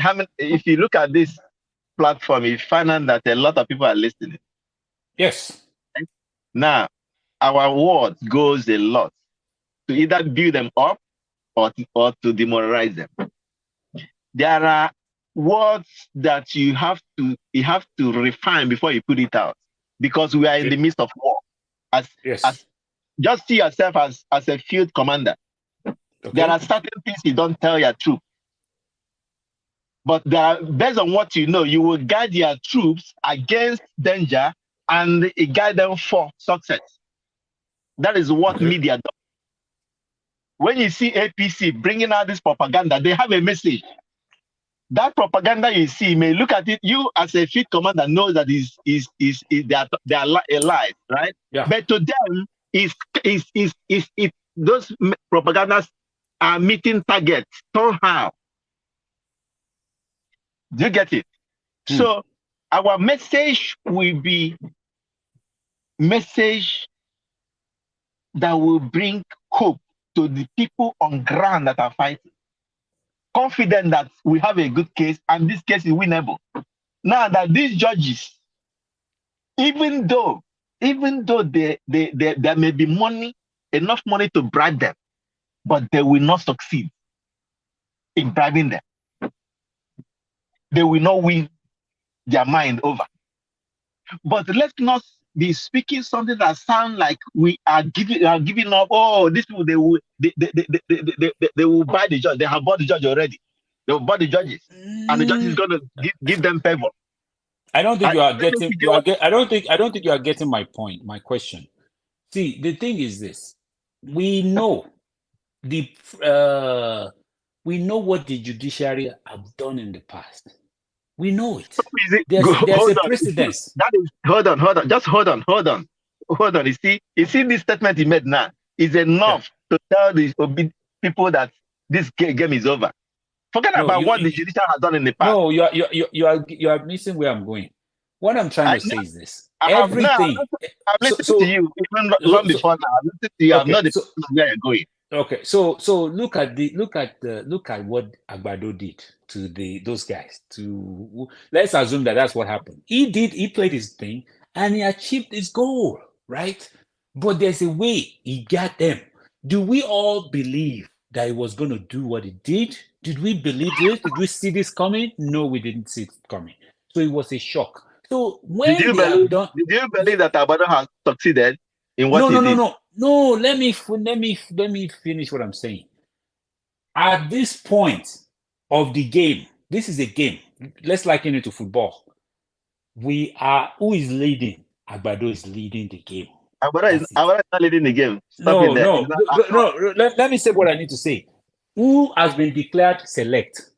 He has been declared. But does it mean that we cannot equalize? Does it mean we cannot win? We are going to win. That's what I'm saying. We need to accept some facts. They've succeeded in deceiving us on the election date. If we knew they were going to shut down the server, which some people said, we would have come out with a different approach. Okay, that's what I'm trying to tell you. Now, what I'm saying is this: they caught us unawares. Let's agree with that. Now, the second half of the game we are going into now, we need to have a different strategy. Yes, we are going to encourage our obedience. We are going to tell them. But remember what I said, you were listening before. I said there's got to be something that deters judiciary from doing the wrong thing. There's got to be something, especially in a society like ours. It's not America. Even America, there's always a vote across a party line in the Supreme Court. We know this. So at the same time, we have to understand, do we even know who was appointed? Even though Lawyer Inibe said, no, it doesn't, they don't have ideology like that. Yes, true, they don't have ideology like that. But at the same time, there's got to be something that prevents somebody from doing something. Do you get what I'm saying? And the problem is that what are we going to do? Because we can't just say, if we know we are going to win the case 100%, then we don't need to fight again. We are talking here just to come up with idea. Okay, what if they did this? What if they did that? I understand what APC is doing with their Mr. J, messages. Mr. J, Yeah, the awareness, the level of awareness and readiness of Nigerian youth will not allow the judiciary. readiness in what? Readiness for what? That's what I want you to land with that. Readiness of what? For what? The readiness to see justice done. Do you know? Yes, Do you read the mood of the country at all? Have you ever, for I've one read day, it. have you before seen Nigerians politically alert this way before? Now, let me tell you how judges operate. First of all, judges make decisions primarily based on the mood of the country. That is one. That's the first thing they consider, because these judges they live in the midst of the people. They are not secluded like presidencies Sorry, and Mi- other let me things. ask a They are, question Mr. along. Kerr, Mr. Let Kerr, me ask a question along. let me say something before. Sorry, my brother, before you ask the question. Yeah. I think that what Mr. Kerr is about to say, correct me if I'm wrong, is the fact that the judiciary made decisions in the past that were considered um, decisions that lacked justice within them. Most of them were based on technicality, and most of them were done just to please those people who were, the beneficiaries at that point in time. However, one of the most important things was the fact that a lot of people were unaware of those proceedings. There was Yes, no I agree with you. attention. There was not much attention given to the judiciary before those pronouncements were made. Okay, so they were made, and the people just woke up and realized that, oh, the judiciary has said this, that, and that, and it stands. And people could no longer react or respond to such injustice. However, in this particular case, in this presidential election tribunal, every eye, every eye is on the judiciary. All thank eyes are you, on my them. brother. Thank All you. eyes You on got them, it. both internationally, locally, otherwise, every single where. So they are not going to, just wake up and make a decision that is not based on justice. In fact, they have to be seen to have, justice has to be seen to have been done, because otherwise, they know that, of course, just like our principal said, they have children who are also part of the system. They too are also part of this system. And whatever decision they make will affect them in every single way. So, in order to conclude, before you continue, sir, what I'm trying to say for the obedience, these people's private lives, their secrets are not hidden. they can be exposed just like it is being done right now. And more will come. Let us just be braced up for it. More revelations about their secret dealings and agendas and things like that. It will come out. And let me tell you, they are quaking in their boots as we speak. So, not to worry. Our eyes are on the judiciary and they must do the right thing. Thank you, my brother. Continue. Yes, So I agree with you. Let me ask the question of it. So where I was going. See, we're all on the same page. We're just talking of strategies here. So let's just take that as a fact. So where I'm coming from is this: the mood of the country. INEC doesn't care. Mahmoud doesn't care when he went out and announced the select, knowing fully well he was breaking the law, and he still went ahead and did it. So we also need to understand where this whole thing. We need to sit down and not look at it from the face value. We need to peel the layer to understand. Okay, knowing fully well that people are looking, knowing fully well this was a highly contested election. Why did he go ahead and why did they break all the laws and came out and announced this guy They in the must have middle of the night? something on them.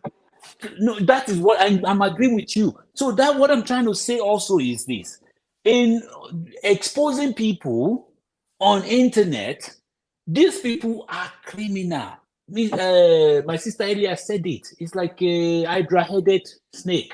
When you caught one, they grow out. We are dealing with a, a system. We are dealing with terrorists. That's what they are. Let's just agree. Now, what I'm trying to say is that there's got to be, my approach is a little bit higher than what you guys are saying. Yes, we are releasing evidences. Okay, we are releasing their houses. Oh, we are releasing where their children are going to school. Oh, we are releasing their account number. We are doing this, we are doing all that. Yes, I agree with that. But I'm still telling you that you don't know the people, the mindset of these people we're talking about. Yes, we are all awoken. We are all looking at it, but there's got to be a repercussion if they dare do the wrong thing. And they have to have it at the back of their mind that if we do the wrong thing, because they told us that there's something, okay, if you didn't win the election, go to court. Okay, that's okay, fine. No, it's like you failed an exam and they're telling you that you can retake the exam. Okay, the hope is not lost, but they are telling you that you cannot retake the exam after 3 tries. After the 3rd try, you are done. Okay, what do you do? Now, they told us that, okay, the Court of Appeal is the next level. Okay, we are quiet. We're listening. We're good there. But we also want to make sure that if you go ahead and do exactly what you did with Mahmoud, whereby the so-called Mahmoud decided to take law into his own hands. Look at what happened in Adamawa. Everybody's looking at it, but is it Adamawa only that they did that? No. Enugu was done the wrong way. River State got its own problem. Many states like that. But Adamawa was an example for all of us. They didn't allow it to fester. They didn't allow it to go beyond that day.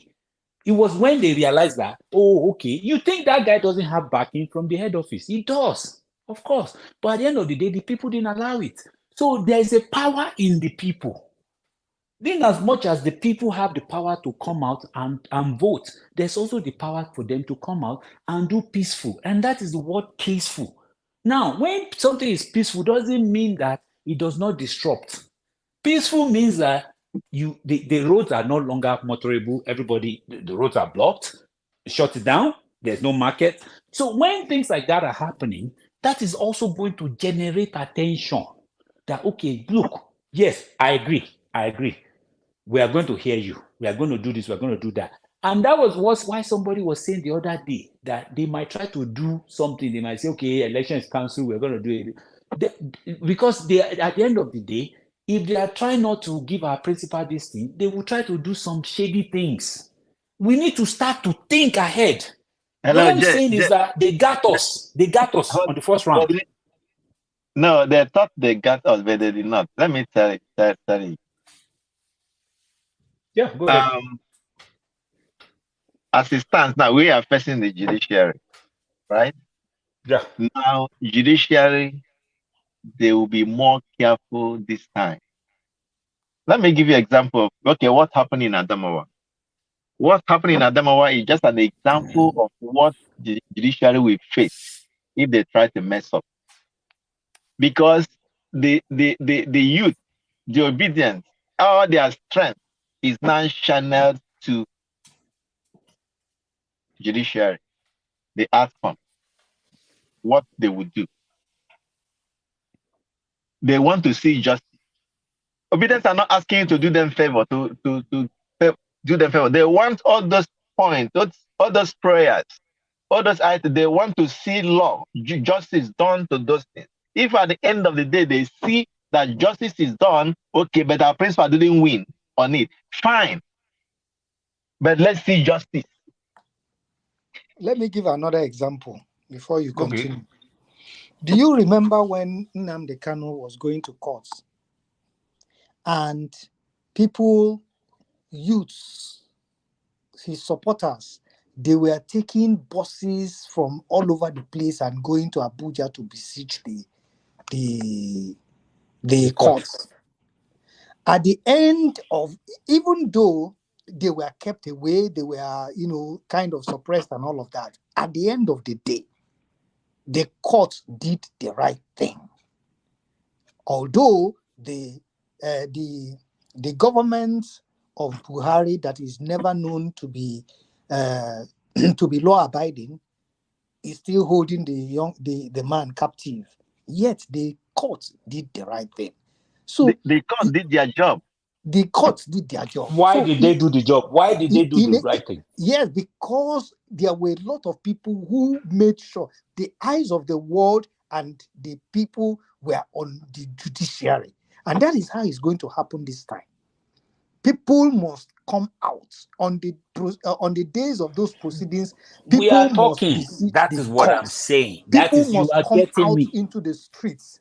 That is what I'm telling you. And carry placards and tell the courts that they must do justice. Whether it Not favors 10 our people. principal or Not it does 10 not favor people. him, but it must be done. That's what I'm saying. We are saying the same thing. You cannot go to that hearing and have pocket of people. See, the goal of this No. Let me Mr. say this. I'll let you speak. Let me just say this. The goal of this thing all along, and I said this, I don't know if you heard this before, is to calm things down. Okay? Now, their goal is to see, okay, as days are rolling by, we cannot pretend. Let's say the fact. We cannot pretend that some people have lost hope.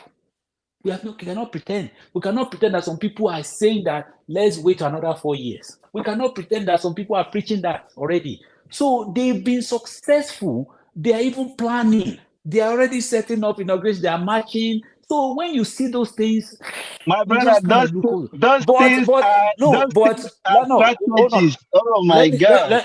Let me finish because I think you are misunderstanding me. When those things are being done, they were planned to discourage us from fighting forward. That is basically what they are doing. So all I'm trying to say is that when we go to court, it cannot be pockets of people coming out. It's almost like when you have a case and you don't have supporters in court with you. It makes it look like you don't have anything. It's like you go to a wedding, you only came with one person. It means you don't have people around you. So that's where some people will go, will carry people, family member, everybody will show up. Then it shows that you have people. People have to come out. People have to be outside. The way you said in Nnamdi Kanu's case, people, you said in Nnamdi Kanu, people were driving from the east. People were, let the judiciary even pass the right judgment. Then let them not do it. But to the point that we don't put our skin in the game. Then we go to hearing. The hearing is so docile. There's no support. We can't do that. This is the time we need to gather people and say we have to besiege the court. Let it be like when you get outside the court, they are not fighting, no, they are not demonstrating, no, but there's 1,000 people outside. There's 1,000 people outside every day. Then we will know. They will know what's at stake. But if you go and the court is so quiet, there's nothing there. It's only 5 people carrying placards outside. That will not work. That's what I'm saying. Go ahead. No, Jay, as for going to court and people, you will see multitude. Remember the last time we went to court? What happened in the people followed him. In the court? People follow on the day as the tribunal began to sit. Any day they are going to call obedient case. That environment, that area, there's going to be a traffic logjam. Take it. I pray so. You don't need to pray. We don't need prayer for this one. As for this one, on that day of tribunal sitting, whether they are traversing it live or not live, you see that court environment and all the street and adjoining streets around there, there will be traffic logjam. There's no two ways about that. That's all I'm asking for. So what I'm saying is the judges. Remember, Nigerian judges are poor people. They are not as rich as these politicians. If they tell you how much a judge earns in Nigeria, you will know that a lawyer, ordinary lawyer, earns more money. He's doing better. Earns more money than the judge. So that tells you that they live within the people, and their children live within the people. So, and immediately this tribunal begins to see, that is when you begin to see information about these individual judges, who they are, who their wives, their children, where they reside, their investment. See, this is a media war. That's the only way to deal with them. And I want to say again that in this fight, Abados, they are way behind, far behind. They didn't win, and they have not won. That's why they are doing everything to see that they bring obedience down. But the more they do, it's like pouring fuel in a little fire. It begins to explode. So just if you look at, for instance, why did they bring up tribal issue in Lagos? Why did they try to use religious card in the north after this election? That tells you that they are trying to deflect obedience.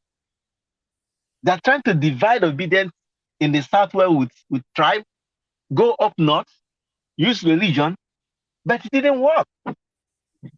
These guys are all confused. They are all in disarray. So what I really want us to look at anytime we are discussing this issue is to keep putting out words that will encourage the people on ground. Most of us are in diaspora. People on ground to see that this war, we are winning this war. It's not that we are trying to hype them. No, the truth, the fact on ground is that we are winning this war. And Obi is a strategy. We can't come, if we come out on the street to try to match this, they will roll out the tank. And by the time that happens, Nigerians are not one people. It will be easy for people in Adamawa to go to street and fight because they are all northerners. Exactly. That's the whole Do you thing. get it? An average Southern Nigerian is not violent.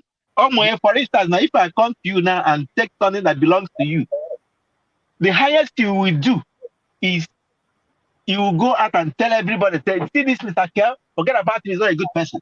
But you will not do anything that will make me buy. Yeah. No, that's true. Do you get it? That is the behavior of a Southern Nigerian. Forget about little violence you see in Lagos. Those are area boys that are under the influence of Abado instead of some substance. Can I say this before I let somebody else chime in? All I'm saying, Mr. Kell, is this. When this case, we have a case. Let me be clear again about myself. I said this before, and you might have heard this. The only thing that can make these people not to do the right thing, because the case is clear, loud and clear. We have evidences that are 100% clear, like day and night. That's why they don't want to sit quickly. They are sitting on it. They are delaying. All I'm saying is we should not abandon the cause. People should come out en masse, support our principal. Whenever they call the case, people should show up in droves to the court. That is going to tell them what is going on. Yes, they know everybody's watching them, but we also need to be physically present. It's almost like you're saying, I'm supporting you, but I don't have anything to give you. I can be Mr. supporting Can you. I, Or hold on, then you can I say, ask, oh, I'm supporting you, I'm praying for ask you you. one question? Mr. J, can I ask Yeah, you one question, please? go for it. Now, do you believe or do you think that obedience we are getting in numbers, or are we reducing Yeah, I now? mean, that's not even a question now. We know what is going on. Let's No, even pretend like we are still at the number. no, Let's pretend no, just we're at answer the me. In your number own on the in election day. On your the own elect, assessment, in your own assessment we are in this movement increasing. now, do you We are think we are increasing. increasing or we are decreasing? We are increasing. The people that are not supporting him, the people that are not supporting obedience, are the so-called Agbadorians. Okay, and we are not going to convince some of them. Let's just leave them alone. But what I'm saying is, even on the election date, where Agbado's support was at the level it was, even if that is where we are till today, we are still more than them. All I'm saying is, we cannot abandon this cause. We have to put our skin in the game. If you are in around Abuja, if you are in that Nasarawa, whatever, people should show up to court. People should show up. If they are not allowing people inside, stay outside. Because that is going to tell the gravity of the case. I mean, the people that were coming from the east for Nnamdi Kanu, they did that because they knew that's actually how it works. You can't abandon him. Because when you don't come for those hearings, it just shows that you don't really care. So we need to show up to the game. That's what I'm saying. I mean, remember, one of the first rule, Mr. Moya, I'll say this last. One of the first rule in a place, they'll say, first of all, show up. You have to show up. And if we don't show up, then that's it.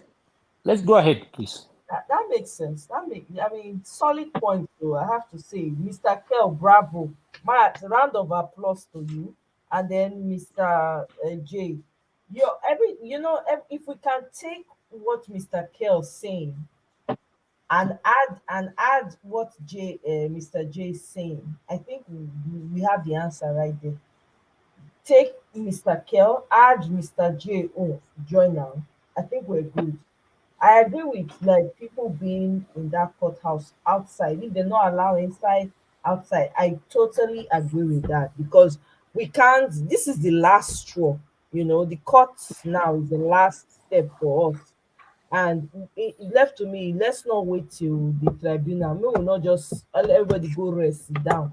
No, let's be there looking at it as they count, as their mouth they move, we dey look them, everything, because we don't want take chances. No, I agree. I totally agree. Mr. One Love, you haven't said anything. Oh, let me start wrapping up now before I sleep here today. Mr. One, Mr. Kyo, by the way, are you okay? I hear you've been coughing and all. Coughing. Yeah. Yeah, Yeah, I'm good. I'm good. It's just allergies or a be little allergy. Yeah. See, okay. Ms. Omaye, I just want to say this one last thing. I just don't want to. You see, sometimes in life we assume. I just don't want to assume that people are going to come out. Let's start saying it That so people that should. it will not be, so that it will not be we thought we were going to show up. It's only 1,000 people. There is only 100 people that just showed up with placard. Let it be overwhelming. Yeah, Okay. let it be overwhelming. I know our wishes, okay, that people should fill all the streets, but let it also be said so that we don't come back and say, we thought they are going to come out too and they didn't show up. So let's Right. just say that. Let's put that on a note. So we'll start. Okay. We include it to. Yeah, I agree with that showing up, even if it's outside. People need to show up in their numbers, not a few. You're right about that. I've been surprised. I've been surprised before, and I don't want to be surprised again. Right. Okay, so Just that's what I'm saying. yeah. I mean, I hear what you're saying. It makes sense. It makes sense. Thank you so much, Mr. J. Yep. Mr. One Love, will I say you don't sleep, oh? You You don't. let's go to Mr. Dr. Paul and then I'll come back to you and then we'll round up. Dr. Yeah. Paul, are you still with us? Yes, I am here. Okay. Let's Yeah, have your final thoughts on this and then we'll start wrapping this up. Nobody give me mango juice. Oh, hey, now wow. Hey, 4 mango juice. hours. Oh, the 4 hours. People did not even nobody, only Ah, Christopher. Christopher, okay, go. oh yeah. Okay. No, let me see. Ṣàánú mi, ṣàánú ajé. yes, so we should get ahead. and start giving a cup of coffee. You know what I mean? That mango juice be even ask for. Oh, mango juice not. Mango juice cheap. You big buy and squeeze am by yourself. $1, something like nothing. Oh Yes, yes. more than every drop of mango juice. Miss Dr. Paul, thank you so much. Let's hear Yes, you final yes. Omoye, I'm really glad to be to participate today. I've always been in the background, especially in Niger Watch. I just listen. I rarely say anything, and then I come to your corner and I see the opportunity that I have to, come on board and speak. Even though I've been at work, I've been able to make some contributions, and I'm happy about that. Hopefully, when next you come on, I'll be here, and I'll be able to come in again and put in my 2 cents. Um, on a final note, I think I like what we said about the judiciary and how we need to mount pressure on them. Um, it is disheartening that by at this point in time we are still waiting for, I think, Shetima or and one other respondent to make their response, and then the whole proceedings will commence. But while we're waiting, we really need to begin to mobilize people, begin to speak to people. Every platform we have, we need to say it that people need to come out. um our principal might say, oh, we have a strategy, we are doing something, there need to be no violence. Yes, we can come out without violence, but we're coming out to show our solidarity. We're coming out to let the judiciary know that our eyes are on them, both physically and virtually. Our eyes are on them.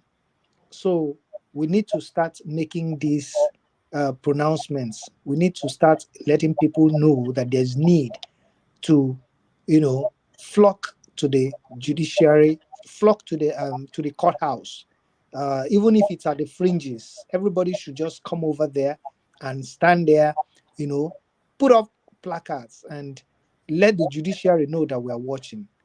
And we also need to push forward the narrative, I mean, the request that these proceedings should be, um, broadcast live, because we all want to see what is going on. We in the diaspora, we need to see what is going on. We need to be there. We need to be engaged in it. And this is no longer time for us to sit back and let things roll, let things happen, the way the Agbados and all those people and all the APC, we cannot sit back anymore and let them use violence to do what they usually know how to do. We will stand against them, and then we will get justice and get our mandate back. We cannot have a drug baron.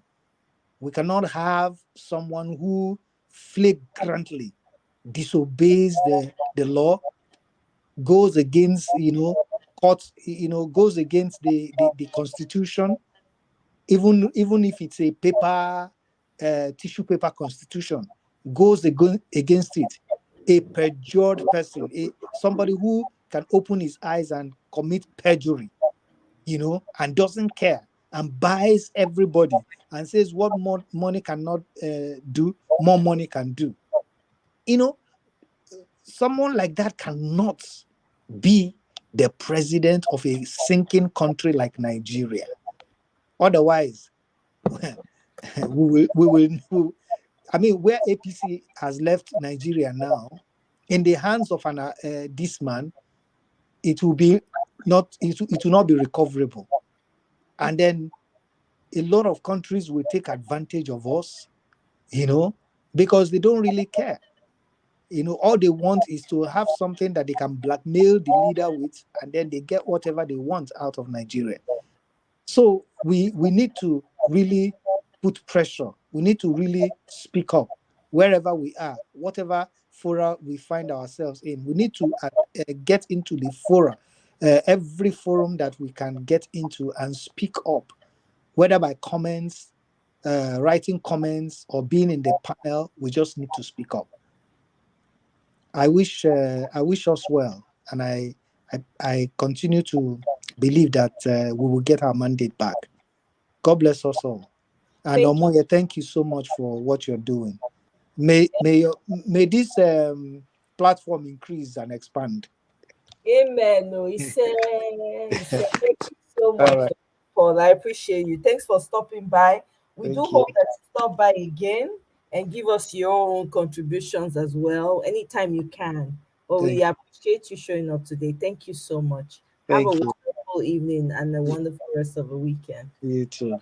Yeah.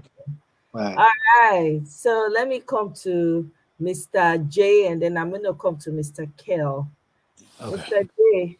So, on a final note, I think our conversation tonight has been very productive. What I would say is this: let's not assume that things are gonna just happen naturally. Let us push our people to come out. I know Ms. Omoye can relate with this. Sometimes we even likes for people to even like the show. People know they like them. Hey, You my brother. understand? So these are all things that we all assume that should be natural, but it's not. So don't let us sit here and say, people will do this, people will do that. Let us go ahead and push. Let's not let's pretend that they don't know to show up, but let's now force them. The same way we push people to come out on election day to come and vote.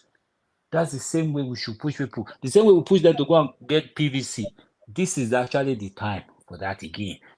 If people have to use support group, funding, things like that for people, because the people in Abuja might not be enough to do that. Some people might have to come in from out of state. We have to do that so that the place will be filled up. That will be the indicator. Whether it is virtually, like Dr. Paul said, virtually, yes, they know we are overwhelmed, but we have to show them physically that, yes, we need to force them to do the right thing. They know the right thing to do. They know Agbado did not win the election, but we need to force them to do their job. We are not telling them to do the wrong thing. No. That's not what we are doing. We are telling them, which is very, very weird, that we have to force them to do what is right. And the sooner we start to tell our people, and that this date issue thing is being controversial. It's not being brought to the to limelight. It's like, when are they hearing it? They are not hearing this thing. Why are they doing that? Because they don't want people to show up. They don't want us to show up. So, but at the time we hear this, let's start preparing our people so that at the time, even if they tell us tomorrow hearing go day and they are telling us today, let people be ready to go to the court. Thank you. I wish everybody a wonderful night, and we'll do this again. Thank you. Thank you so much, Mr. J. Thank you, thank you, thank you. Thank you for your points. It was well taken, and it is true. Well, this was a what's it called? A session to go over ideas and to go back and forth, which is I've taken quite a few away from here that I'm going to be echoing in other platforms that I find myself in. So I really appreciate you, Mr. J. Thank you so much. I hope you have a wonderful rest of the evening. Guys, I've been You gonna too. drop super chat for me before na come out to super my super chat for Mango Biko. Anyway, Mr. Kel, your final thoughts, sir. Thank you so much for staying with me. I appreciate. We almost quarrel. We almost quarreled at No, the beginning of another quarrel with women. No. ah. I'm a product of goodness of women. I beg, help me tell my sister, is that Bibi or Ify, the one that left? Na Ify, Dr. Ify. I Yeah, beg, help me tell Dr. Ify, I didn't put my words the right way. yeah. She Um, for understand. instance, you She even remember where too you later. remember where Jesus told Peter that what I am doing now, you not understand, but you understand later. So maybe that was what I was trying to say that those men of God may be doing, you know. So, but I didn't mean that. is ignorant or anyone in the platform is ignorant. No, that's what I mean. I mean that maybe in the fullness of time, we come to understand when the story of our success is told, right? Obedience success is told, we may begin to realize the role everybody played. Yes. At that time, we'll not say, "Oh, I didn't know. Oh, I didn't know." But you know. So let's keep hope alive. If what we're doing now, we are doing well. Right. In my place, if somebody tells you well done, that means whatever you are doing it well. Mm. So let's keep what we are doing. You okay? Is that coming from Putting you? pressure. Yes, I'm driving. Okay. Let's keep what we are doing. Put more pressure on the judiciary as they begin to sit. We'll begin to touchlight them, begin to bring out even their personal lives. See, judiciary cannot do otherwise if they don't have evidence, if they don't have something that will back them. As it stands now, as it stands, the Abado has nothing to support whatever he wants the judiciary to do for them. No. It's just like telling me that judiciary will now come up and say, "Oh, Mr. K, you're not a woman." No. You have to have to produce evidence to show that. So we are on court. Let's stay the course, follow our obedience, our principle, watch his body language, follow him. We will get victory. What I know the way I know my name. Come May 29th, something something unheard of in Nigeria will happen.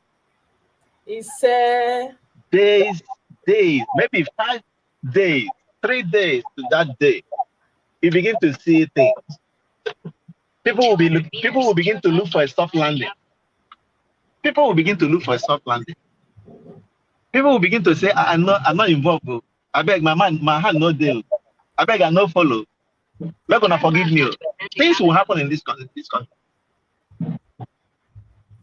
If you look at how obedient has, galvanized themselves under 9 months, one presidential election, one governors, senators, Okada rider, Keke Napep, going to National Assembly. What are we talking about?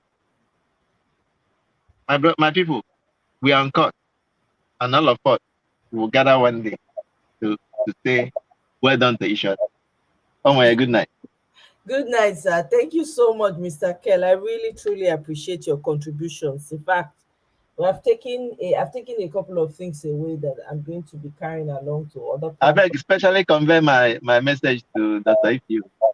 Oh, absolutely, Doctor. If we can hear you, Doctor. If you, Mr. Kell, sends his apologies. Oh, I know you were not, but I mean, Turn right onto Rochester. so Doctor, if you beg, forgive my Say respected elder brother. Let me borrow say from my say principal. her she's my sister. Say her she's my sister. I can buy kokoromko for her. Okay, Doctor, if you can hear, say go buy kokorom comb for you. I don't know what that means, but hey. That is foul. Foul. Oh, kukuruku. That's what you're trying to say. Oh my goodness. Okay, so she's heard you. I'm sure she's heard you. So thank you All so right. much. I appreciate you, Mr. Kell. Please stop by again, I beg. Thank you. I'm always here. Just that sometimes I will be busy. I will not be able. To call in. Okay. Yeah. Okay. Thank you for the support. I appreciate. We must succeed for this one. We Yes, must sir. usher in a new Nigeria, whether they like it or not. We Yes, said, sir. thank you very much, sir. Have a great night. Hi, you too. Thank you. Bye. So, guys, we've come to the end of the show. Me, I've taken away some pointers from this, I have to say. And I'm really, really, really grateful for everyone that came on the show, all my panelists, Dr. Ife, Jay, um, One Love. I think he slept off. He's still on, but One Love, Mr. Kel, Dr. Paul. I really appreciate all of you for calling in because man, this we can't do. No one can do this alone. We have to come together, unified, and do this so that we can achieve our desire. If we don't, God forbid, I don't want to speak in the other direction. So let's just keep our focus. The focus now, till we get our mandate back, is the judiciary. Let's not get it twisted. Our focus needs to be in this judiciary. So whatever information you can gather, I'm not on Twitter, so I can. The only way I can do it is search, and it's different now. They've made it. Elon Musk has made it harder to search on Twitter. So I'll do the best I can. But if you have information that you think will be useful to us, please share it with me through my email. My email address is on my channel. And I know Mr. Kerr was asking if I just know. I've been doing this for the past 10 months from when Peter Obi announced. From when I got to know about him. Let me put it that way. So I've been doing it way before I even joined Niger Watch. I was doing it on the scale I was in, and then the whole thing, to where we are today. So I really want to appreciate all my commenters. Christopher, thank you so much for the super chat. I appreciate everyone. Mr. J, thank you. Thank you, Yel. Thank you so much for the super chat. I really appreciate it, guys. I don't take it for granted. Thank you, Kene. Thank you very much. I'll see you guys maybe tomorrow. It depends on what's going on tomorrow. If there's any new information, I'll certainly bring it here to you guys so we can talk about it and encourage one another to stay the course. So please, guys, stay focused too. you know let's stay focused. Let's not be carried away. Some of these politicians have been playing their game for centuries, so they know how to mess with people's minds. Let's not get stuck in that whole psyche they want us to be stuck in. If they say something, let's really examine it, put it under the microscope to make sure that, because we're not naturally, most of us came into this whole election period not having a clue how it's done. But I'm really learning. I've learned so much. So, anyway, guys, that's it from me. Have a wonderful evening, everyone, and make sure you stay cool. Oh, it's heating up over here. My goodness, I don't understand. 1 minute I was shouting cold, cold. Now it's so hot. Oh, thank you so much, Mr. Dr. Paul. Oh my God, thank you so much. In fact, my mango juice not gonna be here. They want my fridge go suffer. Stocked with mango juice. Thank you so much. I appreciate it. Blessings upon blessings, Dr. Oji. At the end of the day, we will have cause to rejoice. Thank you so much, guys. I appreciate you all. I'll certainly see you on my next one. And stay cool. All right, then. Good night. Bye.